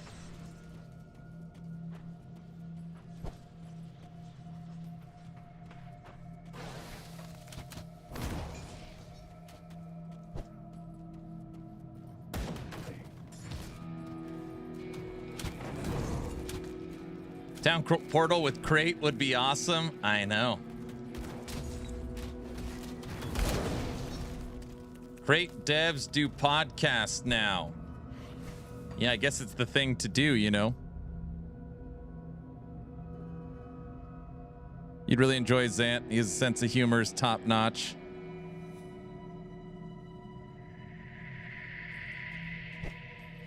What build are you thinking for PoE? Reaper? If I played PoE 1, I'd play Reaper, but I think I've got to skip this PoE 1 league. I don't know how I could possibly fit in more Path of Exile in July. It's just too crazy.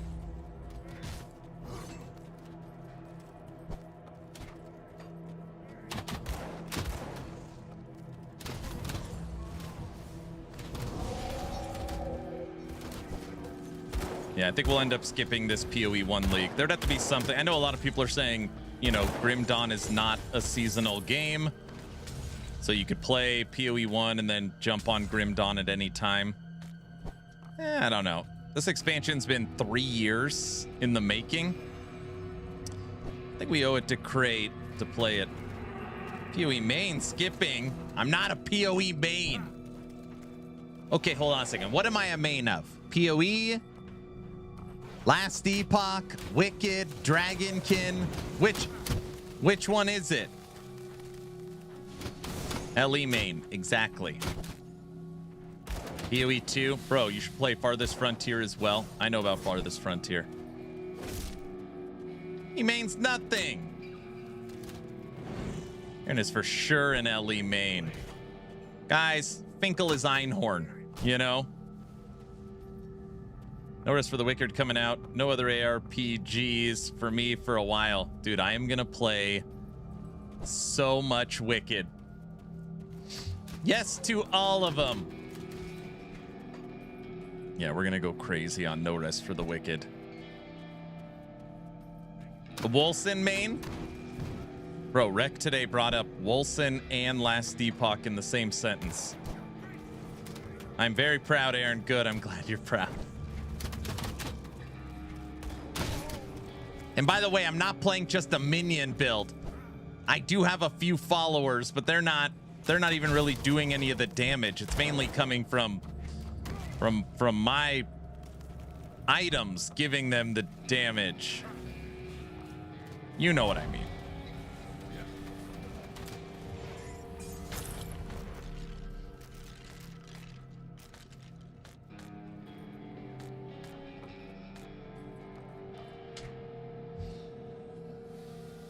Aaron is going to play a Necro or some sort of Ranger in Wicked. There is no Necro. So Wicked will not launch with the Necromancer class, unfortunately.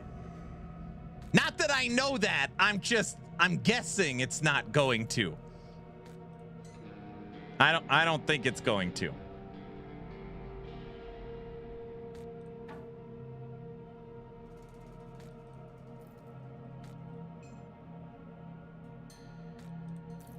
Well, what?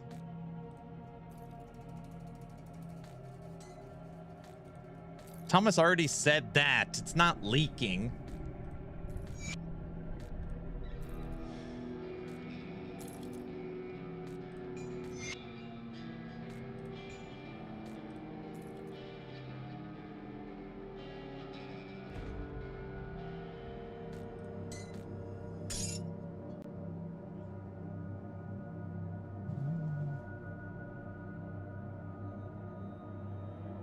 Level 26. Ooh, one level. Yes, Thomas on speed dial. Thomas already said Necromancer's not launching with Wicked. That's not me leaking anything. That's Moon Studios saying that. Playing minions is amazing. It's like walking and no need to aim. I was playing Illusionist in Titan Quest, my favorite wolves, Dryad, and lay traps. OMG, it was so nice. Looks like you're doing well in Grim Dawn, Aaron. Thank you. I think someone as a pet class would ruin the Wicked gameplay. Have you seen it? Oh man, I'm not even sure if I'll be able to find it.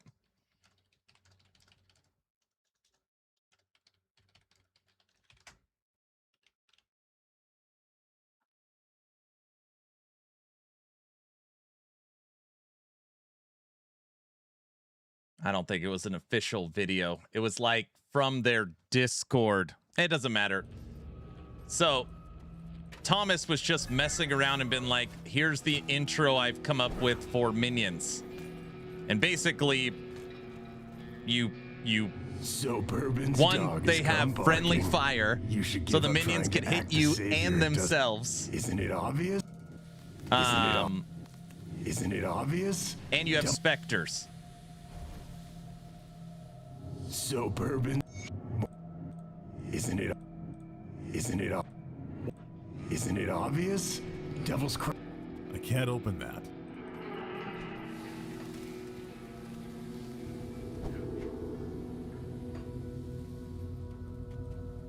No. I wasn't paying attention. Kill this person. Why can't I fight him? Can't kill him yet, I guess. I can't open that.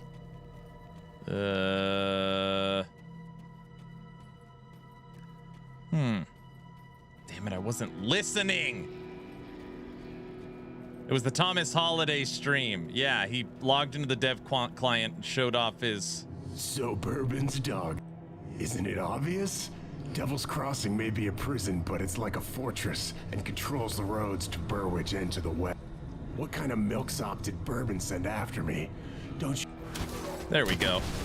You had to, like, read what he was saying.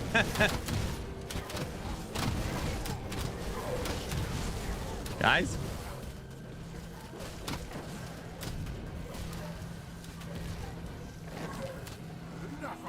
Reading? Yes.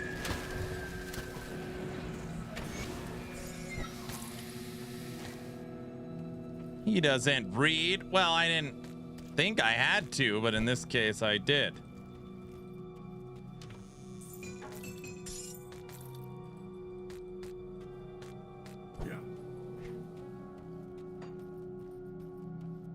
Isn't it obvious?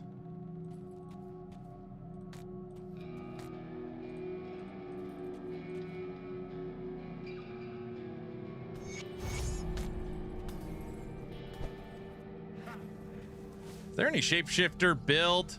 You know, you have to wait for Fangs. That's the Berserker class is the introduction of shapeshifting.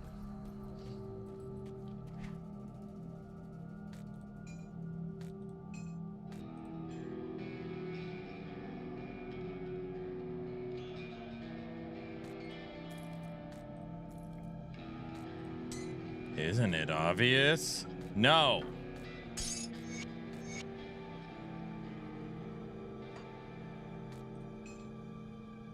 All right, we could use that at level 26.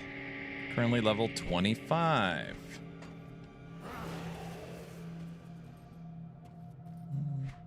Okay.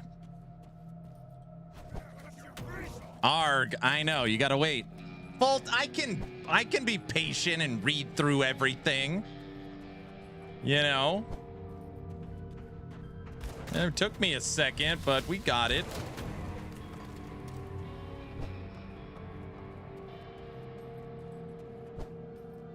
You need to put it on veteran. There's no challenge. I should have make it veteran.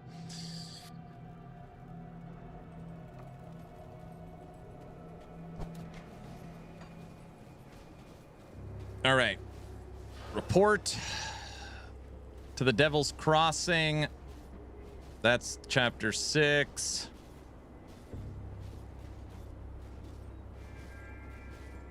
Return.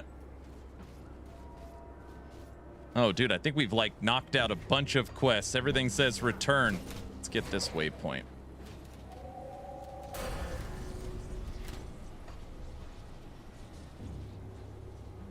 Nice.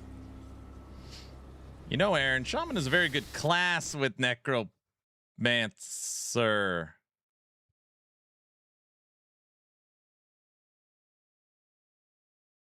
Grim Dawn has crashed! What? What?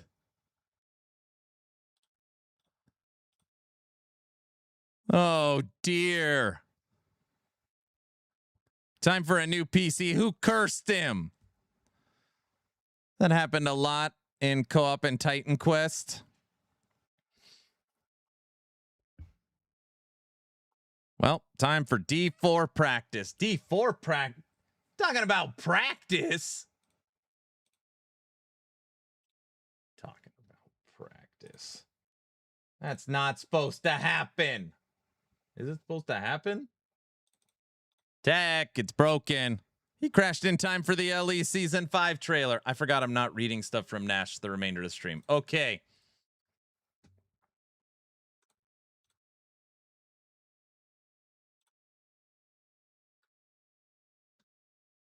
Oh, we're at 270. This one's going to be down to the wire. Twitch Partner Plus is at 270.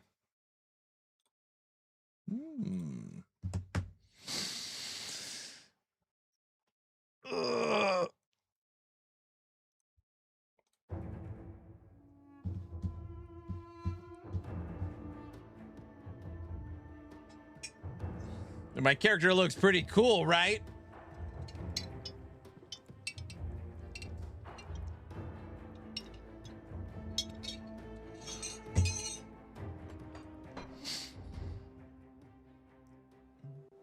Oh, sure. Everybody, what you see in the top left corner, TP Plus is not toilet paper. It's Twitch Partner Plus. This is your individual sub to my channel. Not gifted subs, not prime subs. If you are a tier 1 sub here, it's 1 point. If you're a tier 2 sub, it's 2 points. If you're a tier 3 sub, it is 6 points. In order to maintain 70-30 rev split with Twitch, you have to maintain 300 points a month. We are currently at 270, and we have today and tomorrow. So, it's always an ask, not a tell. 6 points, woohoo! TP Plus is how many rolls of TP have you gone through? Yes. Let's do it. The founder has spoken. Loses the founder. Everybody knows that. Okay, I got to report back to people in town.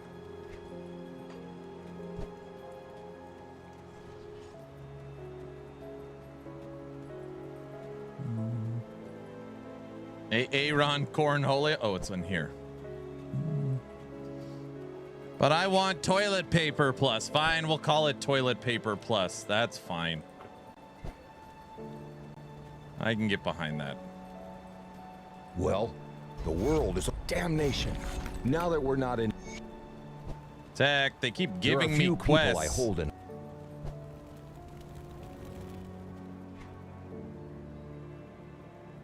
There is my new helmet. Excellent. See anything you like? Iron well spent.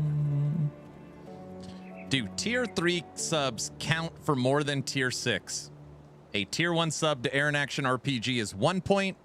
Tier 2 is 2 points. Tier 3 is 6 points. Keep your stash safe. The most one account can donate is 6 points. Yeah, it's literally a tier 3 is a 6x. I'll keep an eye on this.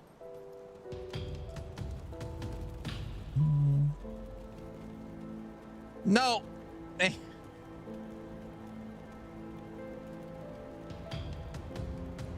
Anger, it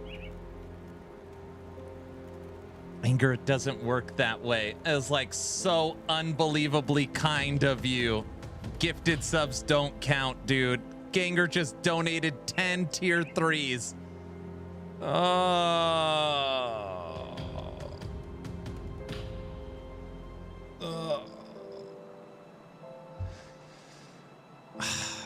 It's very kind. You can't champion this goal with Twitch. The most one person can do is a singular tier 3 to the channel. That gives 6 points. If you can, you should try and refund that, sir. Gifted subs do not count. That's so dumb. So the idea is that in order to unlock 70-30 rev split as a partner on Twitch, you have to build a community, right? Like, technically a streamer could donate the subs to himself and then unlock this. Like, they don't allow that. It has to be a bunch of different people. Come, friend. Shirk right to business. Nobody. Dude, just the fact that you are willing to do that just shows, man, thank you so much. Twitch is like Amway. Yeah, gifted subs don't count.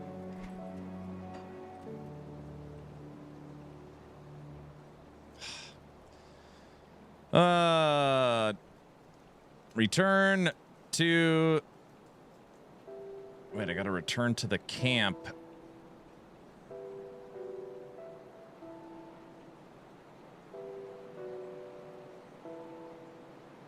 They should name a necro belt after Anger. They absolutely should. They absolutely should. Okay.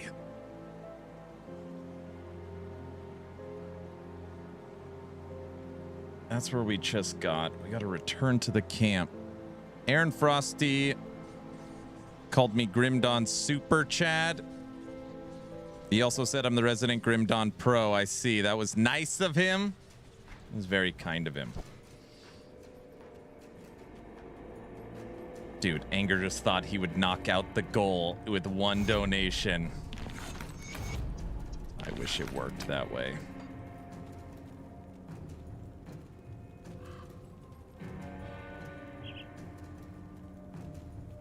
Find the lost rover. Return to Bernard at the rover camp. Rover camp? What the hell is Bernard? We need food.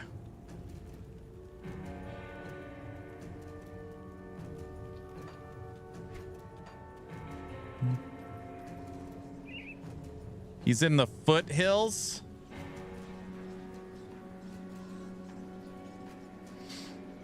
905 hours in Grim Dawn.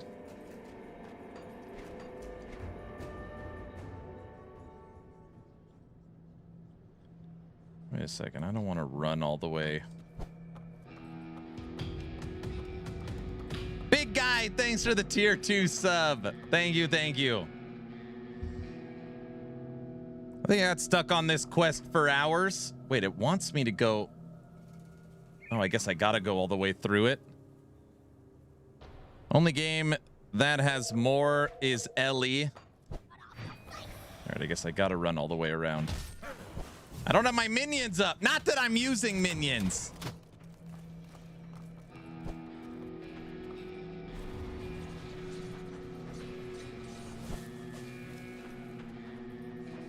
So Exatheus, I know I've said it a few times. I don't know if you heard it. Crate said there's going to be a ton of new Necro uniques, specifically around skeletons, that's going to allow you to focus on one type of skeleton.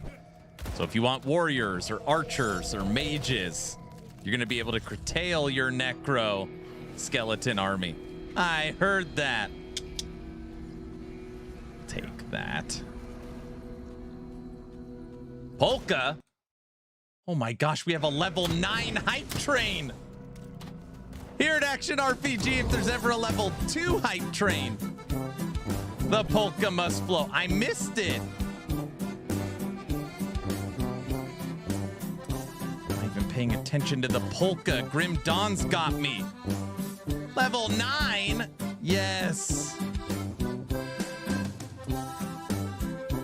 He's rusty. We need another subathon, guys. We just can't sit around subathoning all day. Polka for days. Yes.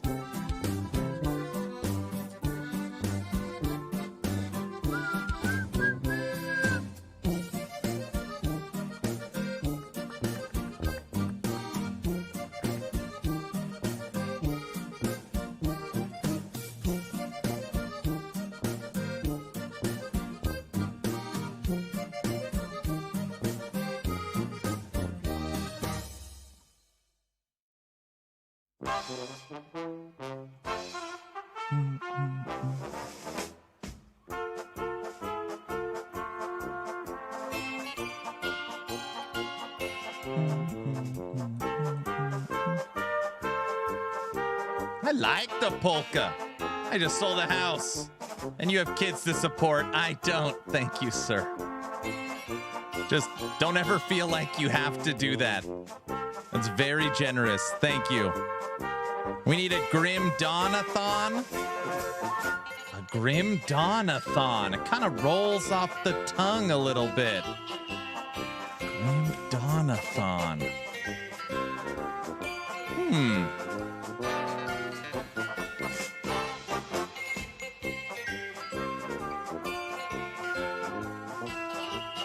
That would definitely be good. A Subadon? A Subadon?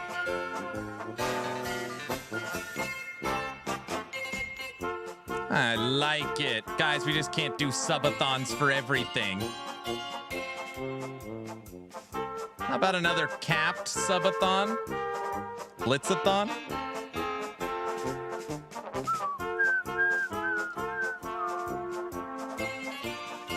Grim Dawn-a-thon. Okay, if there was some kind of Grim Dawn event, there wouldn't need to be an intro video, right? I just want to make sure that is strictly... That's incorrect. What do you mean?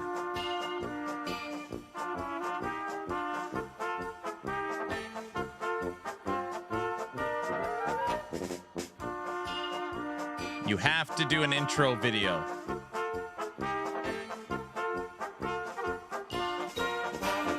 You have to. It's in the bylaws.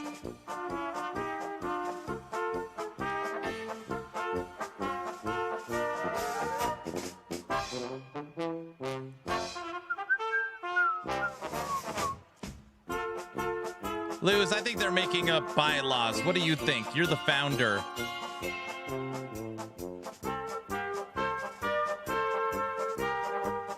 And a week of the fence.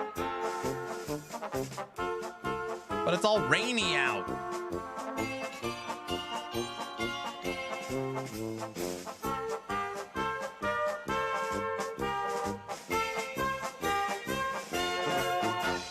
It's in the bylaws. Oh, brother. Minion intro video.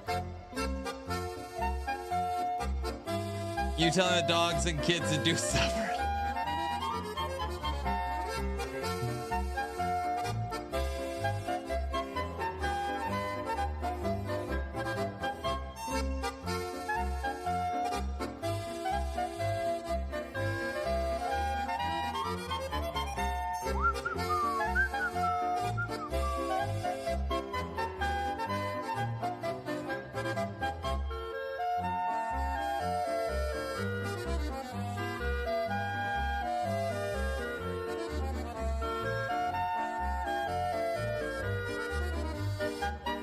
I need the loot filter for Grim Dawn.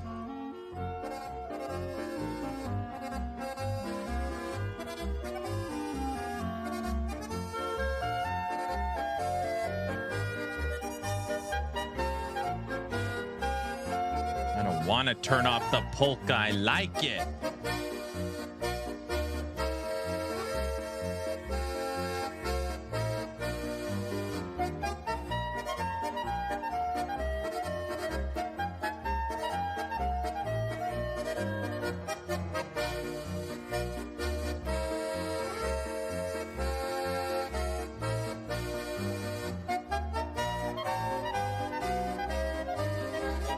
No, I've not tried the test server.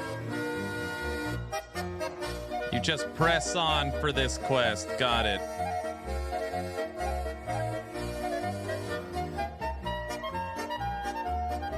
Bird people!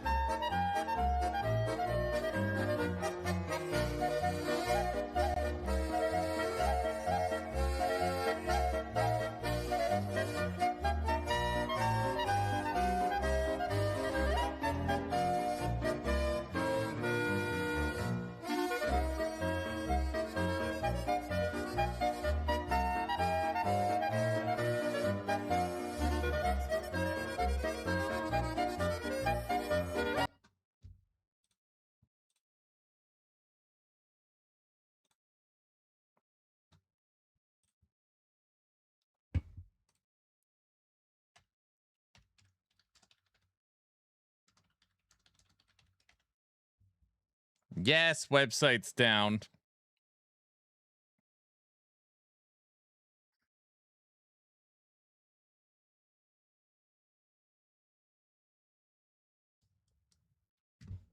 No. All right, I'll see what's going on. You know what, Frosty? There's probably just so much traffic on it right now that it crashed the site. That's my guess. So, you know.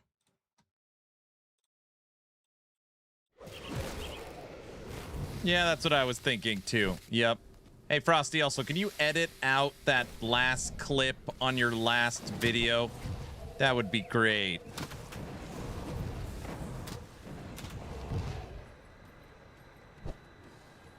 Someone unplug the potato? Yes. All right, they're checking out the website. No. Yes.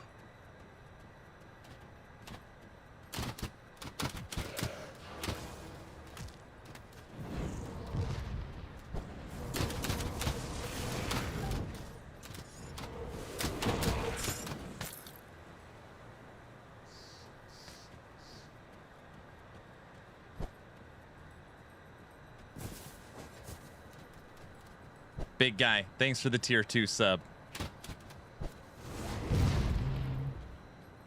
Anger, thank you for the 10 gifted subs.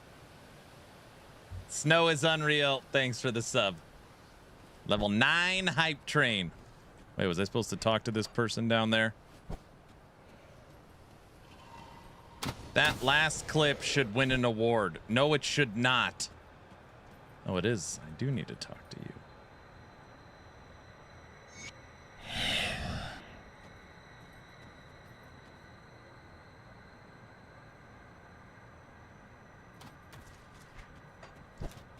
What clip? It's nothing. It's nothing. Stupid. Just Frosty took something out of context and put it in one of his videos.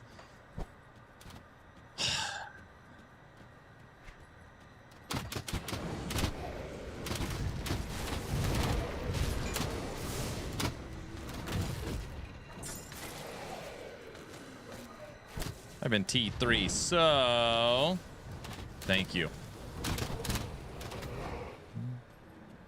I clipped it, sir, and gave it to Frosty. I know. That's why I've been trying to ban you, but it just doesn't stick.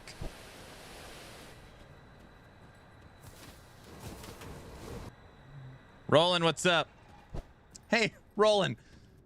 They might still be here. Someone said, hey, Aaron, I loved your Reaper Revenant build on PoE 1. I'm trying to find the end game planner, but it looks like what you have linked on the video is the leveling guide. I was like, oh, I'll try and find it for you, which also seems weird if that's true. Yeah. Reaper Revenants. Yes. That's me. Yeah, Savage. Yeah, when you go to the link, the POV is blank. Why would it do that?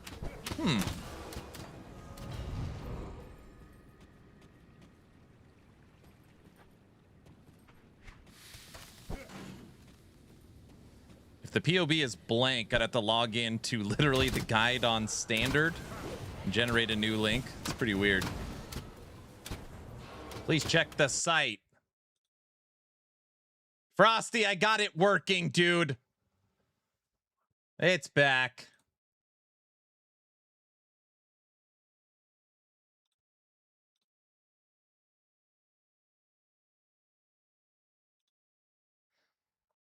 It's back.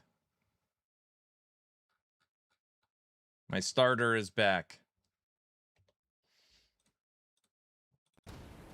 Wow, it is blank. It is blank? Why would it do that?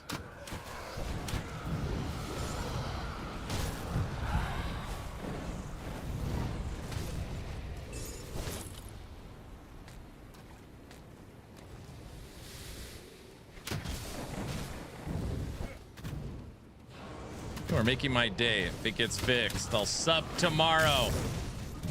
Need to ask my credit card. Reopening a new account on PayPal. All right. Deal. Probably because the skill tree was outdated. I have the old copy. And that the old copy is working.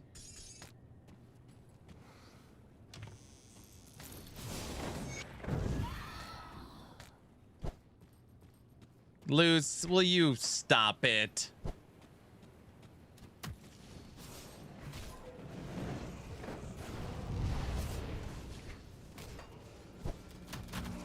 I just watched the clip. It's not that funny. It's not funny.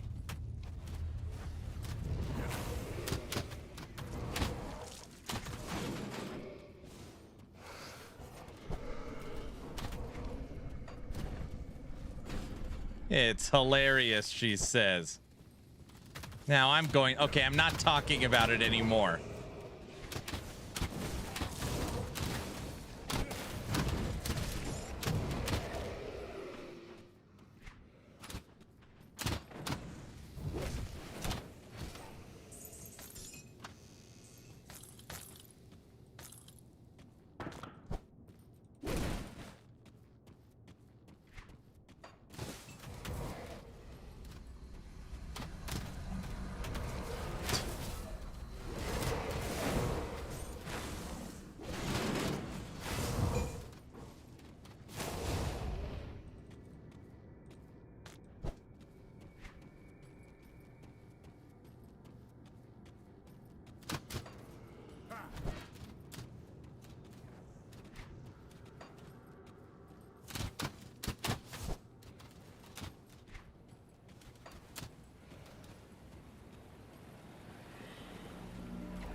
Reputation updated. I ain't reading what you wrote.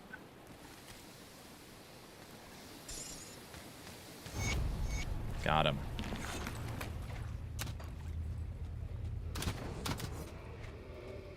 All right. I ran past this thinking I didn't have to do it, but I'm pretty sure I do. Early bird gets the worm. We're not fishing, sir. They're just talking about nothing.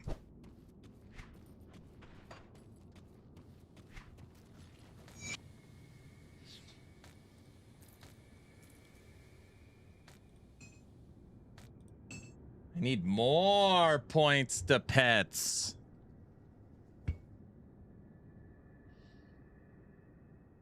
Offensive ability, health, no.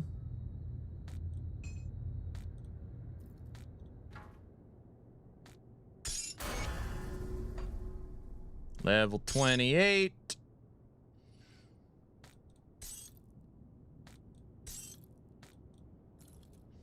Not too shabby.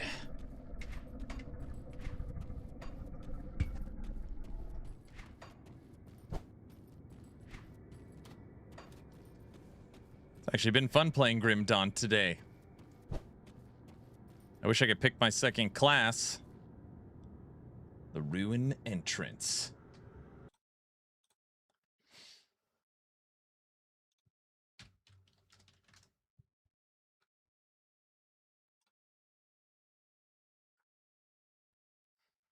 Twitch Partner Plus, 273.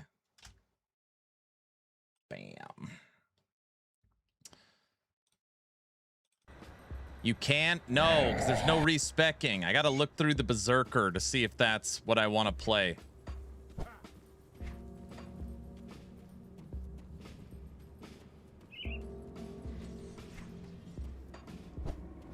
What's your first class? Well, my first class is wife just said good idea, fresh playthrough.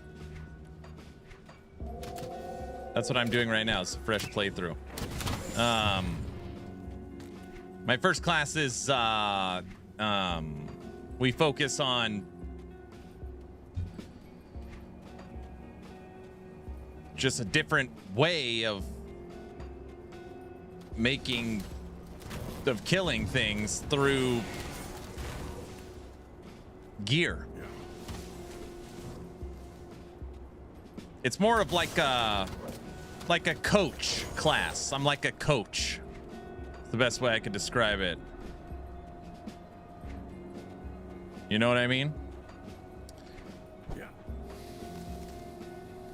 A life coach for dead people. Yeah, yes. I see. Basically, I see dead people. I don't know how else to phrase it.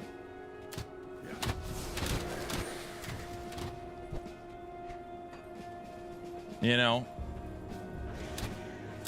you guys get it. Shen, don't comment on it.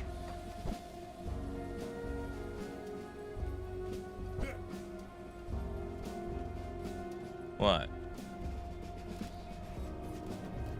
Did we train level 9 hype train? Okay, fine. I'm a necromancer, okay?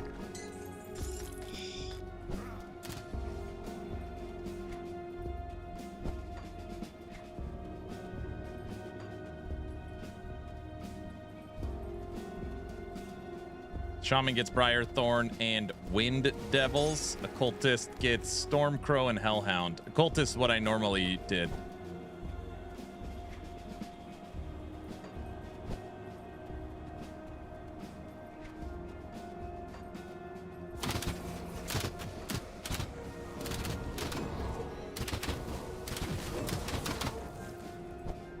What does the Berserker get? What's the Berserker Necromancer class name?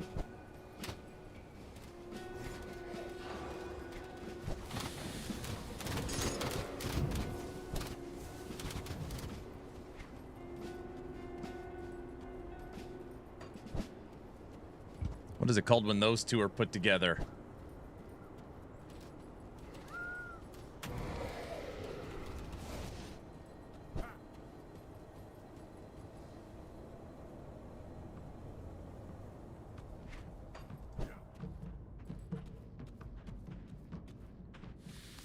Ah, that one. I was online when that happened.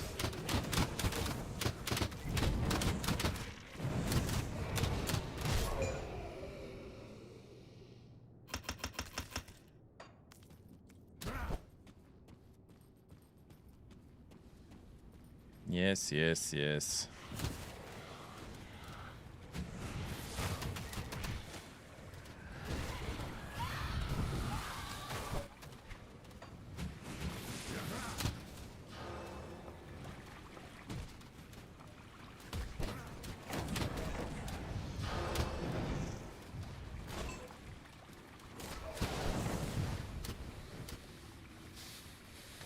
You all had your fun with that joke. Yes, yes.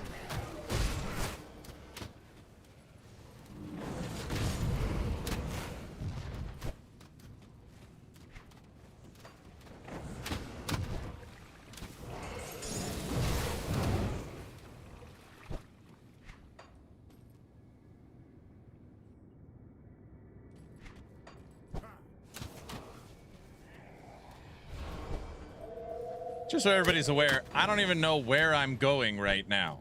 Just kind of... sure this will lead us somewhere.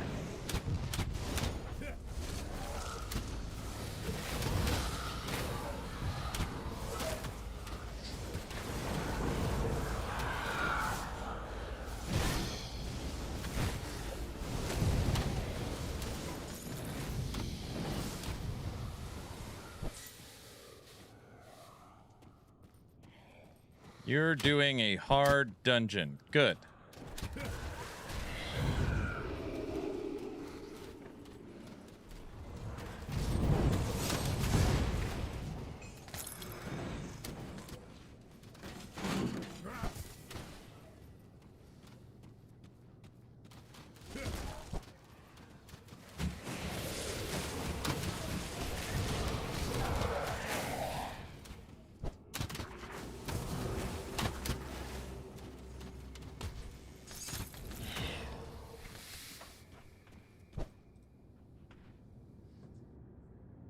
What else is new?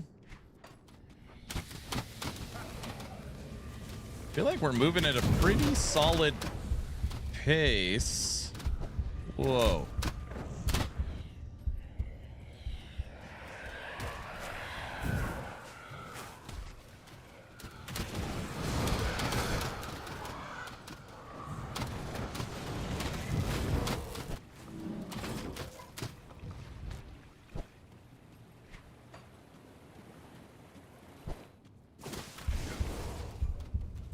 Dude.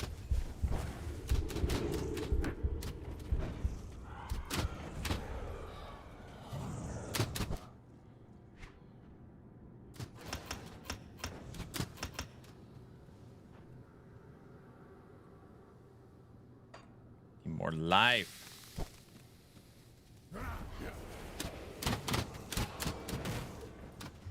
Thank you.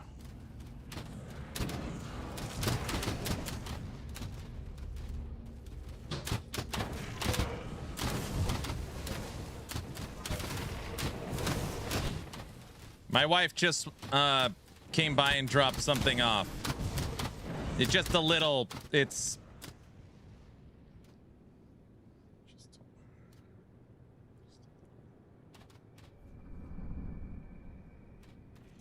nothing, just noodles, chicken. This guy. What? You are so spoiled. What do you mean? Where's mine? So now we can watch Frosty's new video. We already watched that yesterday. Or whatever day. We're not watching that again. It's just an empty bowl, see? Watch it again. What? Did you get the devotion shrine in this level. I don't know. I'm just doing full clears, so I'll go through the whole thing. I just want to see the ending again. Just can't. Ooh, that food smells good. Mmm. Nom noms. Desecrated shrine.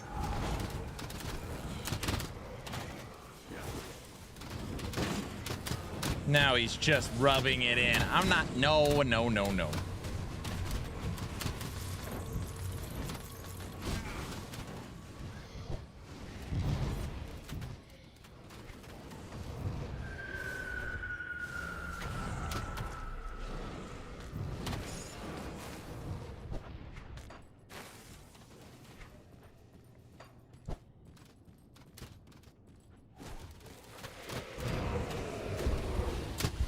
Oof, it's close.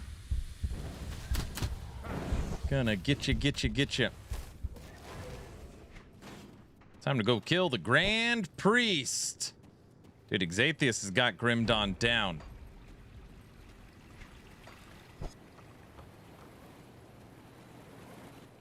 So where's the big bird? Bird? Oh, the Were Raven? Is that what you're talking about? You're specifically asking about the Were Raven. It's not out till July 23rd.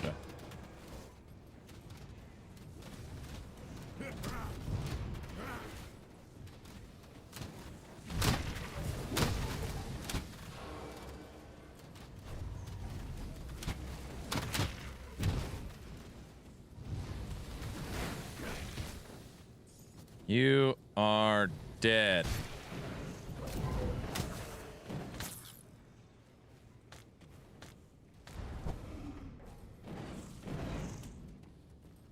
You should open the portal in case you die.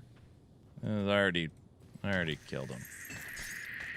If that is who I was supposed to fight. That's locked. Sealed. I need a key. You need to go further. So basically I did this too early. That's locked. Oh, no need to go further. Got it. I don't even know where the hell I'm supposed to be. All right. I want to eat. I want to eat. Who the hell knows where I'm at? Oh, we're going this way. Look, guys, I've been trying to do a full clear. Little stuff to the left. That's pretty good so far. Proud. You're so proud. So proud. Have you been clearing the hidden areas if I come across them? You had that quest, hand it in. I don't think anything to hand in. Oh, I'm supposed to find Bernard.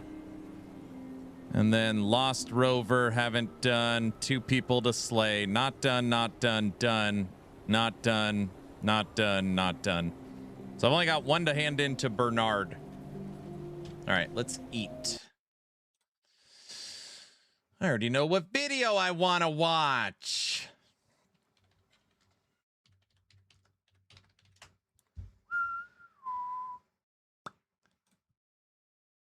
With our monthly... It's actually funny. This is the video I'm kind of putting out tomorrow. Granted, I haven't watched this yet. There's 5 different games for July. Diablo 4. Torchlight Infinite. Hellclock. PoE 1. Grim Dawn expansion. Of those, and Pal World. Pal World launching. Of all of that, let's see how many Force Gaming hits.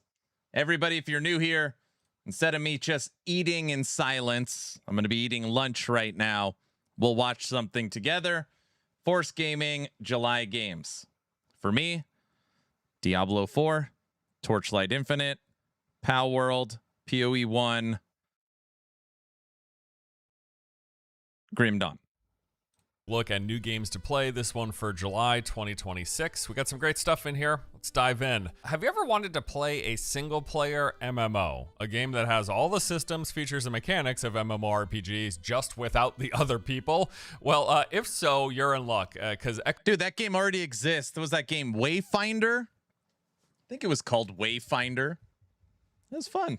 Echoes of Aincrad looks to be delivering that exact thing. Honestly, the game seems pretty legit. We got a cool visual style, solid looking combat. It's a bit more anime than I tend to prefer, but that's just the game's origins being based off of Sword Art Online. And yeah, the gameplay, from what I've seen, has my attention for sure. In fact, there's a playable demo of the game that came out during Steam Next Fest, so we've had all sorts of hands-on impressions out there, and overall, it seemed fairly positive. So this isn't a big open seamless world, but rather the game features these expansive open zone environments. It's also a fantasy world. You're gonna get the typical assortment of biomes with forests, swamps, deserts, mountains, and plains. There's a variety of points of interest in these areas. You'll fight enemies, collect loot in castles, ruins, and caves, while then also visiting towns and villages where you chat with NPC traders and quest givers. In addition to having those points of interest, every zone also has a few different systems and things to engage with, like you got chests to collect bonus loot, there are events including these boss summon battles, and then they've got these towers that reveal the points of interest in the surrounding area. Combat is full action, light and heavy attacks, combo chains, contextual attacks, block, dodge, parry, and several abilities unique to every weapon. They've got progression with you collecting mats to craft items, there's an upgrade system to make weapons stronger, and then your character levels up with you picking what attributes to increase as you do. Something interesting too is that the game's narrative, the whole thing takes place in this massive castle apparently, with every floor of the castle being its own biome, and there's like 100 floors or something. I don't know, pretty cool. They also got a character creator with a lot of different options to select how you look. You know, I'm not at all familiar with this anime inspiration of this game, that being Sword Art Online, but looking at the gameplay and the systems, I think the game here does look pretty good. I'm hoping to jump into the demo maybe sometime in the next week to get some hands-on time with the game myself. Looking forward to it. Echoes of Aincrad launches on July 9th. It'll be coming to PC, Xbox, and PlayStation.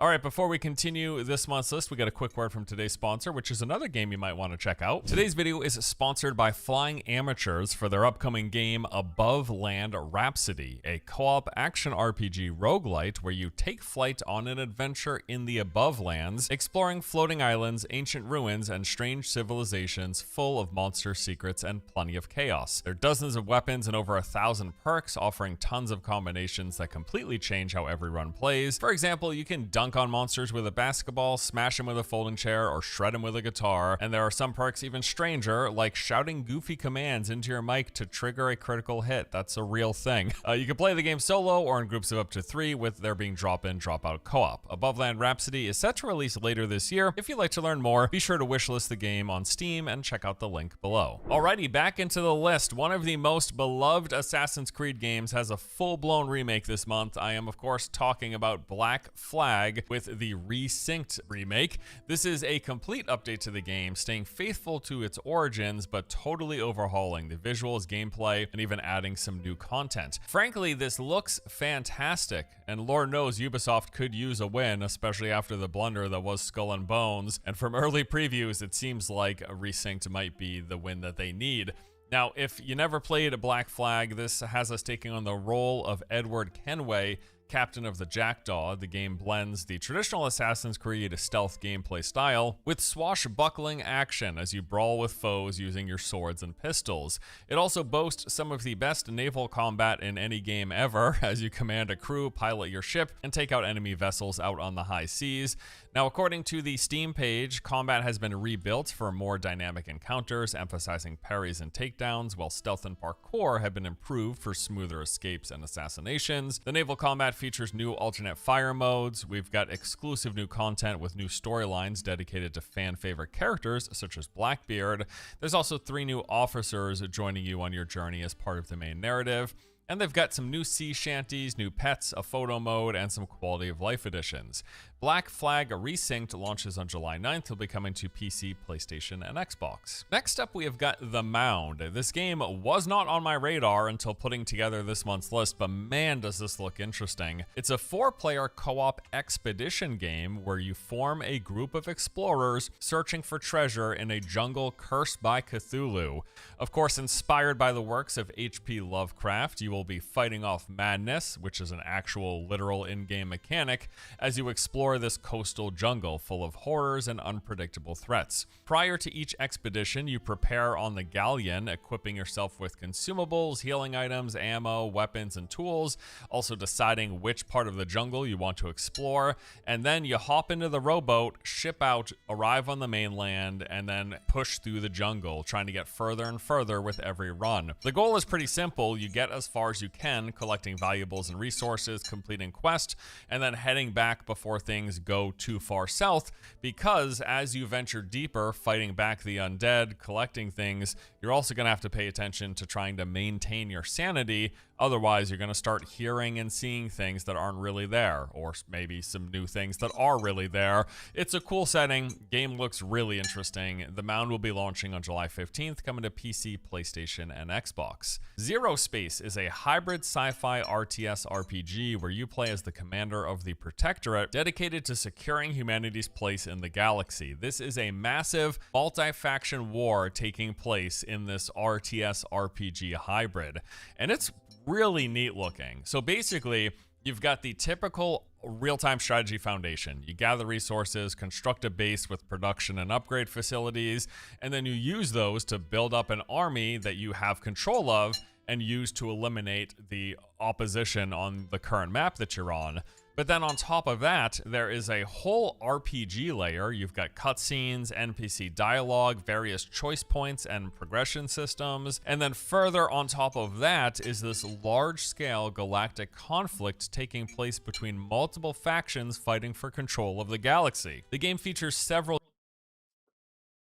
That looks pretty cool.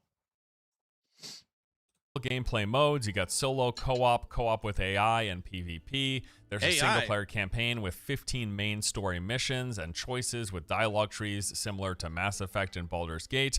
Hours of cinematic cutscenes and interactive dialogues where your choices will dictate the game's outcome.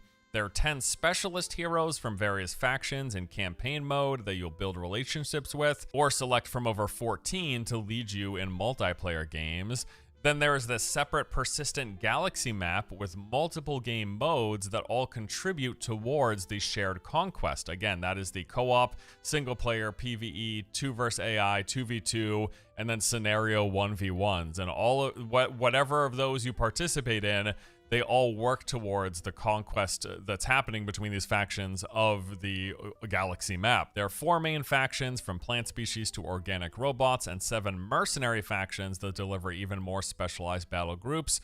Really exciting stuff for RTS fans. This one kind of came out of nowhere. It's a cool concept. Game looks pretty neat. Zero Space will be launching on July 20th, coming to PC via Steam. Tears of Metal is a medieval hack-and-slash co-op roguelike with large-scale, over-the-top combat that reminds me a lot of Dynasty Warriors.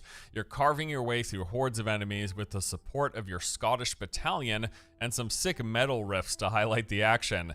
So the game is mission-based. You're going to move through the lands, picking what direction to progress in. Every spot has its own unique landscape, encounters, and rewards.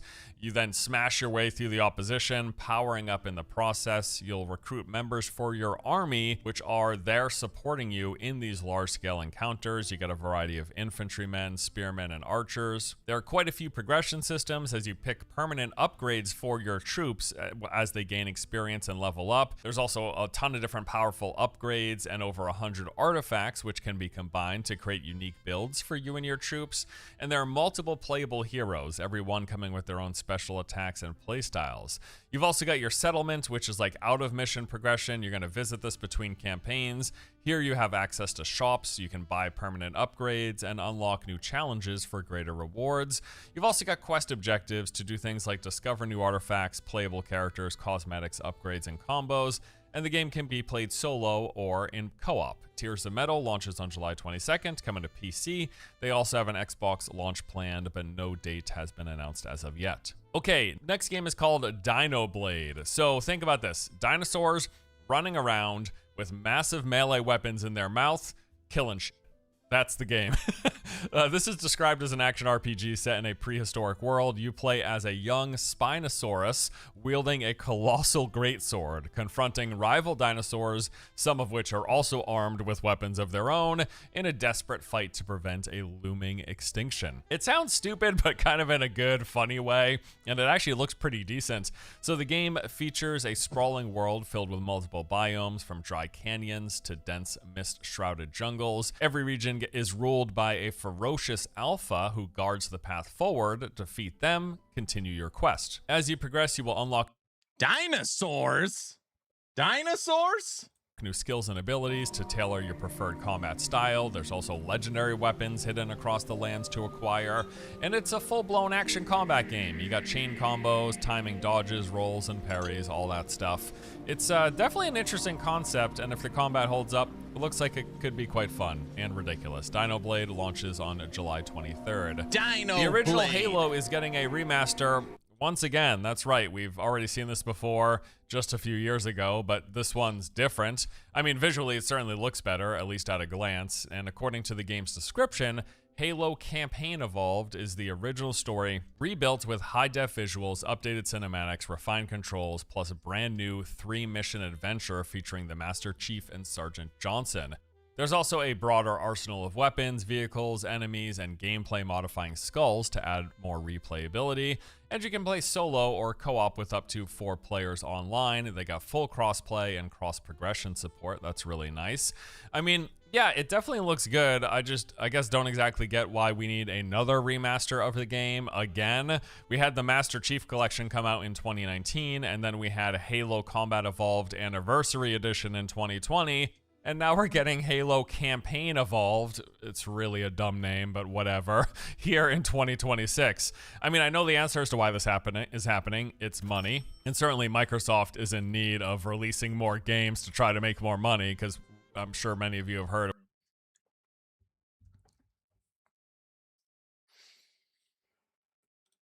Why can't they make a good new Halo game?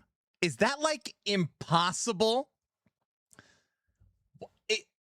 How many times can they remaster the first Halo games? Why not?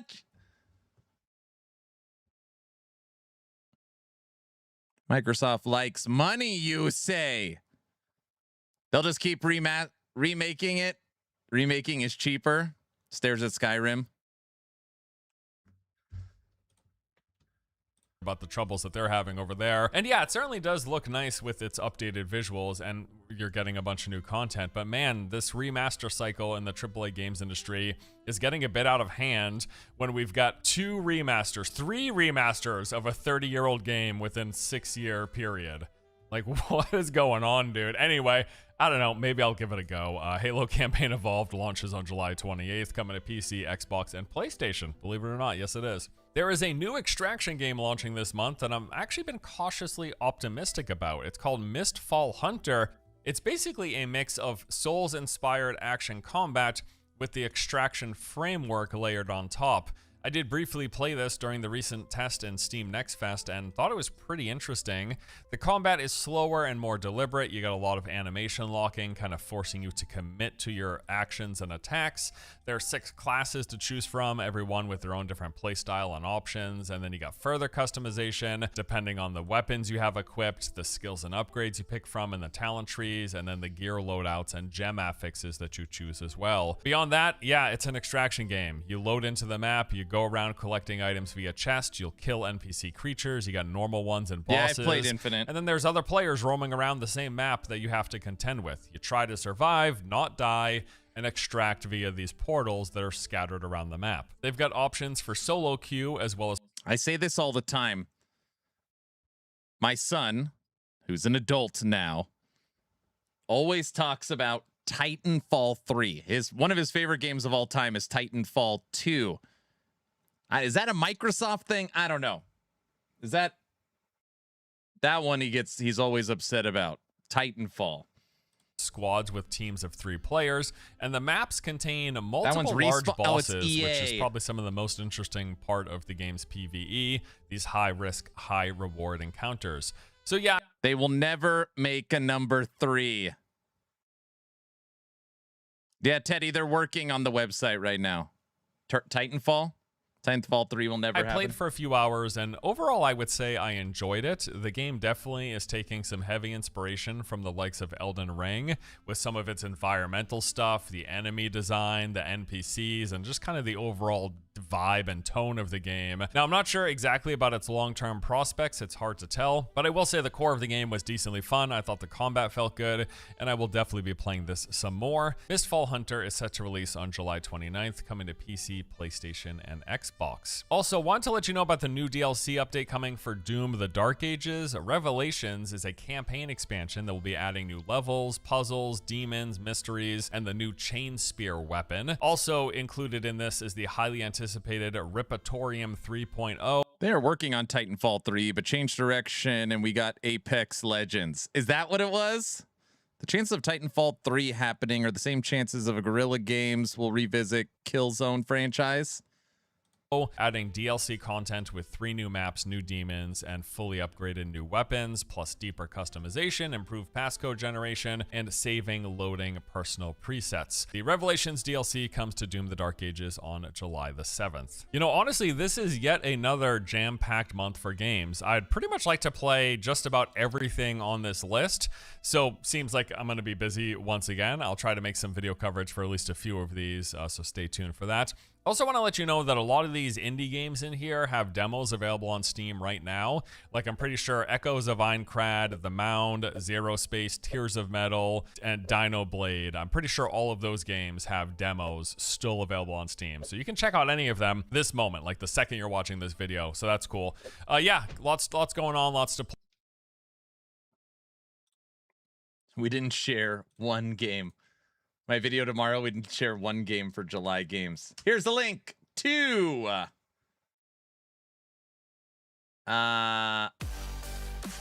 here's a link to Force's video. Oh, that is some good timing right there. Rekt by Protoss. Hey, Rekt, how can I make a Necro Berserker work? Is that gonna? I'm just picking only Necromancer, not a second class. Is there any synergies I could figure out? Welcome, hello everyone. Hello. Just lie to me if there isn't. You know? No, don't lie.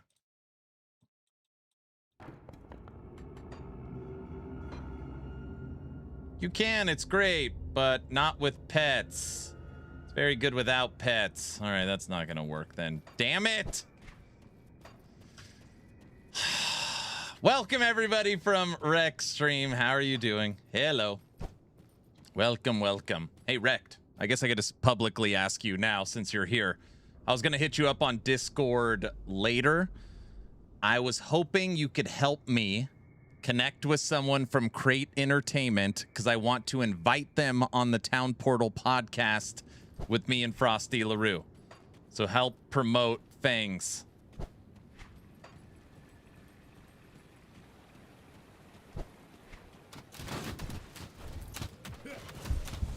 He loves his silly minions. Minions?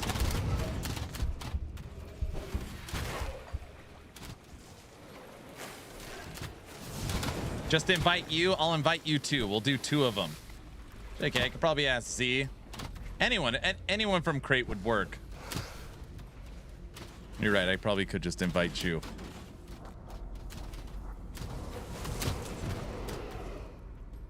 Three portals? Hey, Savage, thanks for the tier 1. I appreciate it.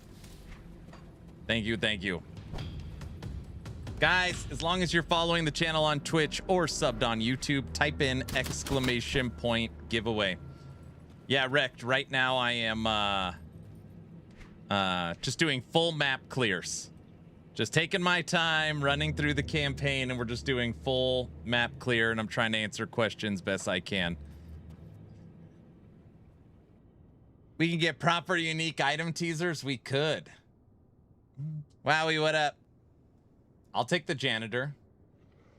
That's fine. If he works at Crate, he knows stuff. Everybody knows that.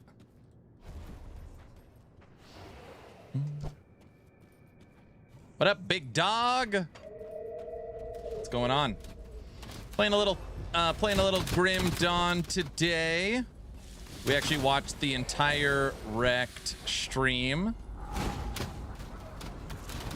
I let the community know today we will be playing a little Grim Dawn. People keep asking me, Aaron, are you going to play Grim Dawn or are you going to play PoE 1? For this cycle or this month, we will be playing Grim Dawn. I feel like 3 years of waiting. I think it's time. Didn't the guy from 9 Inch Nails start out as a janitor? That makes sense.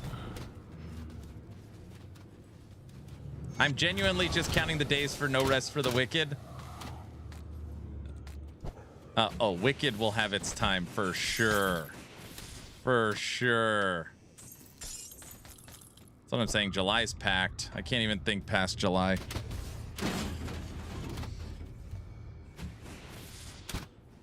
I told you I'm a man of my word. Don't worry about the POB link.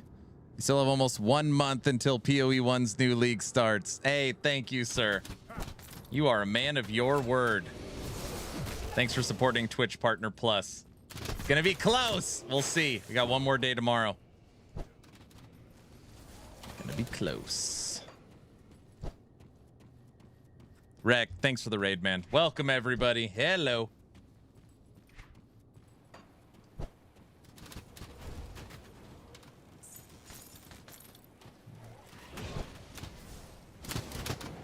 I had to uninstall because I was playing too much and didn't want to ruin the launch. That makes sense. Event? Grim Dawn event?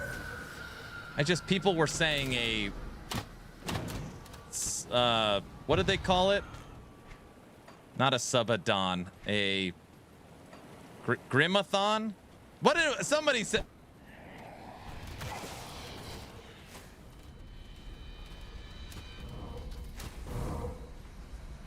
Dawnathon? Subadown? A Dawnathon.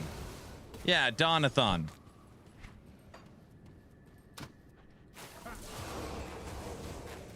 What the hell's a Dawnathon? System of a Dawnathon?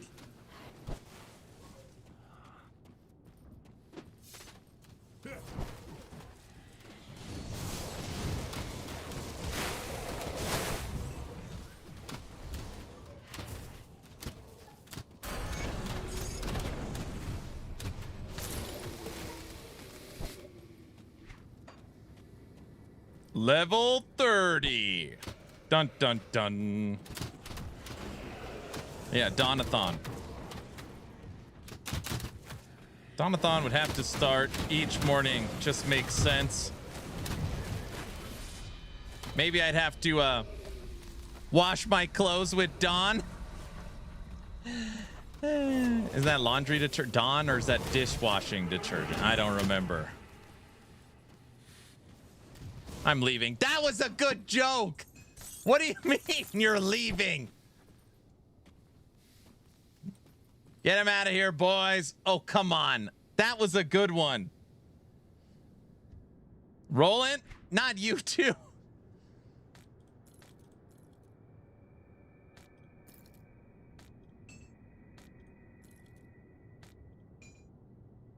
Rekt will tell you if it's bad. That was a good joke, dude.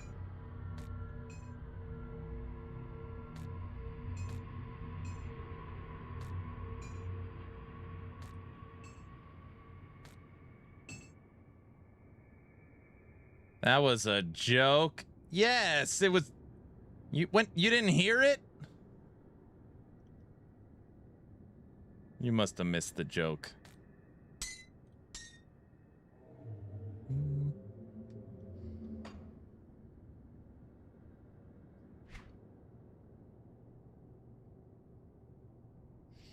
I can't wait to watch you play D4 tomorrow. Oh, I'm sure.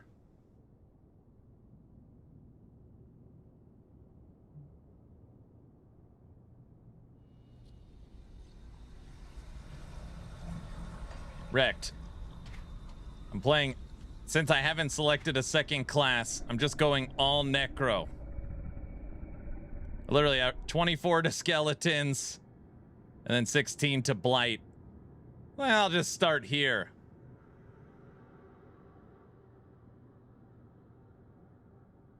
Oh, a nice component. Seems like you're playing the crapping my pants build even without the poopy pants. Bingo! That's fair. You're only level 30. Yeah. What's the worst that could happen? No, really, what's the worst that can actually, don't answer that. All right. EU is burning up. Not use their heat. Most don't have AC.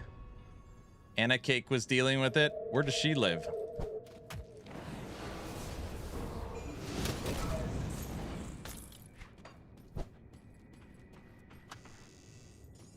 You can solo class until level 50-ish, no problem. I usually choose my second class at some point between 10 and 40. Well, that's at least there's a big range there, you know. But you're also probably one of the best players in the world, so that probably makes it easier for you.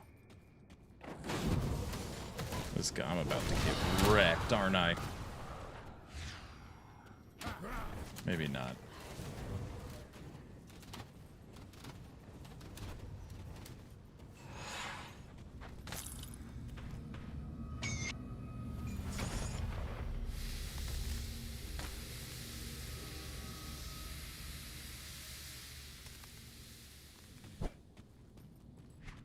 Easy.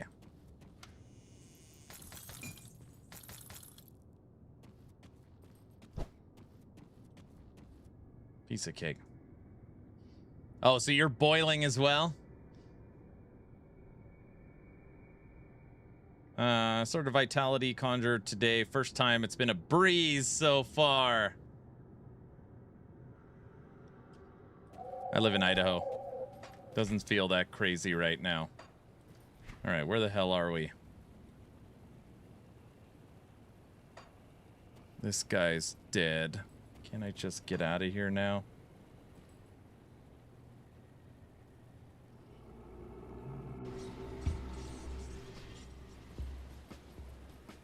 I still don't have your food.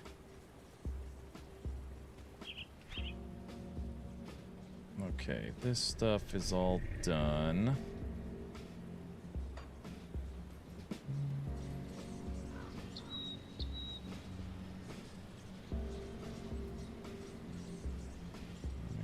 I missed the dev stream, bro. You missed it. We already finished it.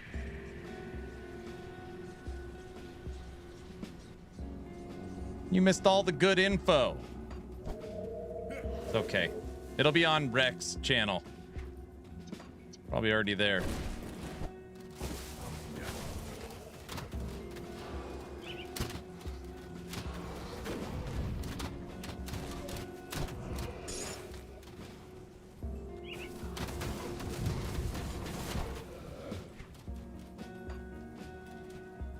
Live stream bot is there. Dedicated video is uploading right now. There you go.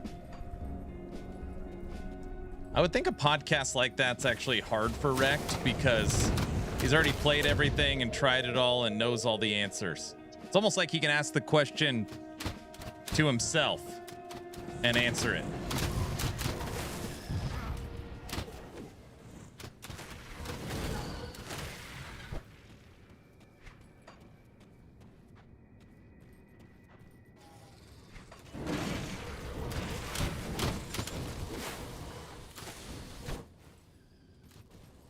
Rekt, I like that he said there's new necromancer uniques where you could pick a certain skeleton to focus on instead of just getting a random hodgepodge. Like, ah, that made my ears perk up a little bit.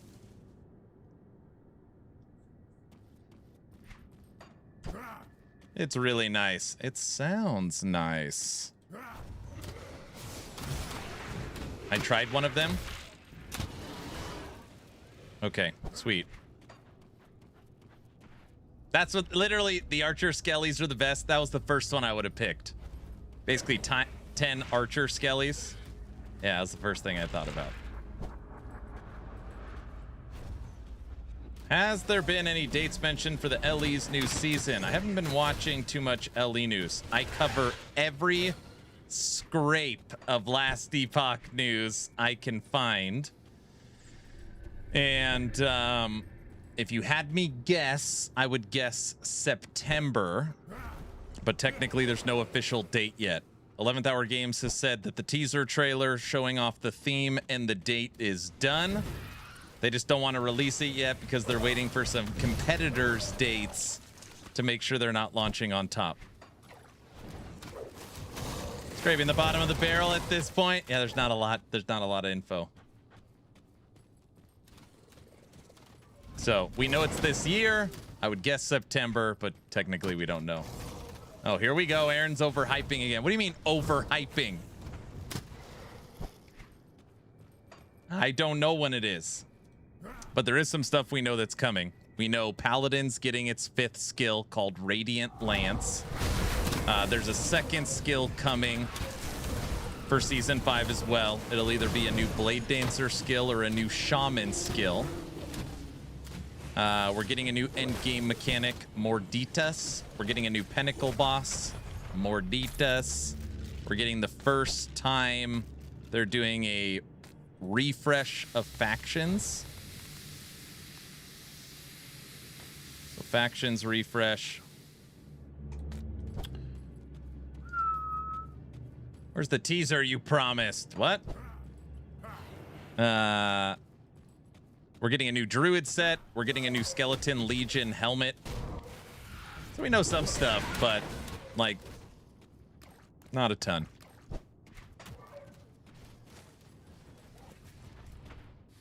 They're always cool like that, unlike other game companies. What?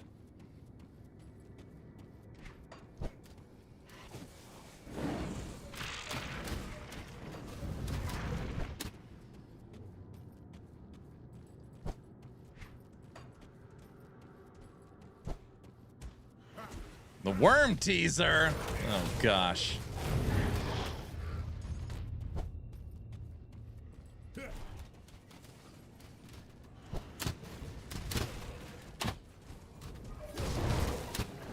Kill the boss. You are dead.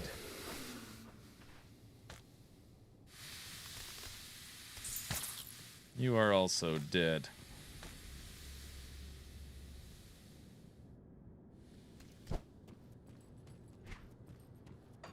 Anyone else? Wait, can I go that way?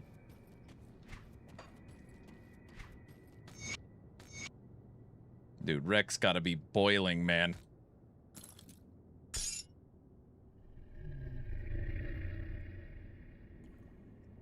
"56% to all pet damage, 4% to offensive ability, 7% to health offhand. Level 32.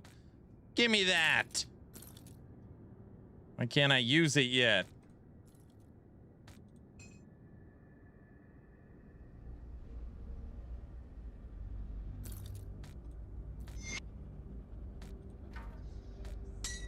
What? Ooh. You're in camera.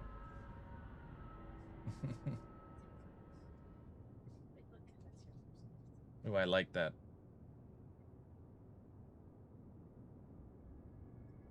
Thank you, honey. Thank you.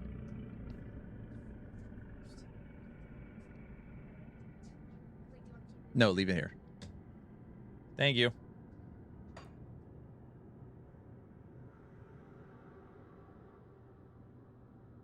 Like the same item.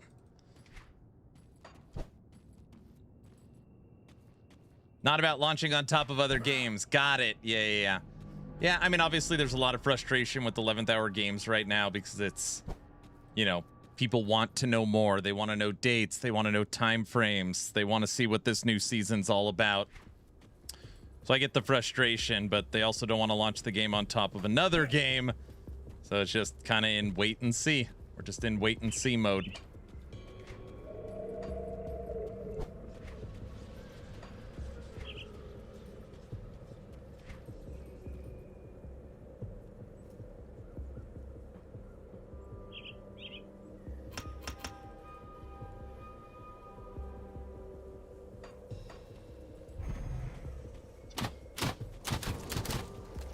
Call on the grave. We can now super boost our minions.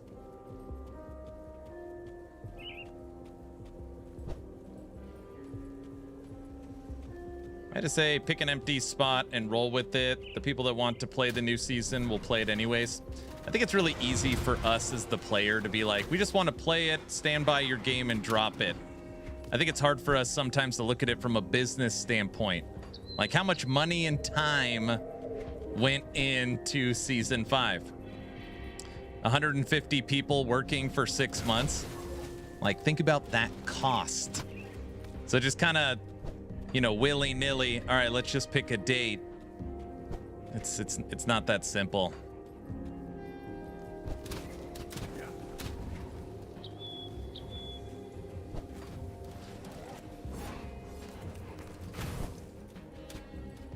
But hopefully soon. I mean, Mike has said the teaser trailer. He's basically been talking about it for 3 weeks. I would guess it's launching soon. Yeah, imagine if their marketing team thought the same way. Maybe they do. We don't know. I've been trying to play PoE 2, but the stuttering and lag is terrible. Yeah, it's bad. I have updated the settings of PoE 2 over and over and over again. And it's definitely in a better spot for me. But even on a 50-90 running low settings, trying to get it, it'll still freeze and screw up.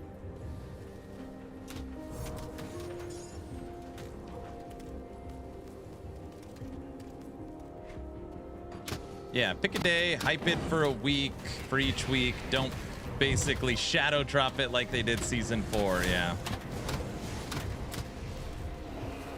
You can't make it through the campaign in PoE 2, it's just a slog. And there's no campaign skip for alts. Yeah, if you don't know the PoE 2 campaign and you're going through it, it is quite an experience. I hear that pretty often. It's definitely the longest campaign out there, for sure.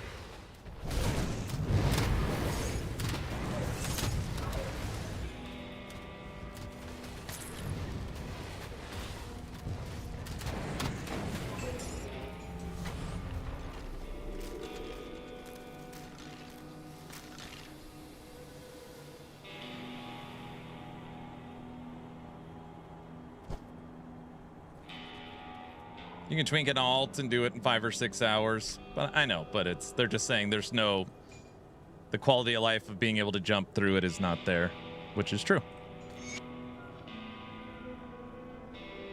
Summon a familiar. What's a familiar in this game? Any good? Summon a familiar.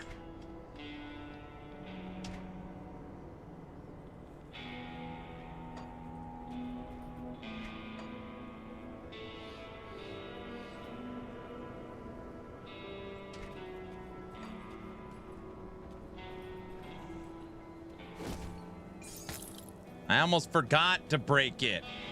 I got it. It's funny because we are playing Grim Dawn, which is all campaign. Right? Hey, bird.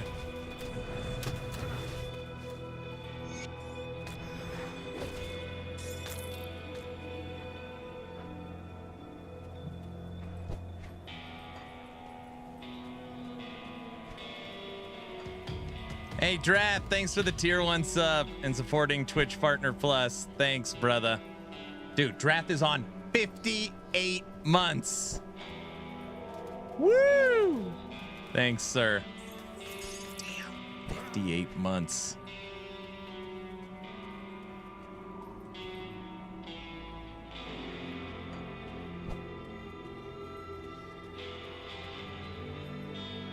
Nope. It isn't just you, it's optimized terrible. Yeah, so first off, PoE 2.5 is the most PoE I think I've ever played on a league or season. I've put a lot of time into it, and I think they did a good job. If I had to put a list of negatives, at the top of the list by a mile would be performance and optimization. Having a very, very high-end PC and needing to run it on the lowest possible settings sucks. And it's still freezing and crashing.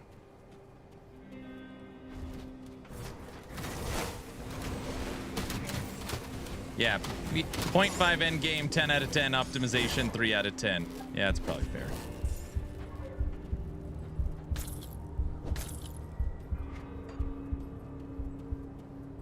Your PC was high-end last year. It's pretty... I mean, I get it. People are always like, you don't use an X3D. Yes, yes, yes. Ryzen 9 9900X, 5090 Zotac, 64 gigs DDR5, PCI Express 5, SSD M.2 NVMe. It's pretty good.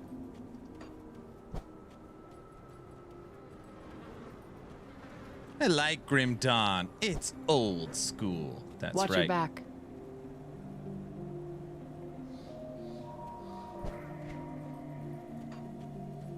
All of that was gibberish. That's a good budget PC if you ask me. I approve. PoE 2 and D4 run like crap for me, but PoE 1 and LE run fine.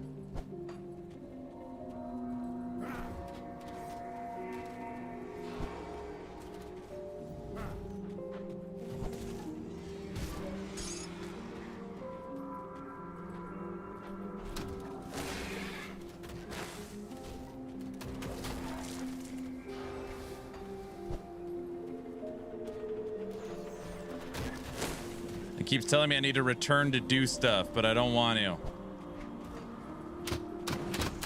Oh yeah, I like D4. Runs like poop. D4 runs pretty good for me. I normally don't have any performance problems with D4.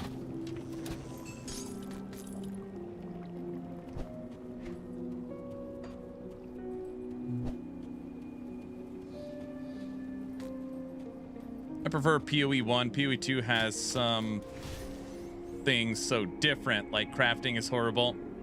Same as PoE 1. Performance is horrible. You want the crafting bench from PoE 1? Is that what you're looking for?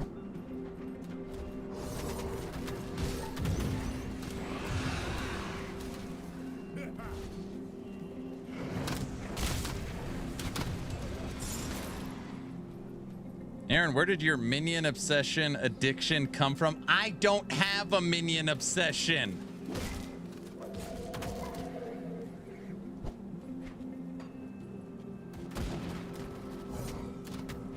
PoE 1 is the pinnacle of crafting and website research.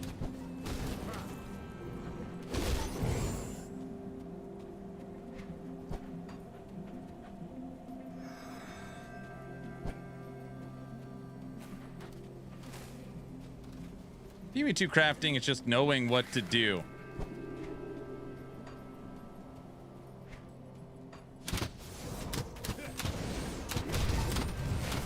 Yeah, it's a skill issue. It's so easy to learn PoE 2 crafting, Spooky. Yeah, the new player just follows just the game guide and picks it right up. The thing, every once in a while, Spooky says something, and I know he's just joking.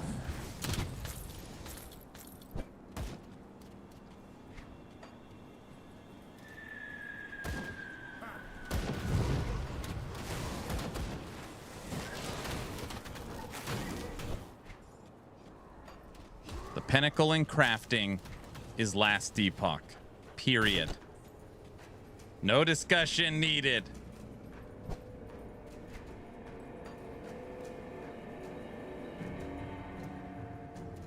This is how you craft in PoE 2. Exalt spam and then chaos it.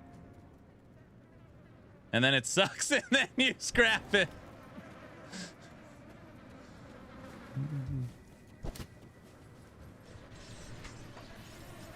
That's right.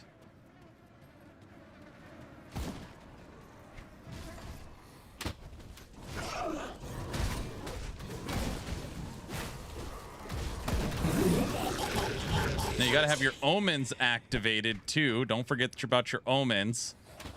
And you gotta desecrate it and chuck it over the ledge in the green area. It's so easy, it's insane.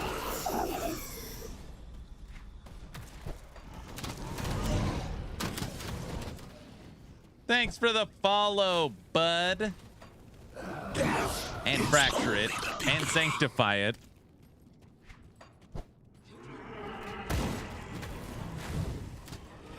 Oh, and essence. We didn't even talk about essence. Yeah. You know, nobody's got time for that. But now that you're following the channel, type in exclamation point a giveaway. Valing it's at the end.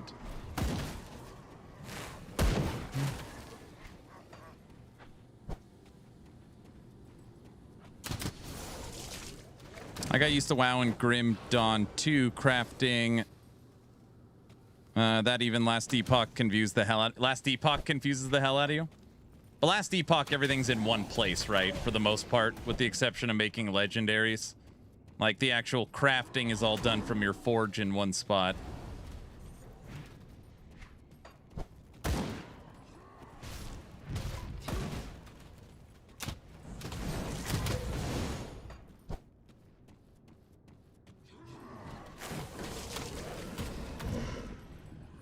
PV2 has something good and broken. Desecration with Omen and reroll. Expensive as hell.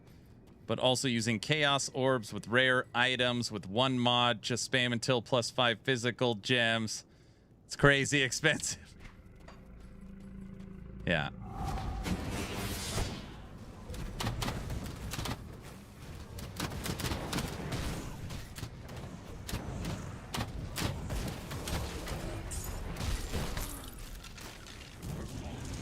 Dead, bro.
I haven't played Last Epoch Season 4. Are they worth it? Yes. Come by this channel for a Last Epoch season. You'll see some serious... Well, when it hits 88. Yeah, it's fun. It's a lot of fun.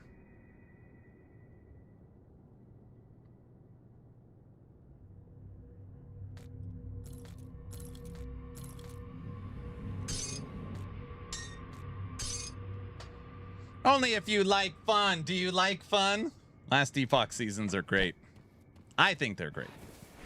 But I'm also very biased. You'll see even more minions, guys. I don't always play minions in Last Epoch. That's actually true.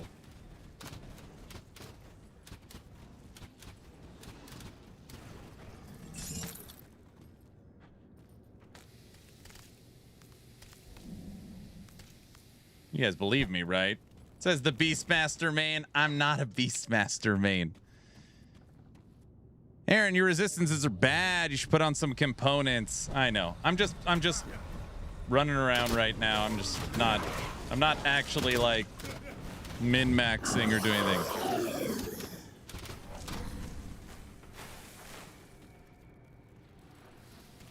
It's true. Skeletons, golems, bears, raptors, squirrels, saber-tooths. I'm sure there's more. What? Say what? He's playing minions. He's fine. Hi, mate. Thanks for the Twitch Prime. Let's see. Has Twitch Partner Plus gone up?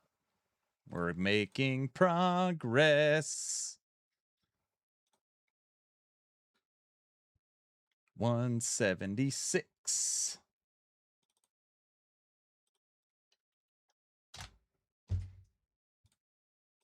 20 freaking 4.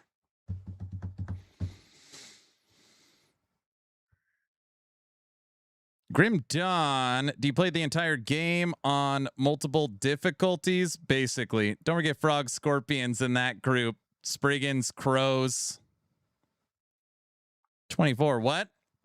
Our goal in the top left corner, we need 300. We're at 276. We're almost there. Almost there. I think the reason he plays minions because he lacks friends in real life. That's right. These are my only friends. I live vicariously through my minions in the game. Everybody knows that. Hey, Tech, they want me to do a Dawn-a-thon. That's what they're... a Dawn-a-thon. It's like, oh, come on. That's a bad idea, right? Tech?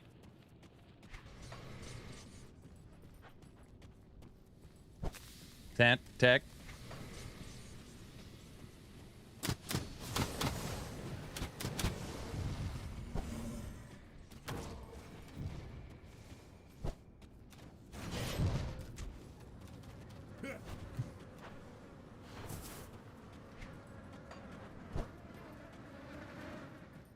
Well, if it isn't my old friend from Devil's Crossing. It's I me! had a feeling you'd be making your way through here.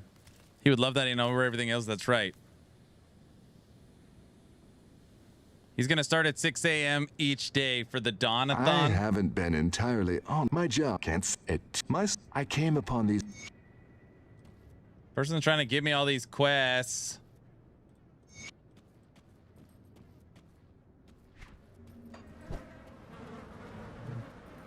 $6 a.m. EST. That's what time the stream has started every day. We are all his friends. That's right. Hammer gets it. Hammer gets it.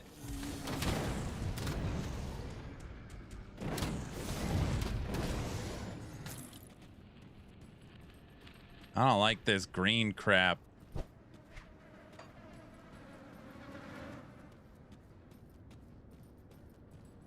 I like our little army of minions behind me.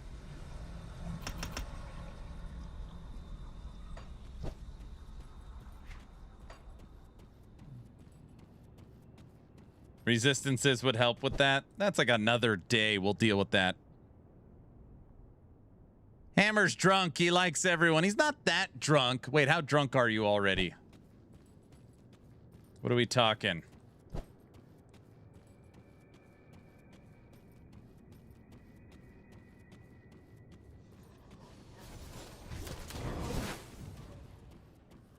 Tech, that wasn't on purpose, sir. You gotta let that one go. You know?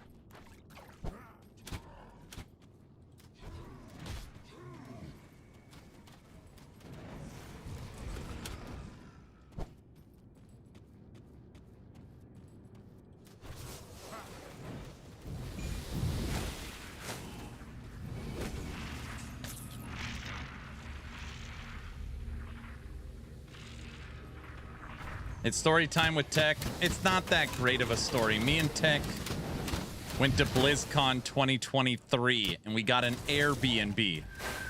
And the Airbnb gives you a different address. So like here's the Airbnb. And then the morning I got there, they gave us the real address. Well, I gave Tech the wrong address. So Airbnb gives you an address, and then when you actually day of arrival, they give you the real address. And I gave Tech the fake address. So when he flew into LA, he showed up at some stranger's house with like a barking dog or something like that. It wasn't intention. I didn't do it on purpose.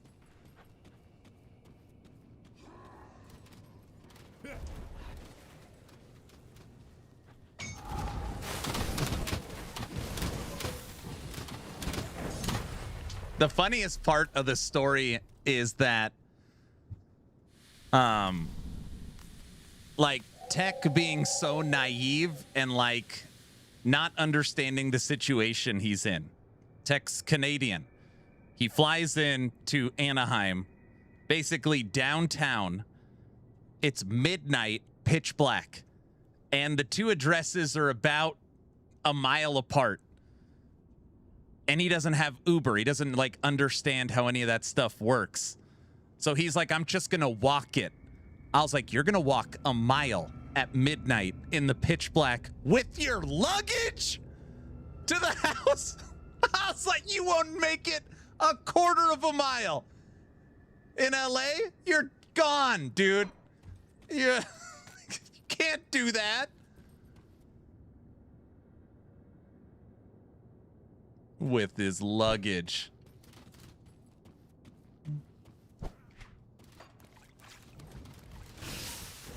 No, we figured out how I would get Uber on your phone. It's like he took a taxi. I have faith Tech could have made it. He wouldn't have made it, dude. No, he was cooked. He wouldn't have made it with his luggage.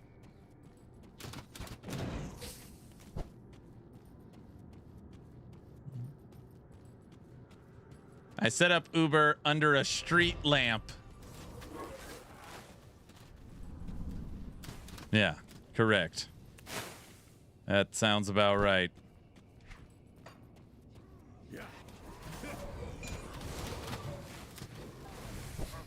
Anyways, yeah, that's the story.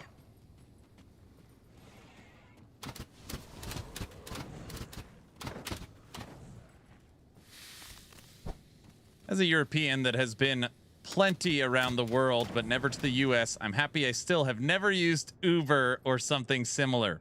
Do you use like hail taxis or a public transit, like subways, stuff like that?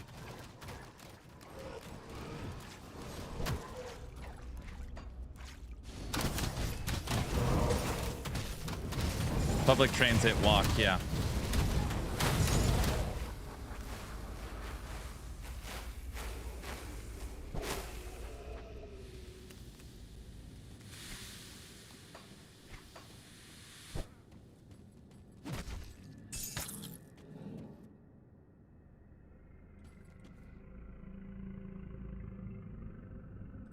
This is the kind of stuff that always throws me. Oh, is that it?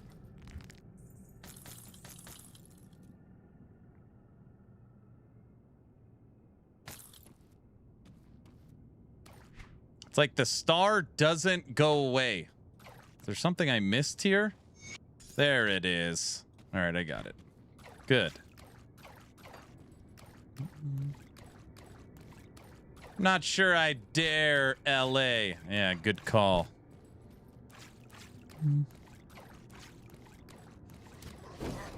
I can see Tech coming. Don't stop believing. I could see someone pull over and be like, hey, do you need help with your luggage? Throw it in my trunk. Hey, you get in the trunk too. I'll give you a ride. Okay. I'll walk it.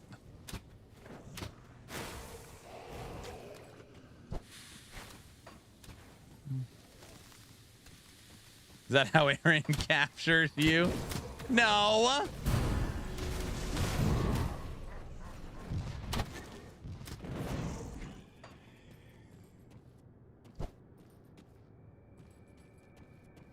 I had already taken someone else's Uber to get to the wrong address. Yeah, he like jumped in someone else's Uber at the airport because he didn't know how it worked or something.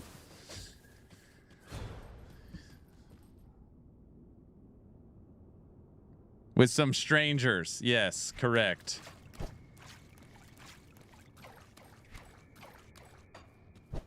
I know.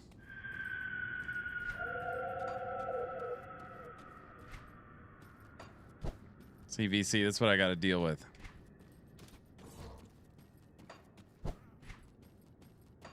I'd do that.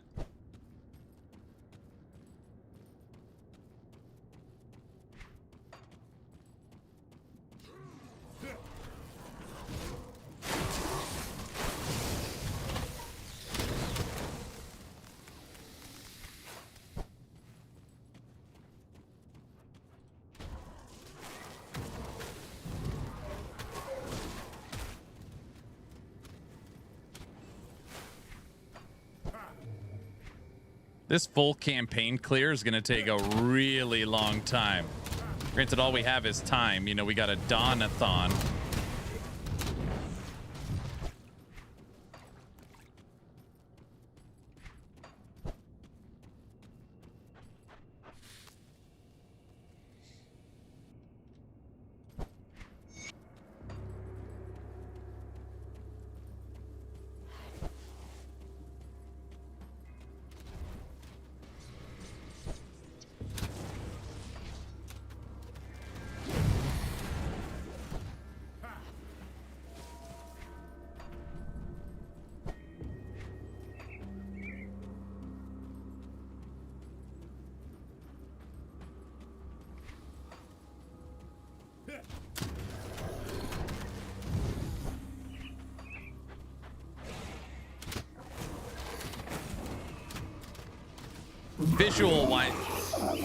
Visual-wise, this area looks pretty good. Delta 1, Num Num Car.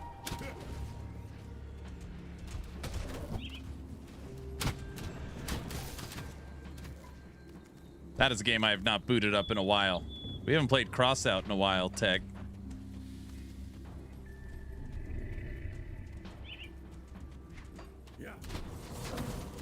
Oh, look, Aaron's playing minions. They're not minions, dude. They're followers that take my orders. It's different.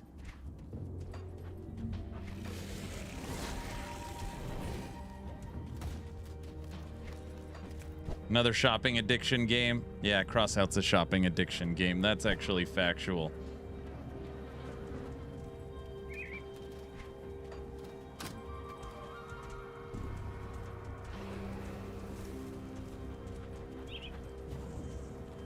Is there anybody in chat that's going to be playing D4 tomorrow?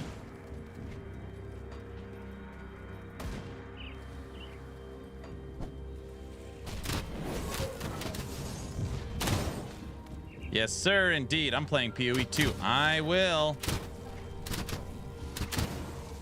What's D4 tomorrow? It's new season.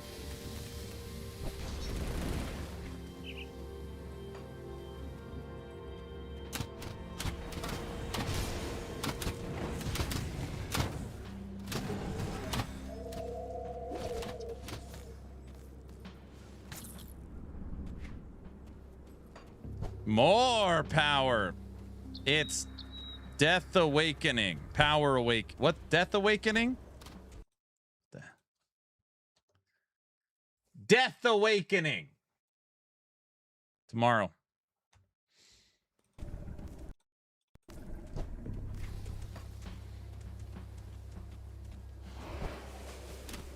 I'm playing after the stream ends.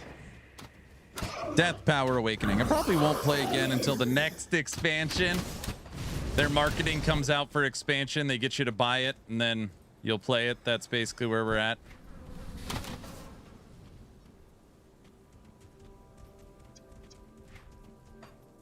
I may give it a whirl.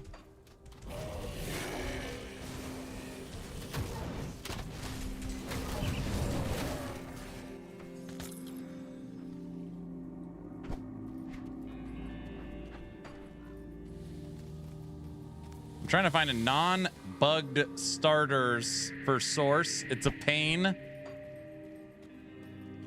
Is it better than last Epoch? Wait, is what better?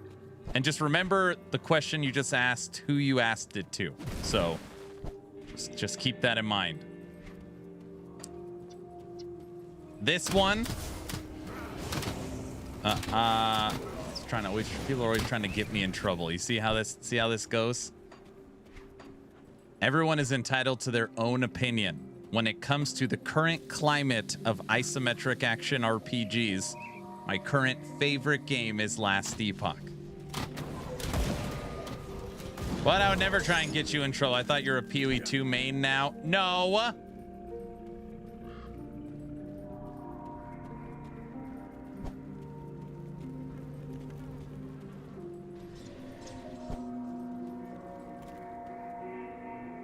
He's fibbing. What?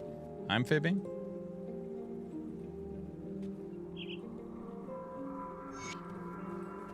Rekt, these NPCs keep trying to give me so many quests. Nobody's got time for this.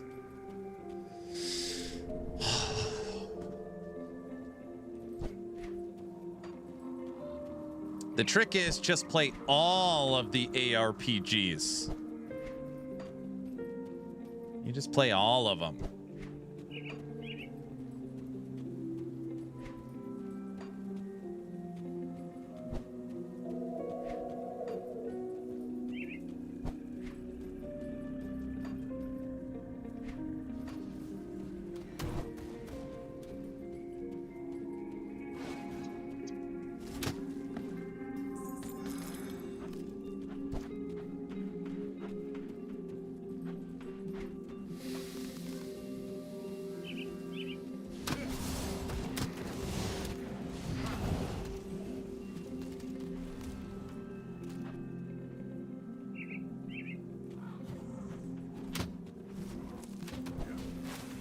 Or make a website for them and then never play any of the games again. That's even a better idea. It's technically your idea, I think. I don't know.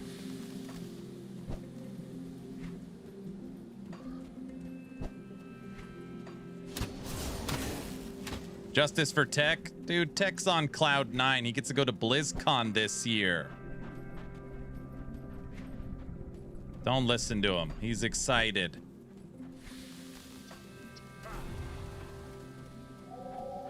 I get to listen to this. Aaron, that's Bellular right there. I'm gonna go say hi. Aaron, that's Force Gaming. Hey, is that Riker? I'm gonna go talk to Riker. Hey. Oh,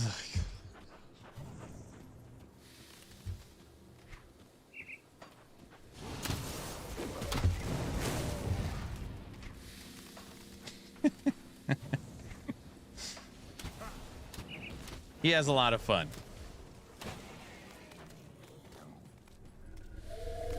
That means you have to stand in the press line, so I get your code. What? I know, right? I do have fun. I know you do.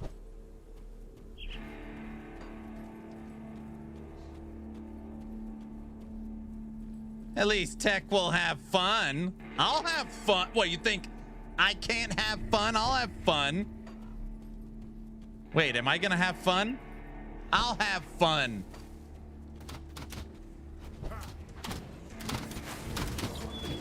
Yeah.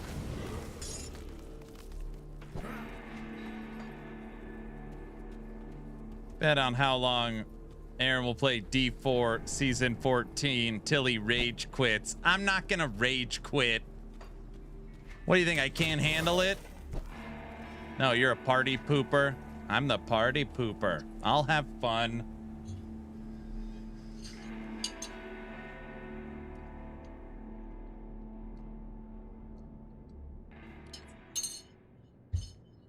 This year's BlizzCon is different than last time we went.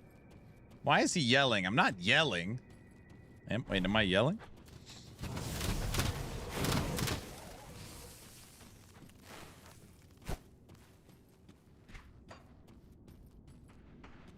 Spider boss in here?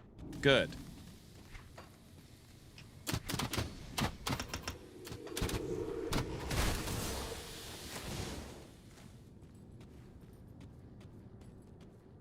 Can I tame the spider boss?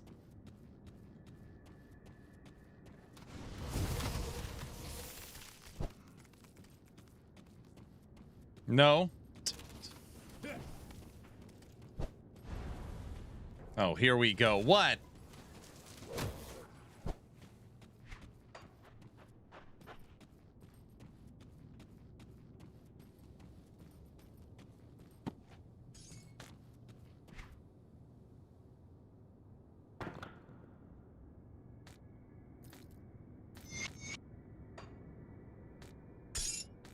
I haven't turned in a quest or done anything in a very long time. I want that.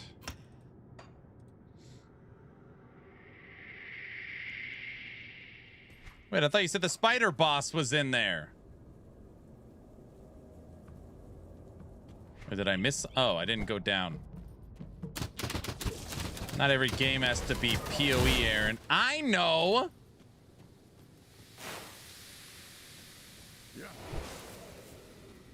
This isn't one of those games where you need like defenses and resistances though, right, guys?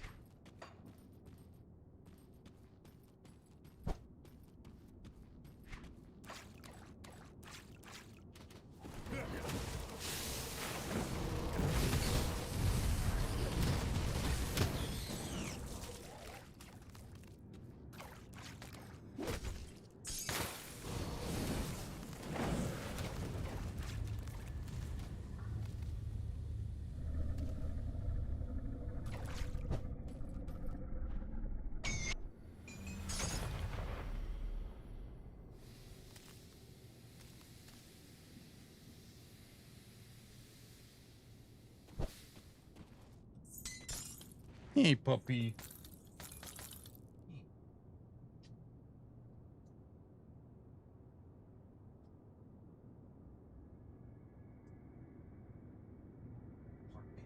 Yeah, you want to go play. That was it? Was that the spider boss? There you go. That was nothing.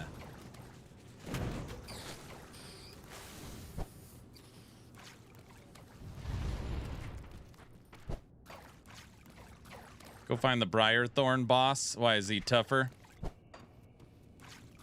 Bangarang. Roofie. Oh. I feel like I've made pretty good progress today. Level 32 Necromancer. Trying to do full map clears.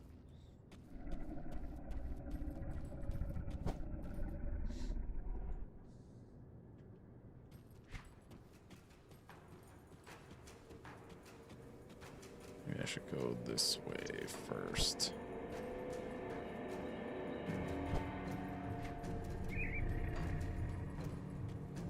No, the other way. It doesn't matter. I gotta uncover all this fog.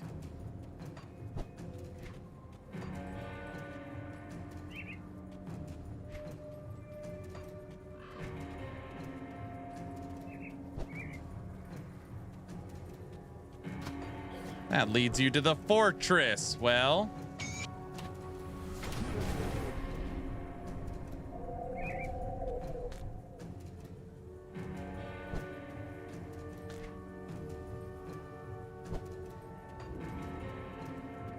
is the fortress like the end of Act 2 or something? Look how many quests I have on the right-hand side. I haven't gone to town or turned in anything in a long time. Then I gotta like find the NPCs and who to talk to.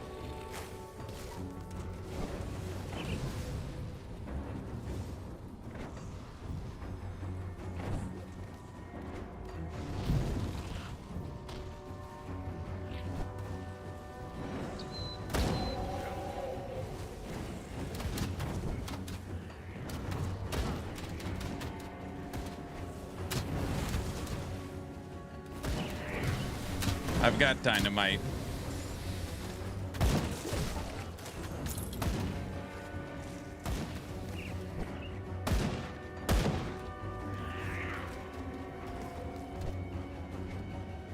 Skeletons are putting in work.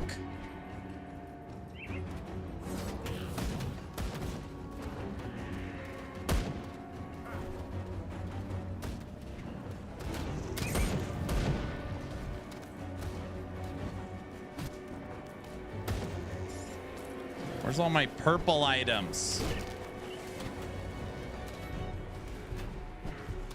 You're right, I should have just cleared the west first.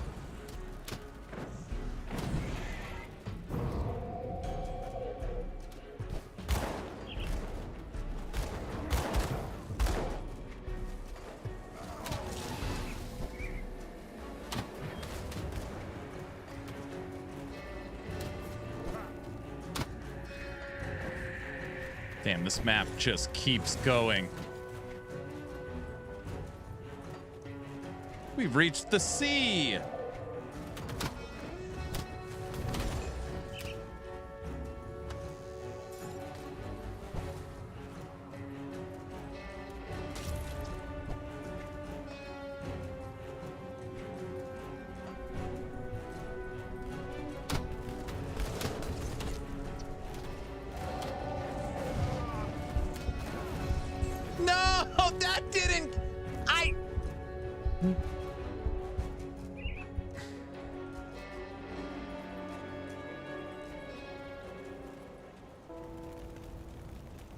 Guys, I was trying to get to town fast.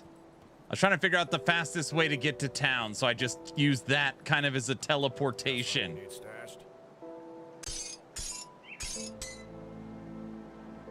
Rekt. That's what I was.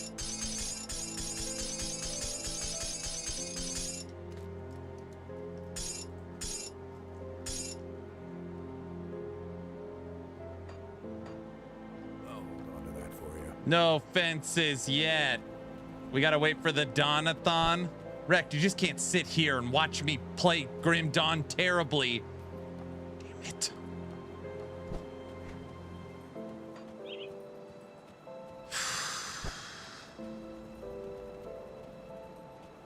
And I guess you could, you know. Yes, we can. Wait, you are allowed to do that? Ah, there you are. Yes, at once. Another quest? Yeah. Oh, good. Of course. Ah, I was Oh, correct. good. We already finished Just it. look at these. Hello there, friend. I mean, we have to. Saying we suffer together? Is that what you're trying to say? Not enough scrap to make that bridge. Blah, blah, blah, blah, blah. All right. Come see what's left of my wares.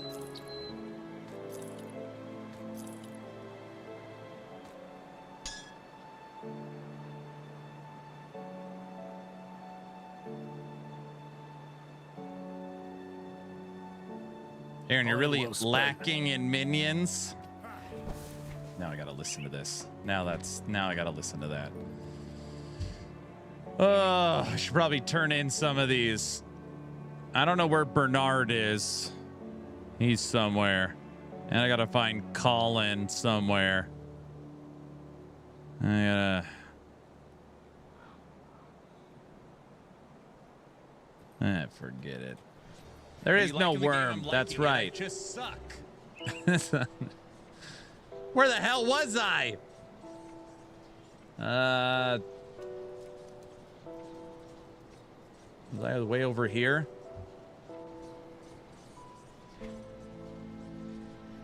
No, those are where all the green crap is.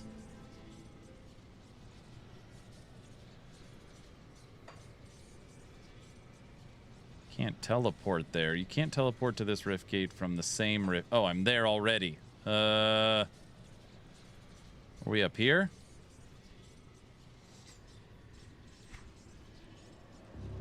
This where we were.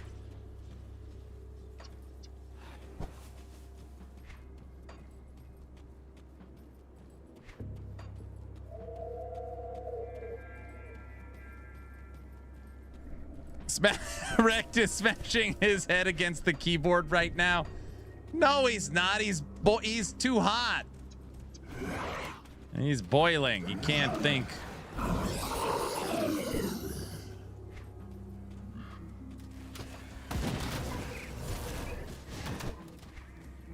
I can't go down. There's all this fog of war up here. Tech's gonna lose his mind. He's about to just start freaking out. It's excellent. That's what we want. Perfect. I'm out. What?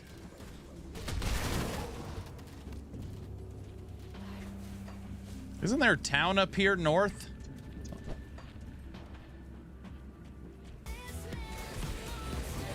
Guilty, not you two. I think there's a little city up here with more quests. Little crap I gotta do. Yes, the next big town. See, I know stuff. Things I don't know anything. Don't answer that. You know what I meant.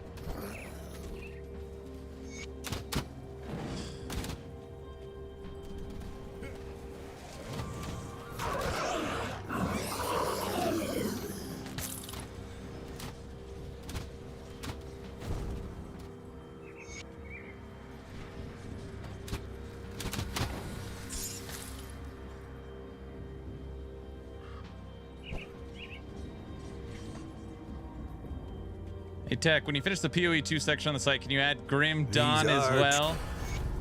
Yeah, we need to add Grim Dawn as well. Everybody knows that.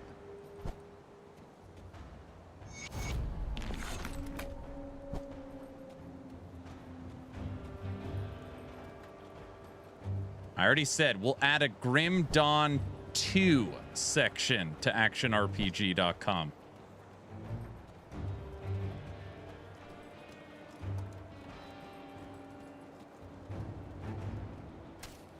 We'll be Grim Dawn. We'll be Grim dead before Aaron reaches endgame. Good. That's what I... Perfect. Welcome to home. He's just jealous that we've made so much progress today. Yeah, he's jealous. So much death. I think what we'll do is just we'll start back at the beginning, but read all the dialogue out loud. I think that'll be the next playthrough. I think that is probably the good idea. See anything you like? How do I take my sub back? What? I'm trying to... We gotta watch the story. Don't you dare. We gotta know what's happening in the story. I'll keep your stash safe. It's safe. You know.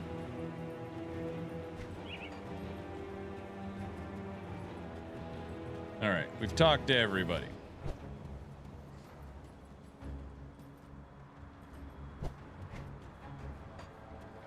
Okay, good. Yep, talked to all of you. All right. Tech, I'm thinking I should have went south when I went through that portal.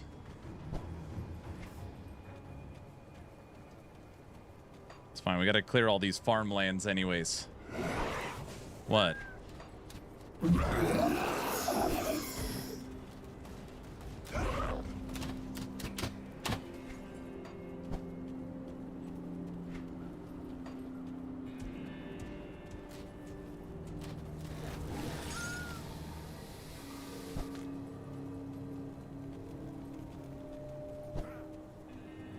I can picture playing with you now and you don't follow. I would follow if you told me to go somewhere. I'd mess up the rotation. Oh, come on. I'm doing full map clear, so I'm just kind of just clearing the black fog of war, you know? Has Aaron flooded the market yet? There is no market. Is there a market?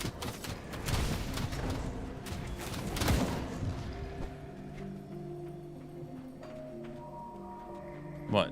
Would you recommend this game for casual ARPG gamers? So, Grim Dawn is an interesting one. Do I recommend the game? Yes. Globally to everyone. That being said, if you're used to Diablo 4, if you're used to PoE 2, if you're used to even Last Epoch, Grim Dawn does play different. Right? This is more of a traditional action RPG. So you just kind of got to keep that in mind. Some people absolutely love it. Some people are like, what?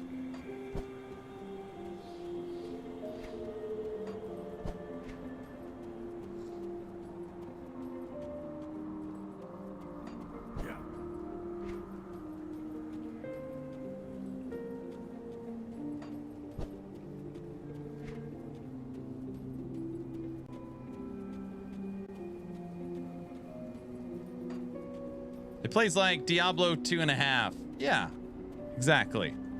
Plays like Titan Quest. Titan Quest is the closest thing. If you want to be very specific. It's like SSF PoE. It is nothing like SSF PoE. Nothing.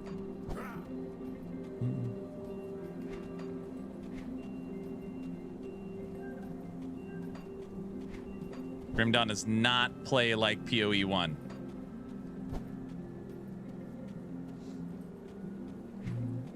Who was that? Full Throttle, what's up, sir? How are you doing?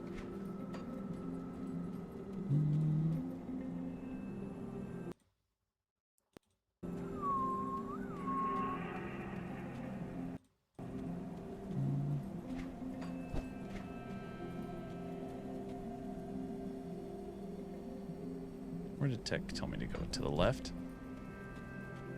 And how many hours do you have played? Are you going to say that you've played more hours of Grim Dawn so you could tell me that this game is more like PoE 1? Everyone's entitled to their own opinion.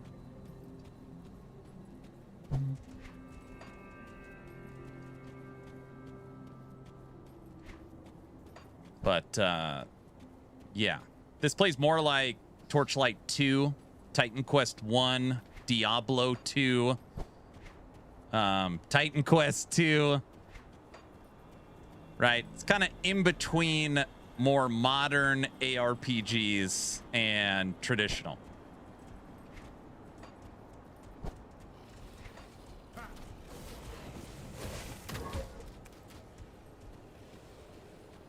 It would be like PoE 1 if you had to do the campaign 3 times and slow every time. Yeah, it's literally nothing like PoE 1. You could say it's like PoE 1 in the fact that it's an action RPG. That would be fair. They share the same genre.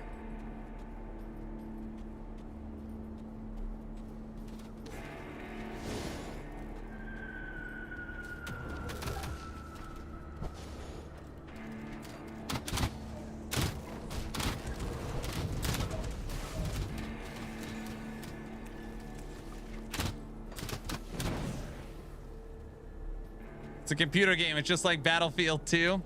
Plays just like Battlefield 2.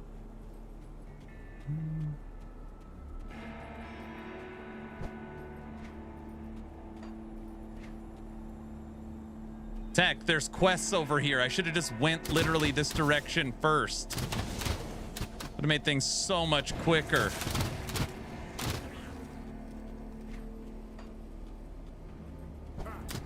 What? I'm not talking to you anymore. What did I say?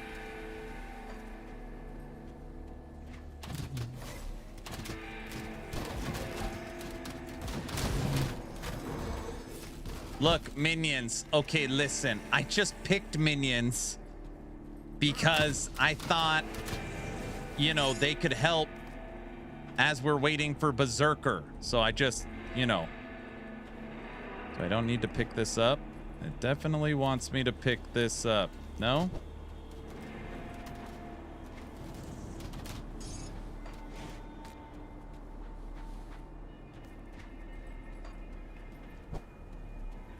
Wait, you told me they weren't minions.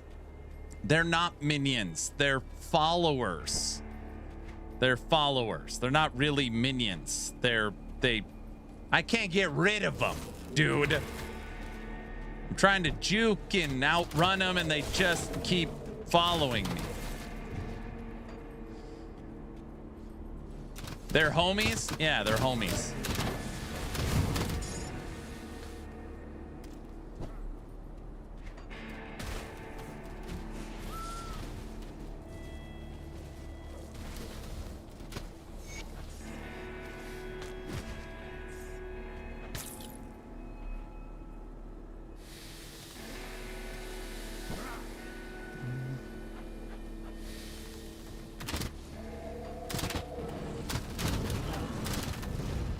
It won't let me pick him up.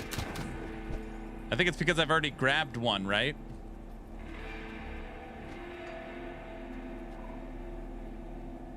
Yeah, then I already have one, yeah. See, I knew that. Ha! Tech.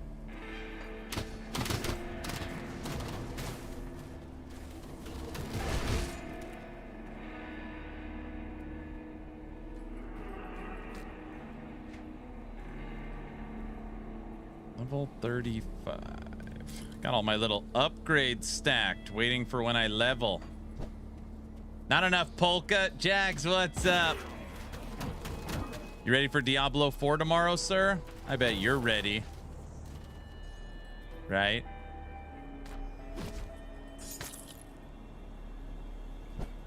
Nah?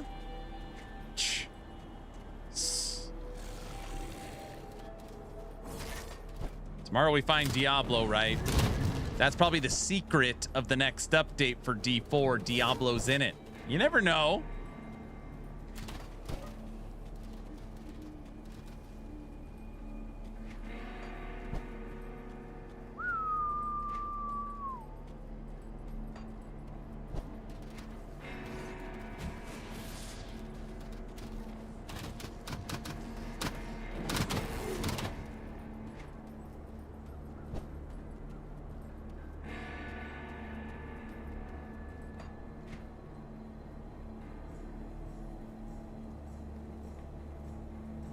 Dude, we knocked out pretty much this whole map.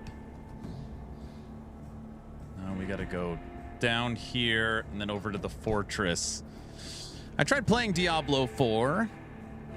But folks with the new expansion kept using expansion-only skills into their build, so I was like, I'm out. I quit. Yeah, I mean, you can't fault them for that. That's pretty tough.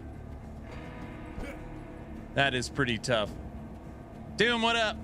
Of course it's minions. Come on, bro. They're not minions, dude. These are followers of the undead type. I'm trying a new build. It's called Coach.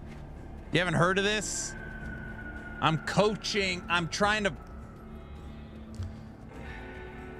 You know, I'm serious this time, okay? This isn't just a minions only stream. Tomorrow you'll see me playing Paladin for D4.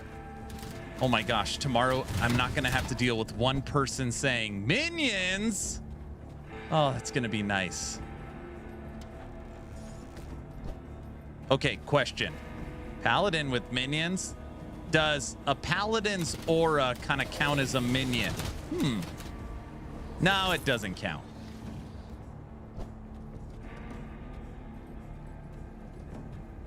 Whoa, there's a big update coming for D4. Tomorrow, Season 14 launches.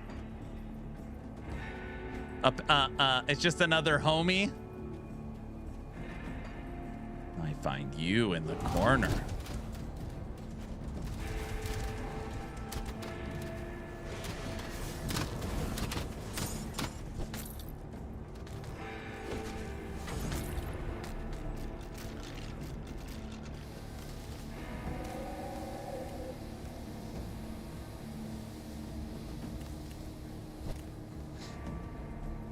Oh, I should play through it then.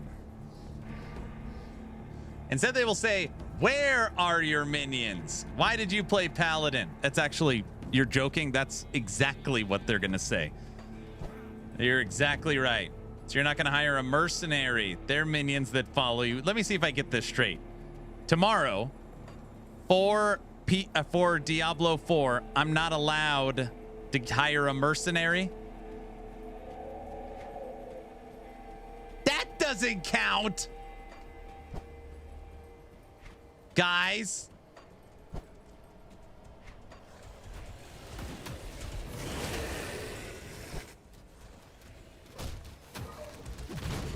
Not unless you want us to say minions. Oh, brother. Do mercenaries do your bidding? You will never win. I know.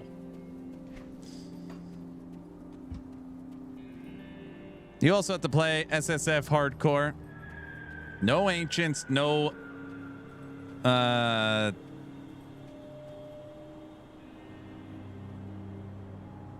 no ancients, no hydras. Deal.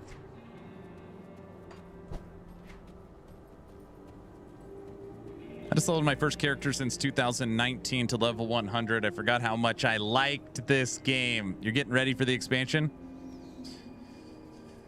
So no wings, no weapons, no gear, no minions, SSF, hardcore, solo self-found.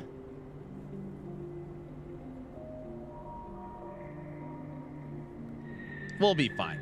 What's the worst that could happen?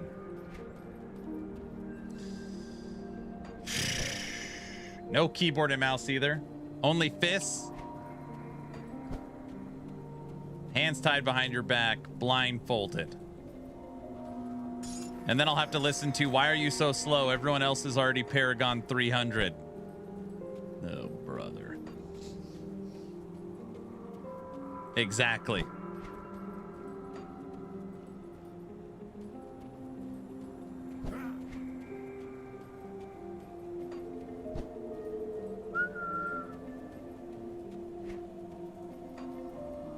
Pet build in PoE 2, pet build in Grim Dawn. I like it. Tomorrow, I will not be playing a pet build. And this is not a pet build. I'm just coaching. I'm helping out the area with some coaching. All right? It's not what it looks like. I'm just trying to train the good guys so they can take care of it for themselves.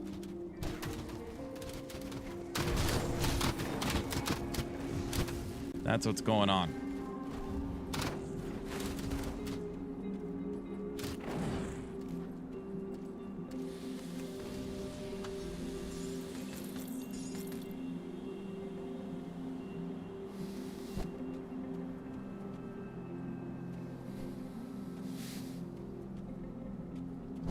Aaron, I found a Paladin minion build for you to run. I'll send it over.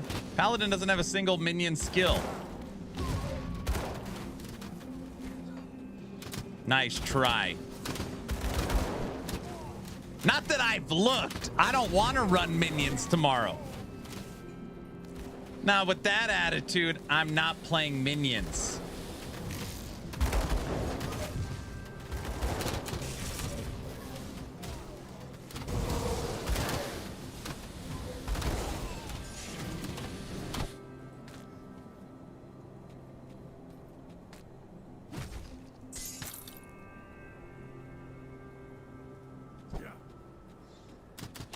There's a way to get them to get minions outside of their skills. No more PoE 2. Listen, for the PoE fans out there, I have played more PoE than any time ever, including PoE 1 for a league. We played a ton of PoE 2. Should be very happy, I think.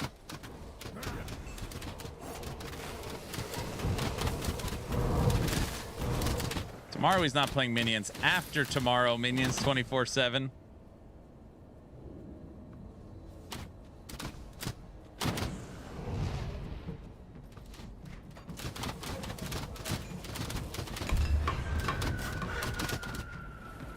There, I repaired the bridge. I don't think I was supposed to do that yet.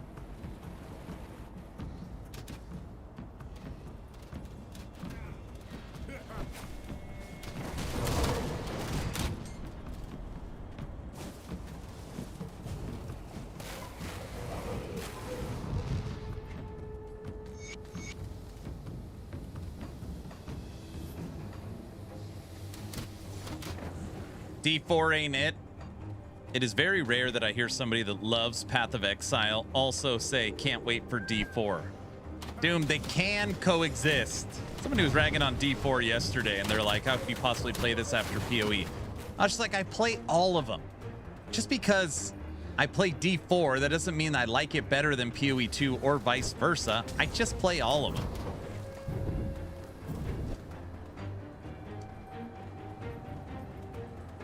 I rag on D4 all the time, but I play it too. I just play all of them. How dare you?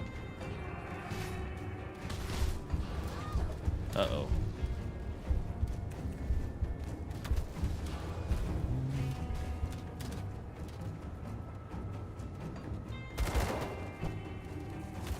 I love playing D4 after playing PoE 1 or 2 for a mental break. What's up, Track?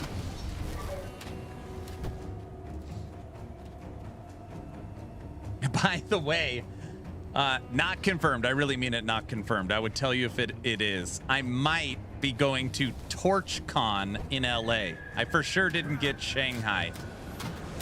But TLI might be sending me to LA for their TorchCon.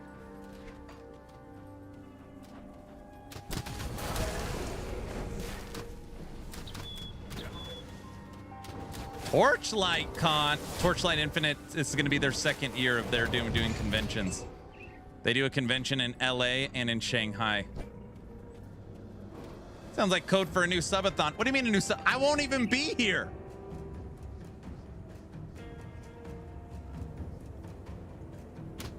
All right, did I get the whole map? Oh, wait.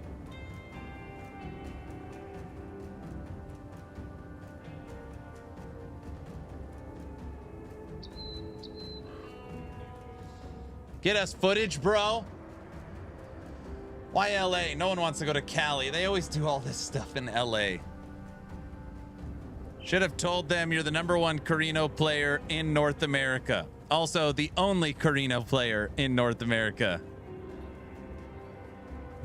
That's what I should have said. You're right. One of one, baby.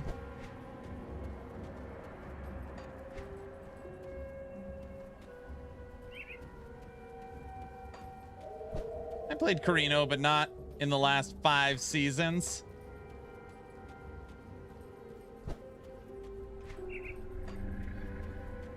This is where we wanted to go, I think.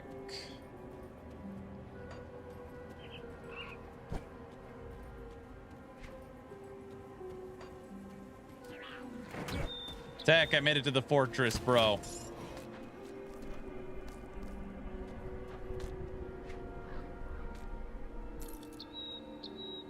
Everything locked behind level 35.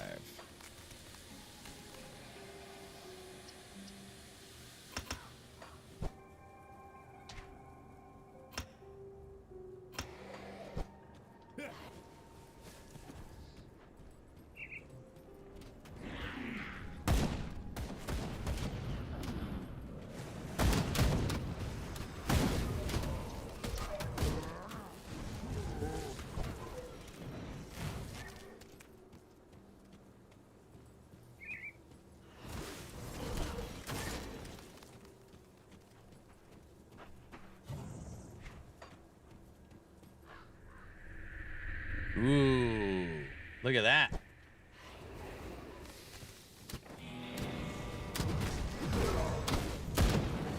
That really would be a trip. TorchCon in July, BlizzCon in September. There are too many cons. When's ExileCon? Not going to ExileCon.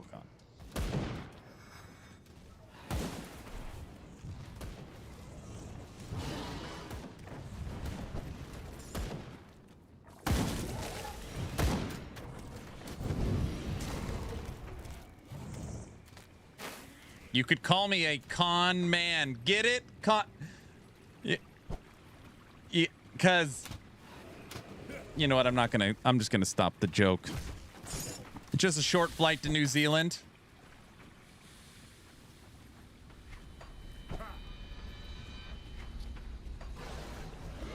Dude, I didn't say it. Plane said it.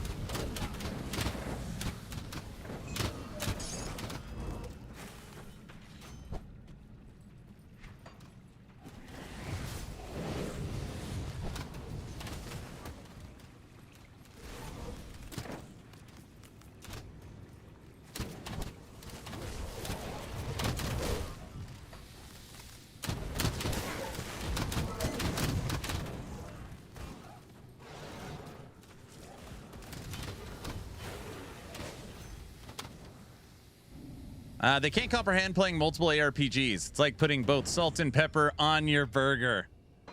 Yesterday, somebody was came into stream. I was playing PoE 2, and they just kept kind of spamming. Grim Dawn is better than this game.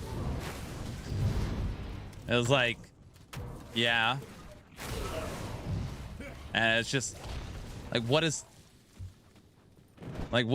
that have to do with anything? So should I only play Grim Dawn ever? Like, what's the point you're trying to make? Well, Grim Dawn's better than what you're playing. I was like, okay. Like, what? So should I, you know. I don't know, I can't even get into it. I don't even know how to. Like, yes.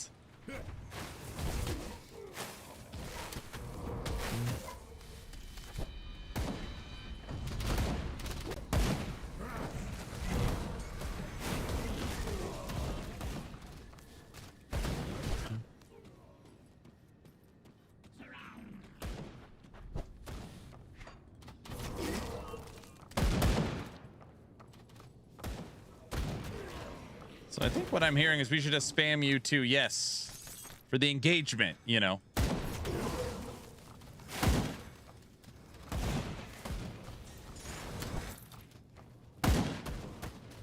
Too many Sams are coming out of the woodwork. We've also been playing a lot of different games, so yeah, it just attracts a lot of people. Idaho is better than New Zealand. But everybody knows New Zealand has the Lord of the Rings tour, right? Isn't that like...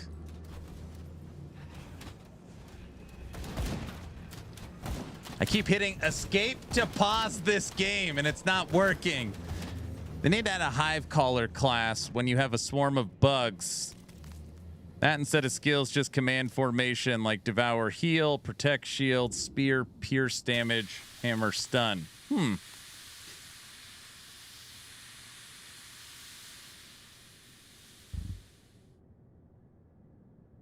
Most games I feel like I'm building towards an end game build. I don't get the motivation in Grim Dawn to keep going. You lose interest. You don't get that character progression feel.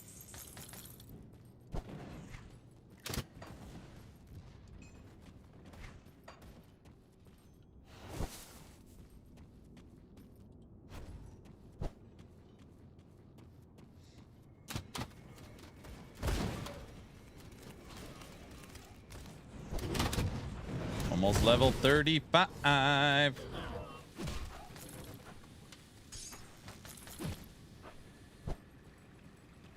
Right now we could have more minions if we picked a second class. Not saying I want more minions. I'm not even saying I'm playing minions. I'm just... minions. Wait, what? Oh, sorry.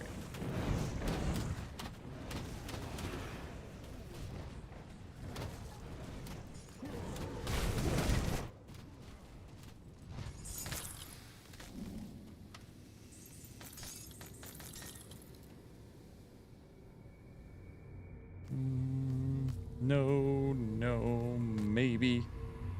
No.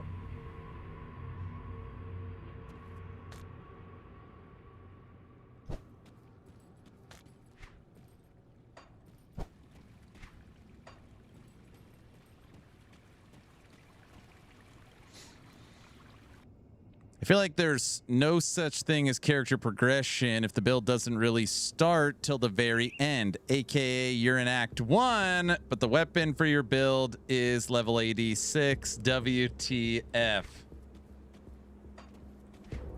Wait a second. Was I supposed to exit the fortress already? Was I? Is that all it is? What class are you at the moment? I'm a, my class, it's a good question. It is a coach that raises they raise the roof, they come out of the ground, and we help kill everything together. Is that... Guys, don't say he only plays minions. Don't say that.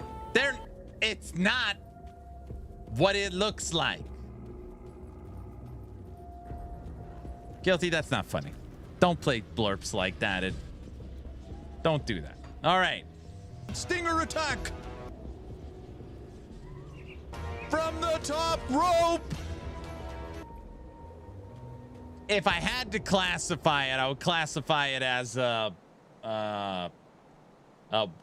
witch of some sort.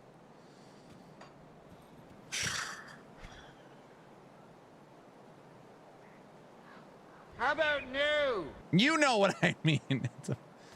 It's a witch.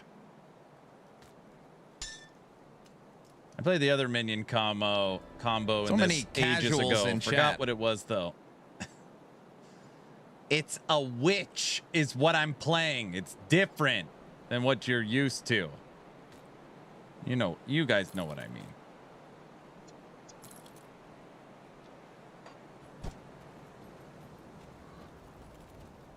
I'll give you a good price on what I've got left.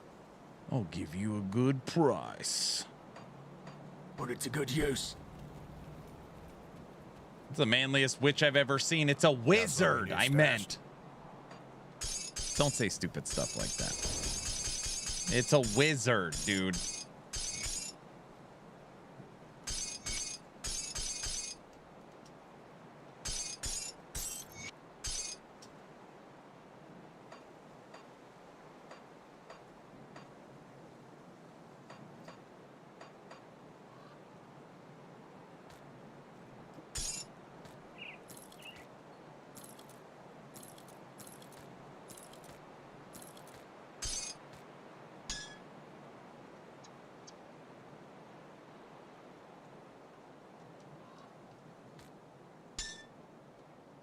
It's safe Okay. with me.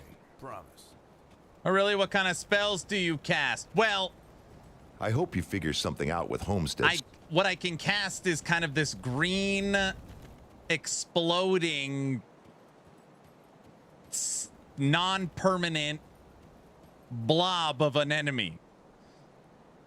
It's he casts summon minions. No, it's I make this blight thing and then it's unstable, so it explodes poison. It's basically like a poison cast, you know. Yeah, that's what it is. So, you guys know what I mean. Okay. That's technically true, see? Thank you. Any progress with Homestead? All right. Ready? This is where you guys got to help me out. I got to turn in some of these quests. I don't even know where to start. Okay. Return to Colin. Maybe we'll just go back to the city up here. Maybe we already finished a bunch. Homestead. Good luck. I forgot everything. Oh, great.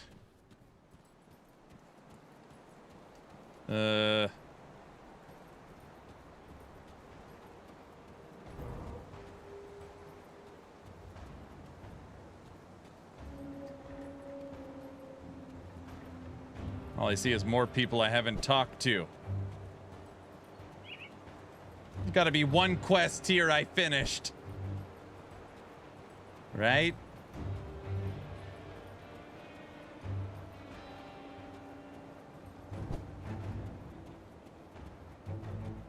No, not one. Uh-oh. Okay.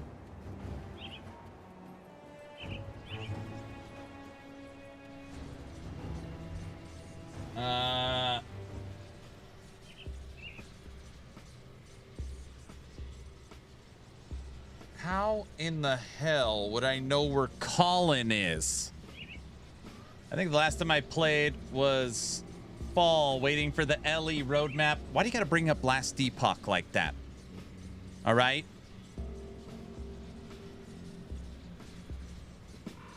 Did you read the quest? Yes, it says he's in. Where the hell? Is there a quest log somewhere? Oh, there's a loot filter. I gotta do that.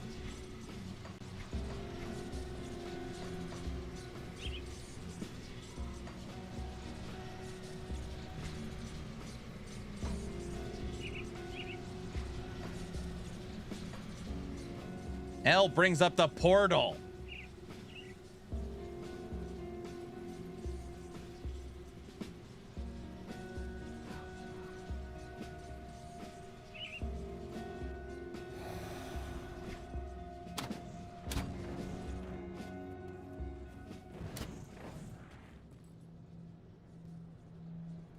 Must have changed my keybinds.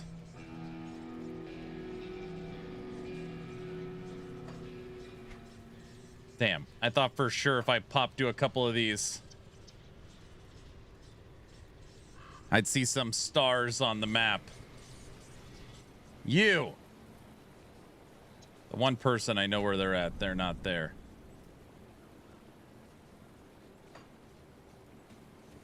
Hi, Luz. Why would it be that buggy? This is not PoE 2. What's up, Spicy? This isn't buggy. It's just... oh, forget it.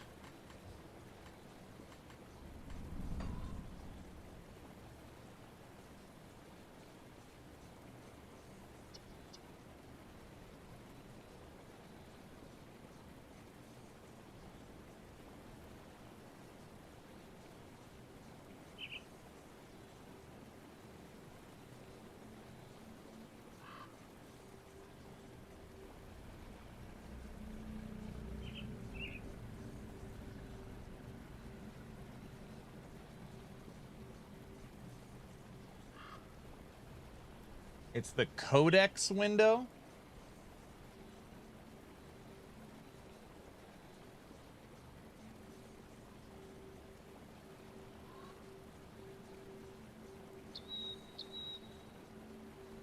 Literally not assigned. What's your character window? Codex window can be N. I don't know. All right.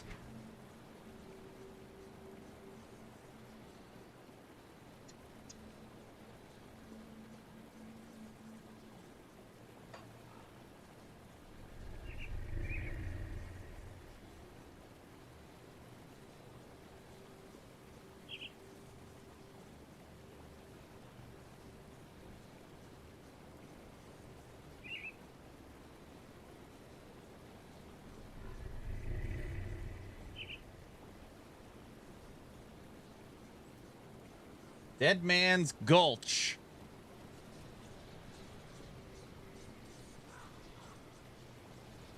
Bro, you gotta read everything. You gotta be kidding. Oh, there he is. You better not give me another quest. So how doomed are... Good work. Wait a second. That wasn't Colin. Uh-oh.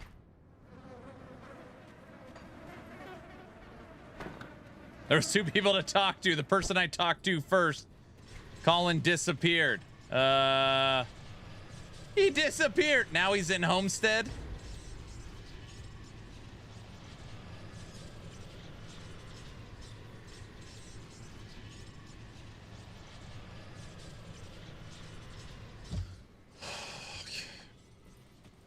I'm also sick of looking all this.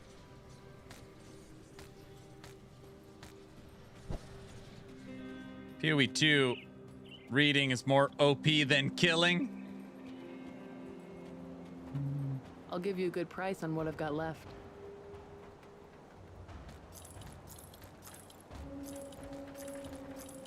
See you around. All right, where the hell is Colin? I hear you've dragged Olgrim.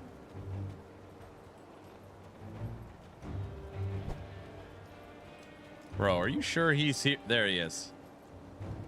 Hey.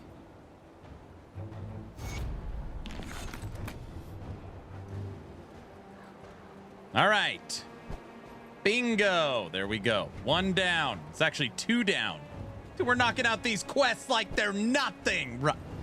Poor Colin. Guys, don't start. Don't start with that. Jagged Waste. Deathmark. Val.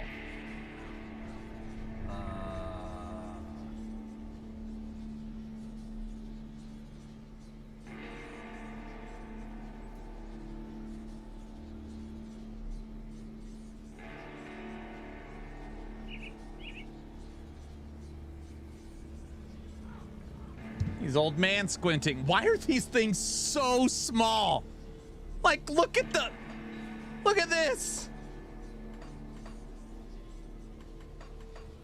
I must have like turned down some scaler or something.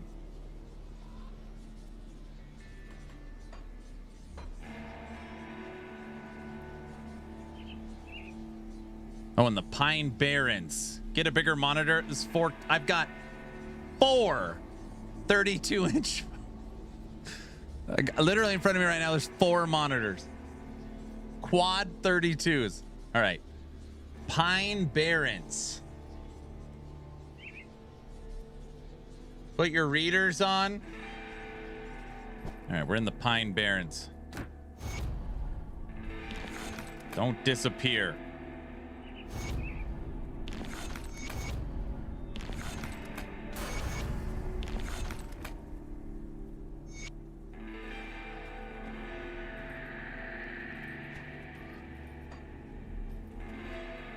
Quad 4K 32s. You spent any devotion yet? I haven't spent anything. All right. Steps of Torment.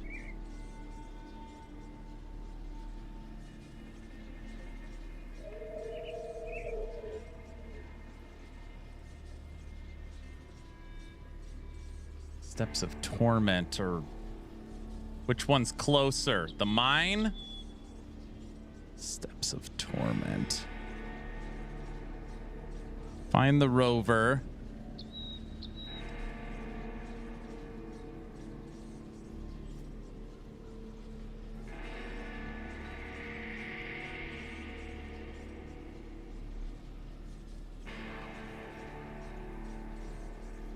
Do you believe me and Aaron use the same monitors? I just have 2, not 4. Wait, this isn't right for sure. How the hell did I get here? Steps of Torment? Oh, nice.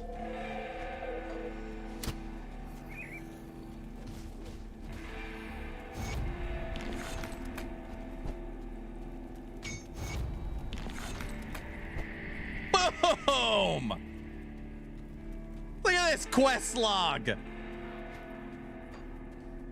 It's like I've got ESPN or something today.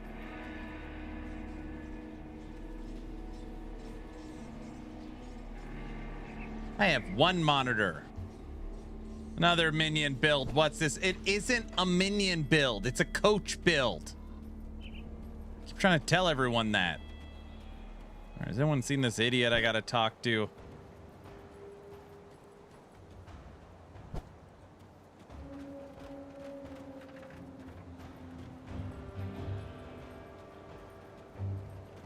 There you are. I wasn't sure you. I wish I'm going to check it. Still haven't talked to the captain.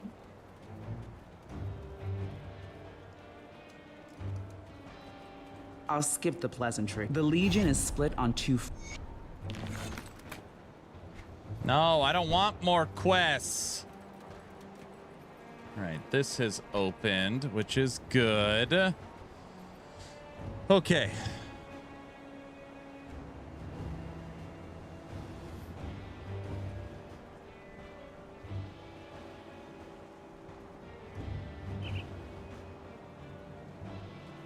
Undercity. Skoji, I just picked Necro for a second, dude, just to see how it works. Oh, that's not what I wanted. Uh-oh. I'm not actually gonna play minions.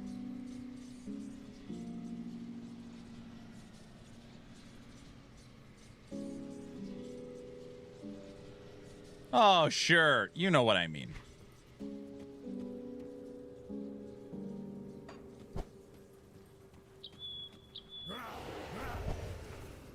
When does this drop again? July 23rd. PoE 1 leagues July 24th. Well, sorry, guilty. We have Diablo 4 Season 14 tomorrow.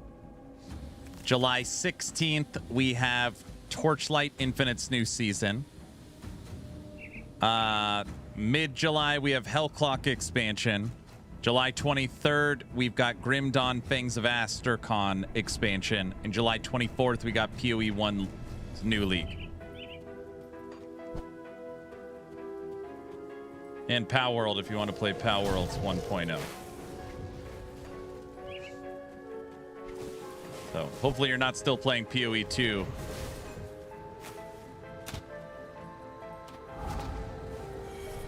And LE is dropping July 24th. No, it is not. Don't say stupid stuff. No, no, no.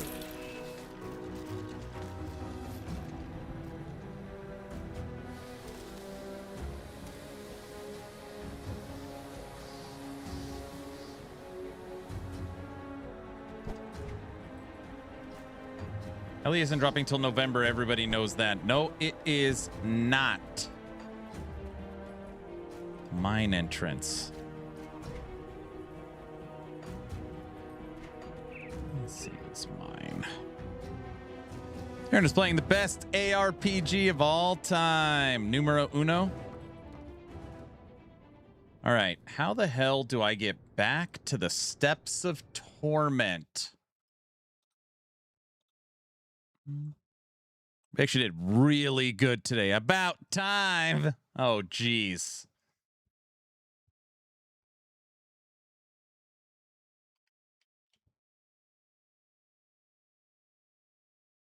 Steps to Torment is a dungeon to the south of the Broken Hills waypoint. All right.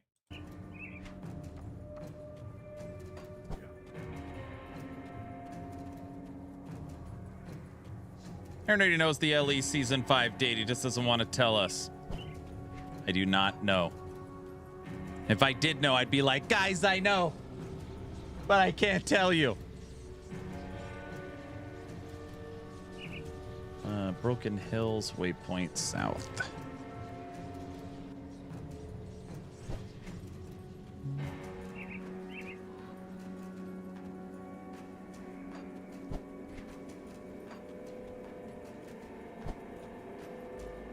Yeah, Skoji, I'm not really playing minions. I'm just kind of just running around with these followers.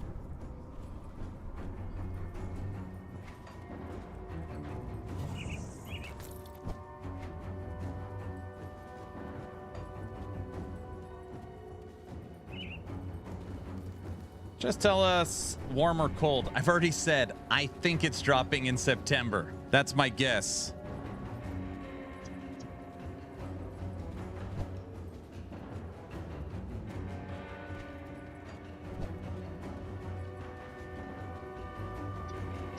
Romestead? No. He knows. He's just teasing us. You could have just said warm. I don't know. They won't tell me. Guys.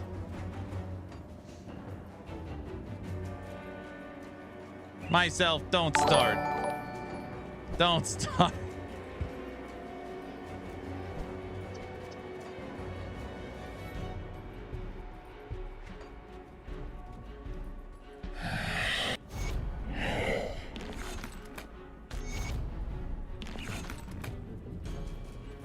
All right.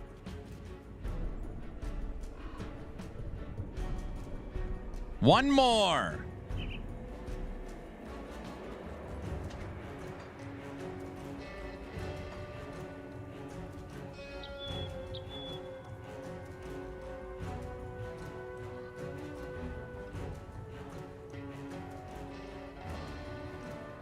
I need to find the Undercity.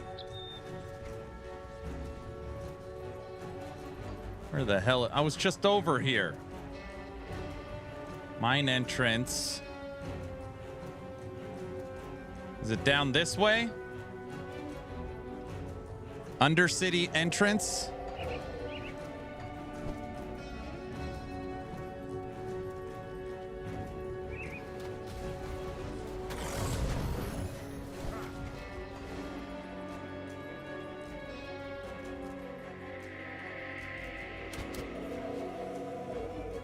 Is to the right of the Broken Hills waypoint. Oh. I would think it would have been in the foothills here. Are you sure? I mean, I guess.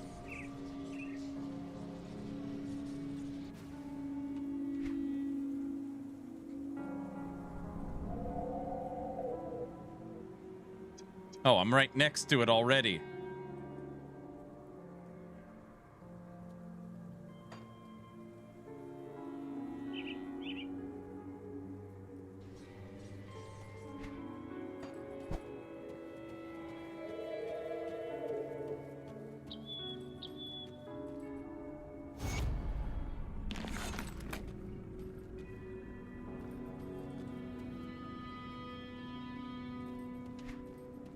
Boom.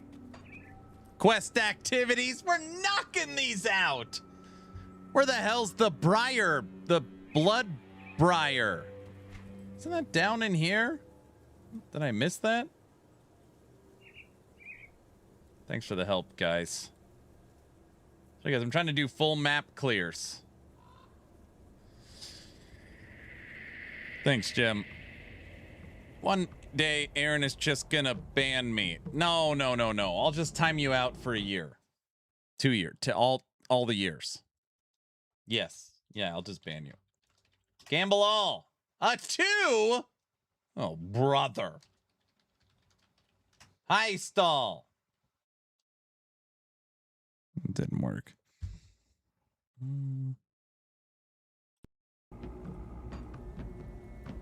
Late. Jim, where's the blood briar? Is it up through Homestead? Or is it, did I miss it somewhere? I don't see how I could have possibly missed it unless it's like a dungeon or cave or something.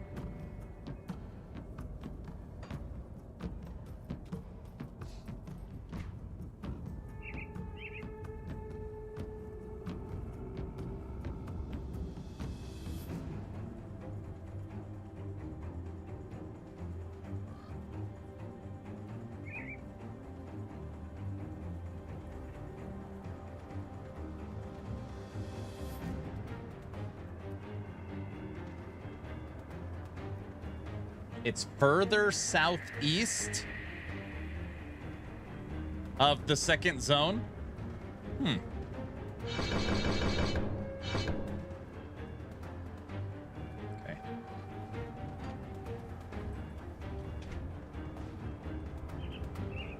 So like down here? Oh, forget it. No. We'll do that one later. When is Grim Dawn coming out? Grim Dawn's expansion is coming out. It's in the Pine Barrens, July 23rd. It's in the Pine Barrens.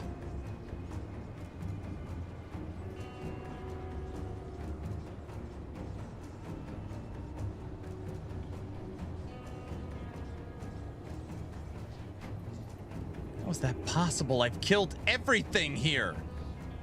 Is it in a cave? It's a hidden cave, then the fortress.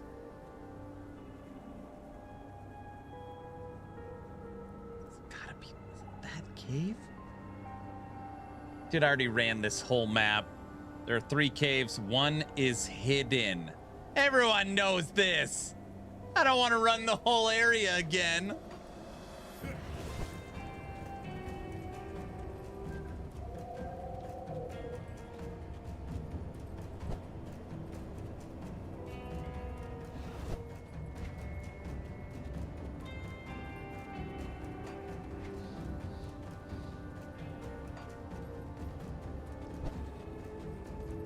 This game needs a mount. Is that what it needs?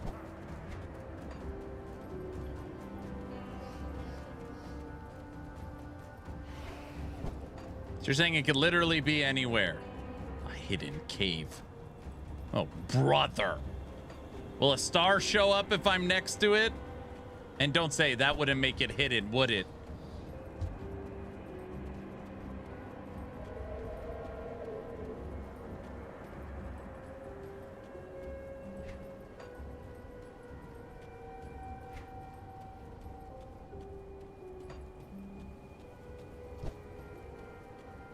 You're kind of close to the area. Oh, brother. I said I'm doing full map clears and I'm doing all quests. I can't skip this one. I know I'll never go back. Is that it? Oh, I found something. Boom! Bro! I told you guys I've got ESPN. I told you.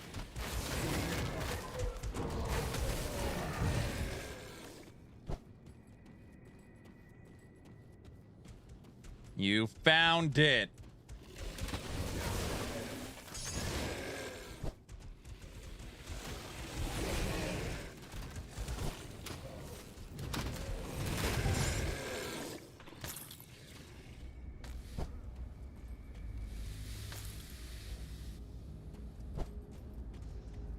What an easy game.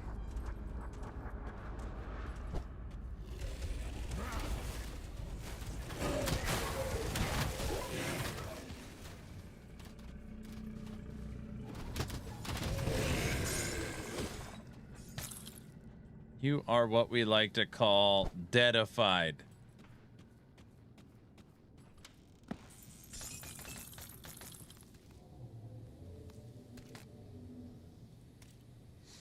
Congrats! Why, thank you, thank you. Now I gotta find someone else. Return to camp. Get the hell out of this.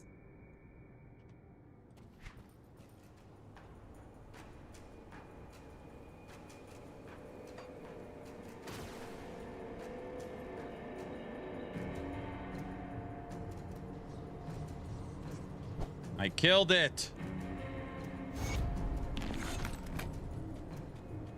Okay. These quests are all past Homestead, right?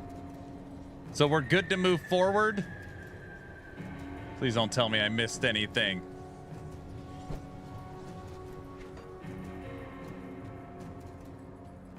Uh-oh.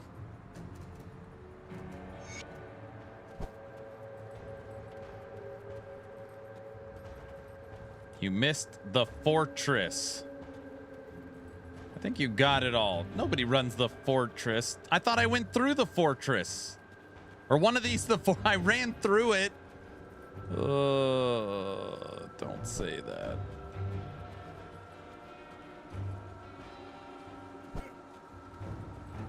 Look, I ran over here. I did the whole thing. No?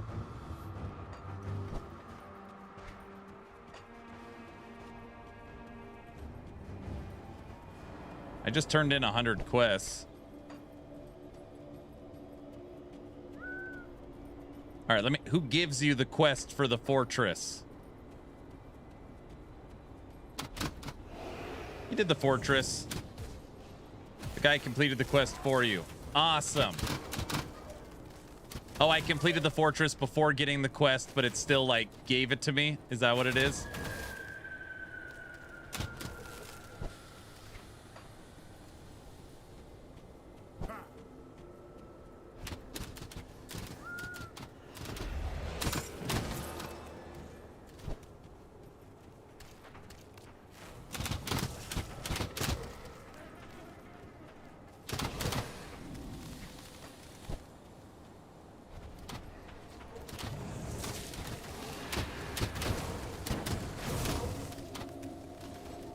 Box, I can't listen right now. I'm collecting eggs, bro.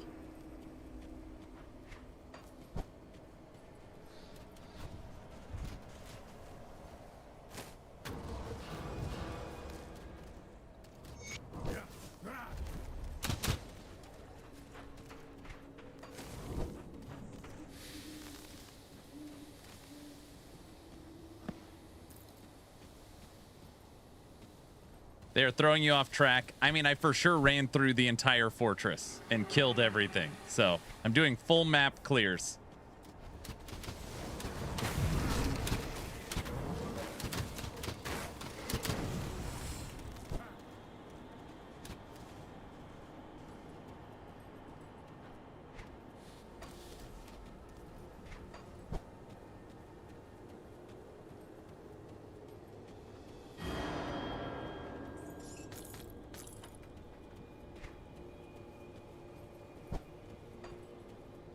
What is over here?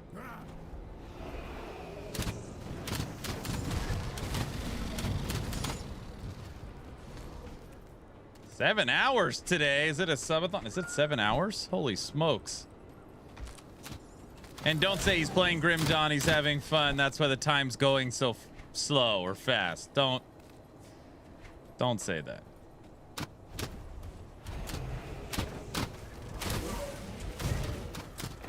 Well,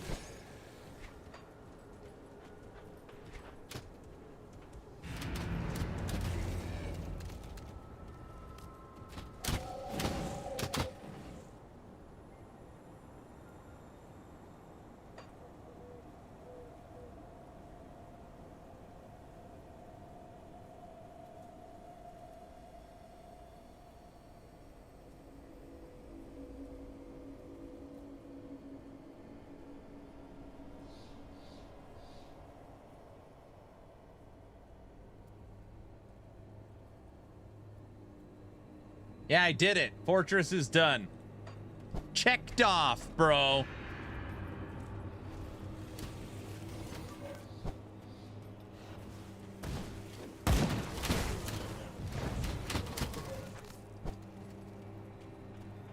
Grim Dawn looks great, but not as great as No Rest for the Wicked. You know how much I love Wicked.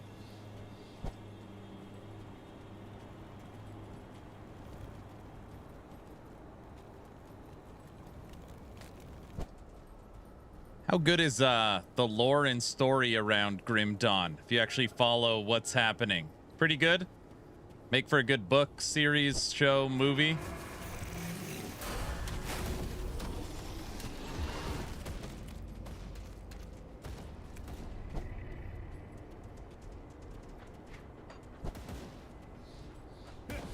Yeah.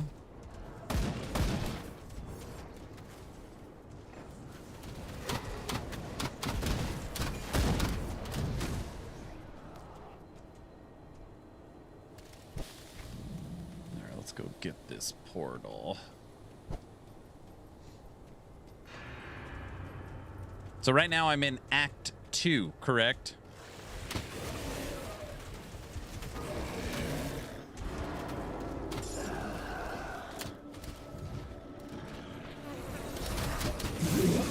Midnight, thanks for the sub. Thank you, thank you.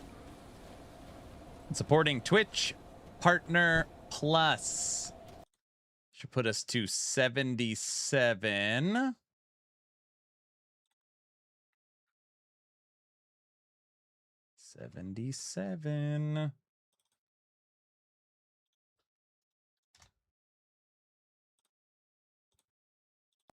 Midnight, how's it going? You've not killed the queen yet. So I'm going really slow, Spox, just so you're aware, on purpose. I'm doing full map clears, which means the cloud or the fog of war, I'm going through and just clearing the whole thing. Wait, did I not get the portal? Goes good. Nice. That's what I like to hear. That's what I like to hear. Oh, I did get the portal. So we're playing a little Grim Dawn as we watch the developers live stream. I can't go through the green yet until I fix my resistances. All right, go that way.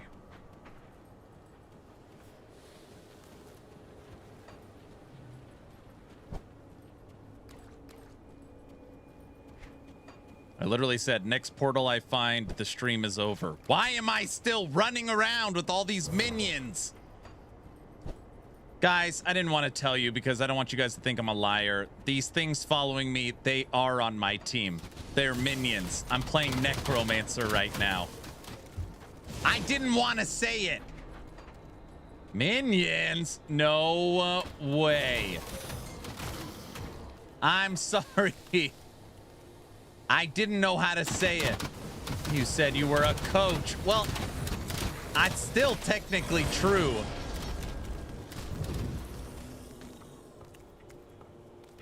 Oh, this was the American track team. What's your favorite class combination? Well, I said I was going to play Necro Berserker, the new class with Berserker. But then talking to Rekt by Protoss, he goes, you could do that, but you can't play minions. Not saying I'm going to play minions either. I just wanted to... I just thought, you know, I could... I found a missing diary. I agree with Rekt. Let's just say they may not synergize. So what's like the symbology behind that? Symbology?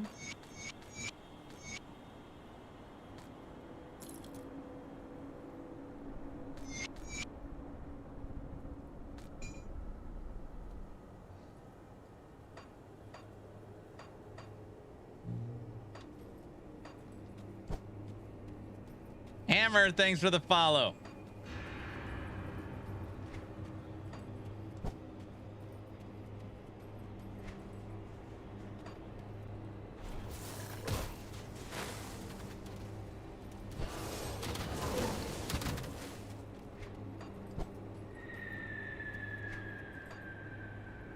I hope the expansion is worth it.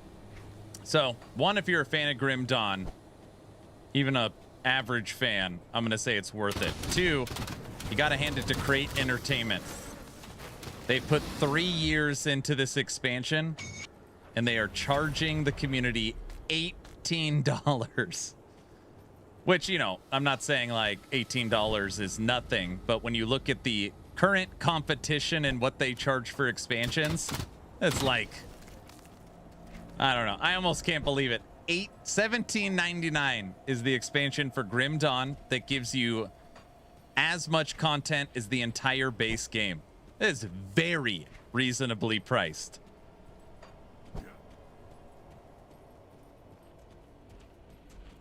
All right, thanks, Box. It's almost as cheap as last Epoch's new. Okay, that almost got you banned. That was a close call. That was a close call. The expansion is that big. The expansion for Grim Dawn is literally almost the entire size of the regular game.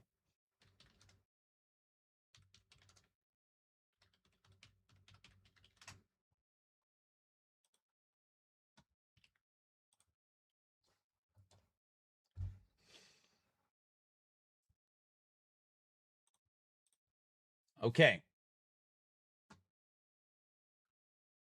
You cannot see me, but I am here. Grim Dawn. Unique items for the expansion, 251. Base game, 707.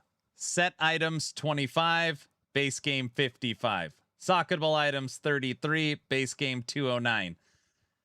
Item skill modifiers, 1800. 0. Monster infrequence, 128. 131. Bosses, 60. 93. Nemesis bosses, 8. 6. Super bosses, 3. 2. Quests, 42. 97. Secrets, 54. 30. Lore notes, 50. 100. But this is the big one. Actual size of the world. The base game was 7.17. Fangs is adding 6.11.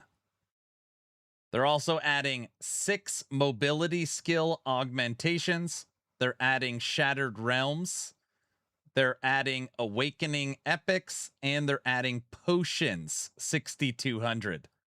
It's basically like a new base game, including all the new animations and enemies. So they're talking about they can't go through all the old Grim Dawn and like brush them up, but the new expansion, since they're basically building it from scratch, it is the newest and best, at least from a visuals perspective, over Grim Dawn. Nothing crazy, but yeah, Fangs is huge. This is the expansion for Grim Dawn launching July 23rd. Is that an LE roadmap? No. No. Wait, is it? No. I have 1,700 hours in Last Epoch, but I think I might forgo next season unless they do something impressive. I'm excited for the expansion. Mike said they have a surprise for us. I legit don't know what that means. Are you done with PoE 2? I am done with PoE 2 on stream. I might finish one more build that I've been working on. But streaming-wise, I'm done. Dude, I've played so much PoE 2, it's insane. But today was Grim Dawn for the live dev stream. And then tomorrow we start Diablo 4 Season 14.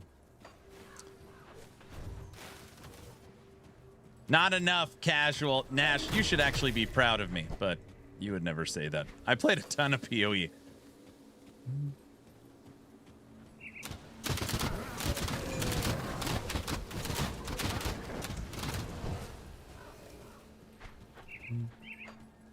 I am proud of you, bro. Thank you. A lot of PoE. I think I made thousands of divines this season, too. Maybe not mirror range, but we made a lot. Diablo 4 is not the end game content. It's so boring. You could finish the game in a weekend. It just always depends, like, what different people classify as finishing the game. Uh-oh. That was close.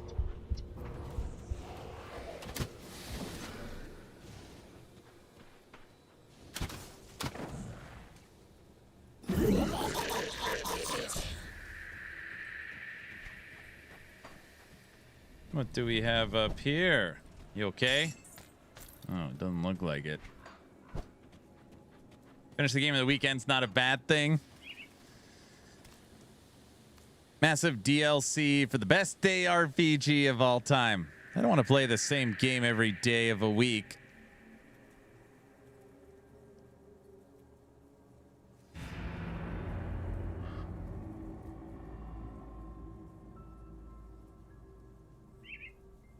Turtle? Have I discovered it yet? No, I haven't done any crafting. I've just been using items I find off the ground. I've basically done nothing. But I've just been hanging out. Next time I play Grim Dawn, I'll spend more time like deep diving. This has just been run through the campaign, and I told the community I would do full map clears. So I'm literally just running around clearing the entire map. Which I guess has helped a lot with quest completion, but you made it to Act 3. Is this considered Act 3?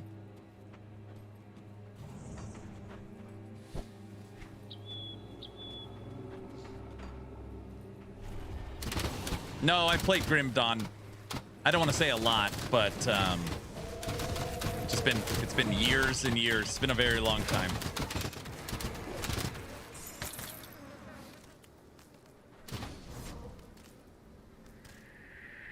I'm going to try and get Crate Entertainment on the podcast with me and Frosty LaRue. I think that's a good idea. I think that's a good idea.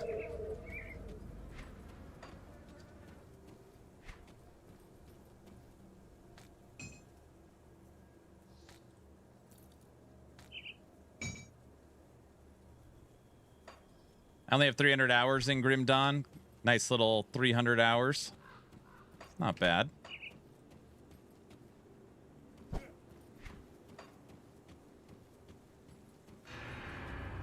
D4 sucks.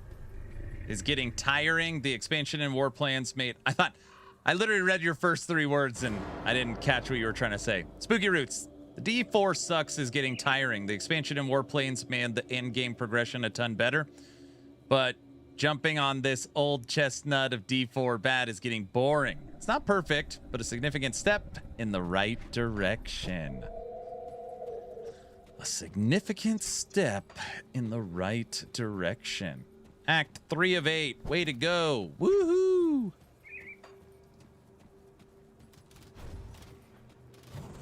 Big words.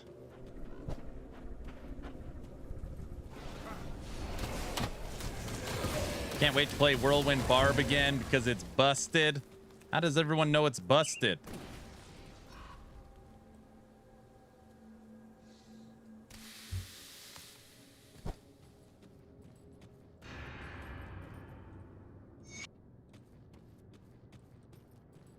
Wait, was that all I was supposed to do in here?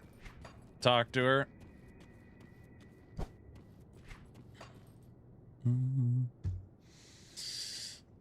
Spooky Roots 100%. Able to say it now because they heard another streamer say it. I don't know about that. I mean, whether anybody would want to admit it or not, I think people get very passionate about their hobbies. And video games is a hobby that we spend a lot of time playing. And when you're passionate about a hobby, that could lead to tribalism. And you could use this example for anything. Someone that works on cars, you know, that loves whatever brand or whatever it is. I think people are like, I love Grim Dawn, so because of that, I have to hate D4, or they just, you know. Yeah. My ARPG could beat your ARPG. Well, it was even like yesterday when someone was trying to say, why are you playing PoE 2 when you could be playing Grim Dawn? Even if Grim Dawn is your North Star, even if Grim Dawn is your #1, right? Does that mean it's the only game you play? If steak is your favorite, you know, T-bone steak's your favorite meal, do you literally eat it for dinner every night? Of course not. I don't know, maybe you do. Just doesn't make sense.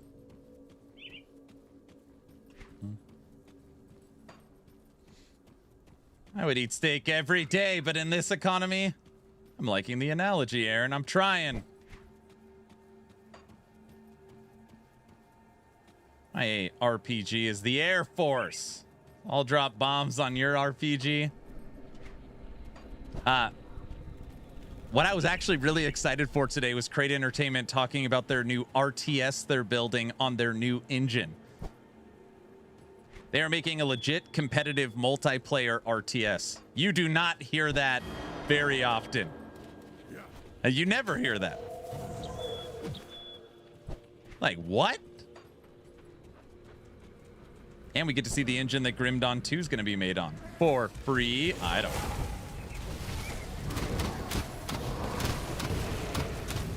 Probably not for free. So they are speedrunning to bankruptcy.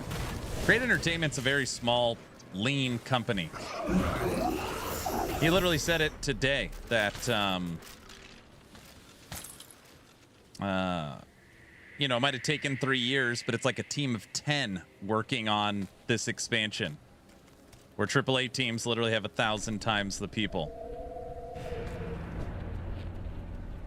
I mean, I don't know what that relates to from a cost standpoint, but Crate's small. I think Crate's made up of 15 people. Let's see.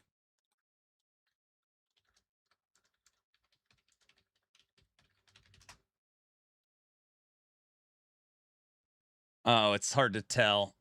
Hovering around 13 to 25 developers. 13 to 25.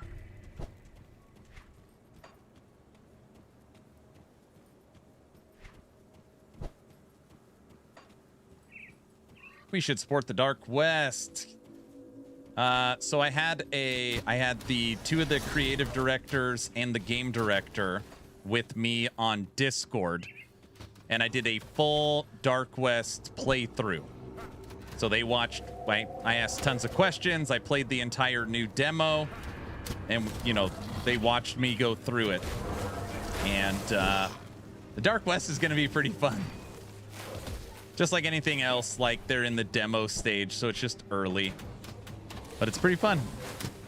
Yeah, they're going to be putting out a new demo for the game for people to try. They gave me permission to make a video on it. They're just getting the more polished version for me to make a video on.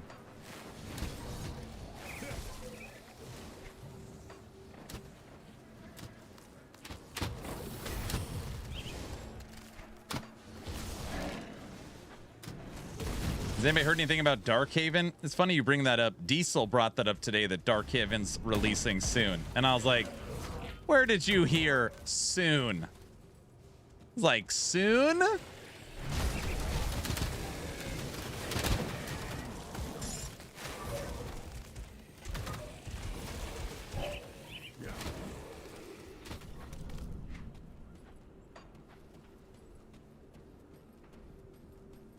Darkhaven's pretty fun too.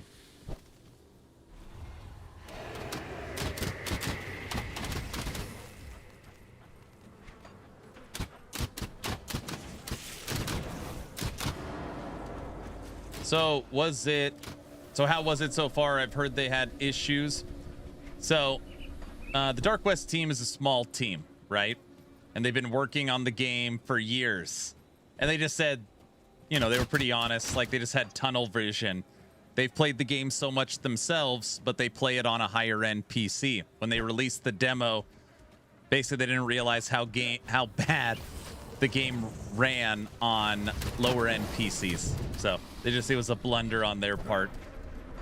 They said the Dark West runs great if you got a nice PC. If you have a bad PC, it runs really bad. So they basically had to go through and retune the entire game. Basically, they had to optimize it.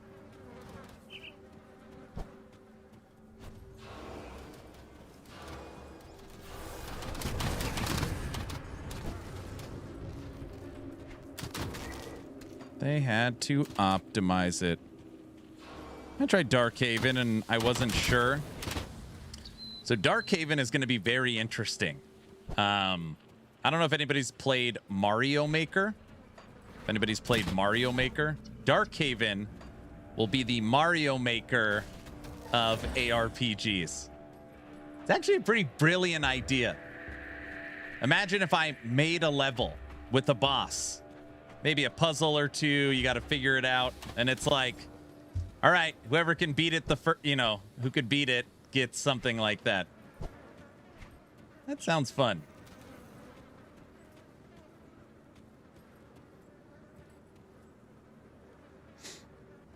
Devs should optimize for handheld. That'd be a good baseline. Co's game? I don't think that's dark.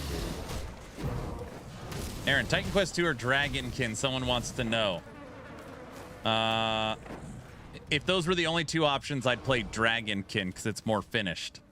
The campaign's done. The end game's solid. It's got more character customization. Yeah, I'd play Dragonkin.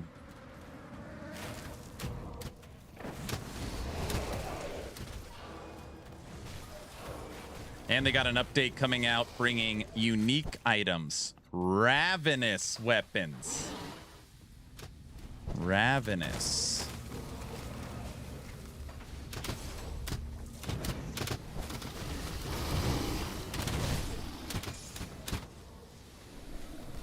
I got a feeling we'll all be playing Dragonkin again at some point.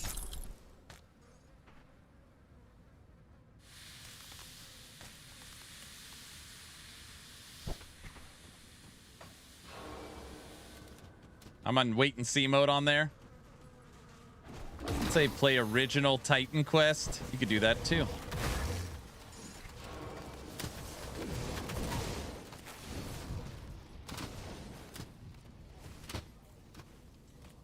You could do that as well.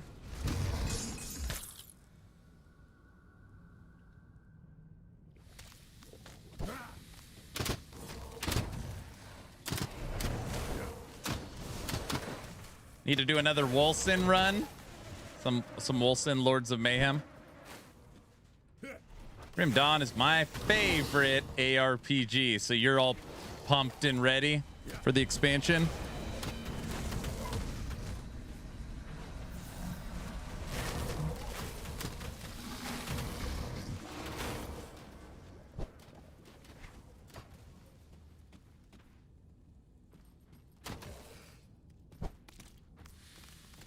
I'm happy it's getting WASD. Is that something you've been waiting for? Locked. The Queen? Hive Queen's Lair. Oh, brother.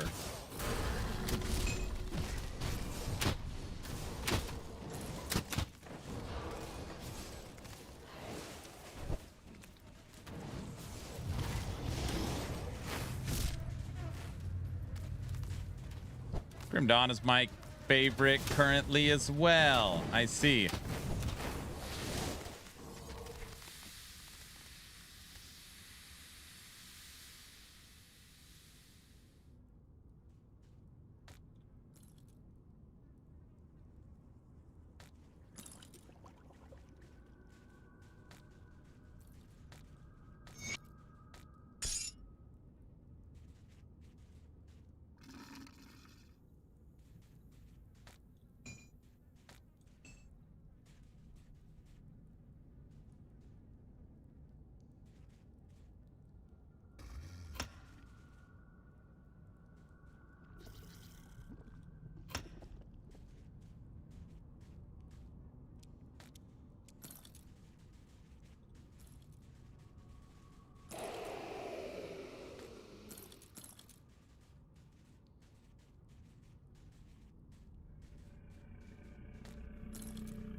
Another 3 to raise skeleton.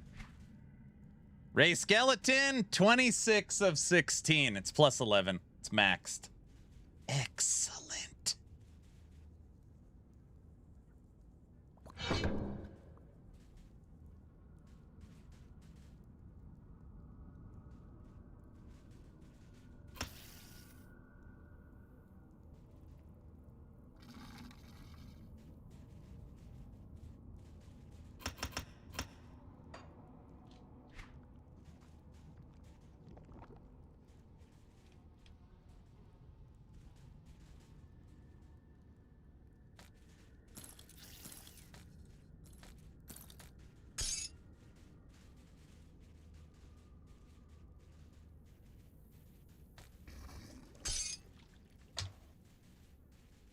They're gonna have a huge minion army in Pal World. Don't bring up Pal World. And Brow's here. I'll never stop talking about it. Brow, I didn't mean that. I just meant that what I said. You know what I mean.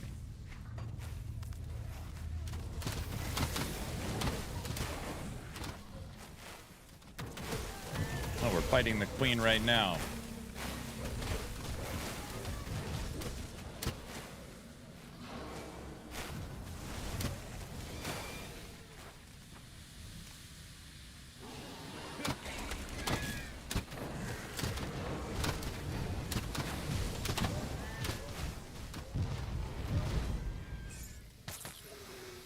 Look at that minion damage.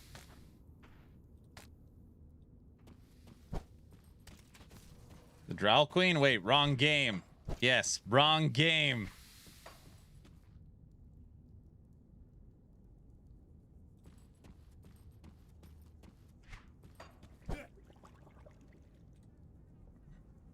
Corpunk World Reset was done. I know. I know. All right, take me to Homestead.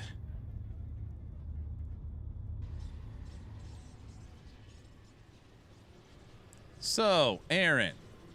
So once all these ARPGs are fully released, what do you think the League cycle seasons, etc. is going to look like? Can everything fit in the year's calendar? Technically, yes. And I hope that these developers continue to talk with one another and can all get along and drop their content not on top of each other, which it appears they can't. So yeah, I think they could all fit. Realistically, whether you want to admit it or not, the game with the largest player base is Diablo 4. So that will be live service, what appears to be every 2 months at this point. Then you have PoE 2, then PoE 1. Or is it my minions blocking me? There we go. Diablo 4, PoE 2, PoE 1, Last Epoch, Torchlight Infinite.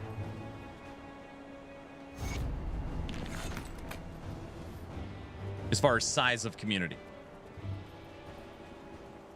Then you got like Hero Siege.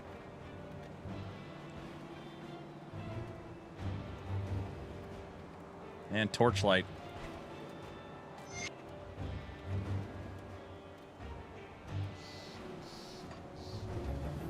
See anything you like? Oh, and Diablo 3, you're right. Well Diablo spent. 3. I do the best I can with what I've got.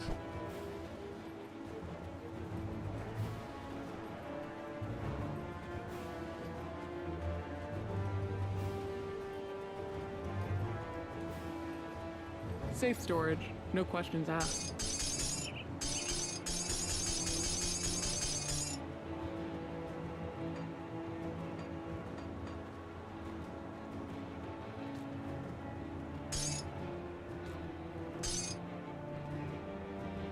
It's safe with me, promise. It is hard to play all of them. But, yeah, I think they could all fit.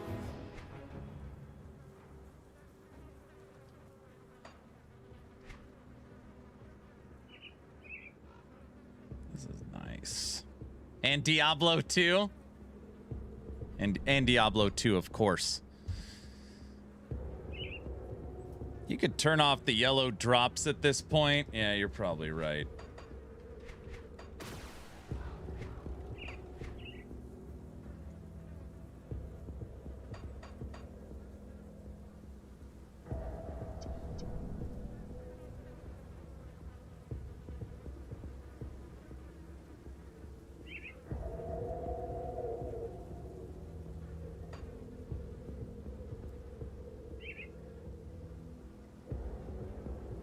And Dwarven Realms. Yes, yes.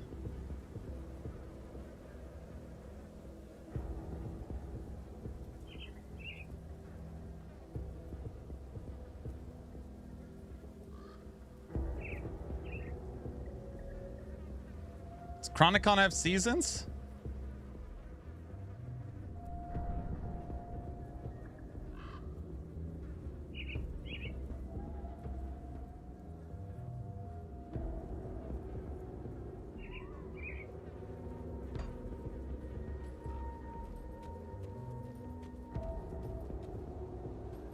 All right. We are caught up on our quest to turn in. Full map clears of Act 1, 2, and we are cruising through Act 3. Pretty darn good. Characters feeling strong. We've done no crafting, no nothing. Level 37 Necromancer, including only selecting one class. We haven't picked a second one yet. But it was supposed to be a Berserker.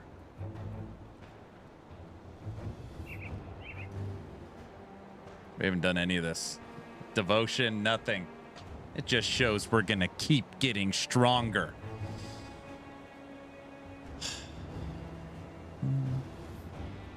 Oh, God. So much power to untap. That's right. Soon these minions will be flying. Something like that. All right. Pickle Toes, thanks for the idea to update the loot filter. I appreciate it. Everyone, tomorrow is the day. It's the day you've all been looking forward to. You don't even know how you're going to sleep. You're like a kid going to Disneyland tomorrow. Diablo 4, Season 14, Death Awakening.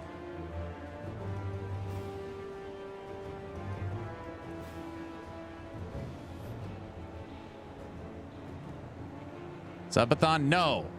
And maybe an LE trailer. And maybe an LE trailer. Whirlwind Barb Awakening. I want to vomit just by saying that name. That's all it took. Run! No. Tomorrow we'll be playing Paladin. I'll probably level with spinning hammers and then go into Zeal. Unless Zeal feels okay, we get a couple good items early on. So, yeah, we'll be playing Zeal, Paladin starting tomorrow. We'll just level up in Hell Tides. So that is the plan. So an hour of Paladin and back to PoE 2. No. Nope, we'll be getting more concept art from the LE devs. No. No, that's not true. We're going to be getting the teaser trailer really soon, okay? I hope so. Mike said soon. I mean, he did say that, so, you know. I'm addicted to PoE 2. Dude, I'm sitting on 450 divs. I don't even know what to say. Mike also said roadmap soon. He did.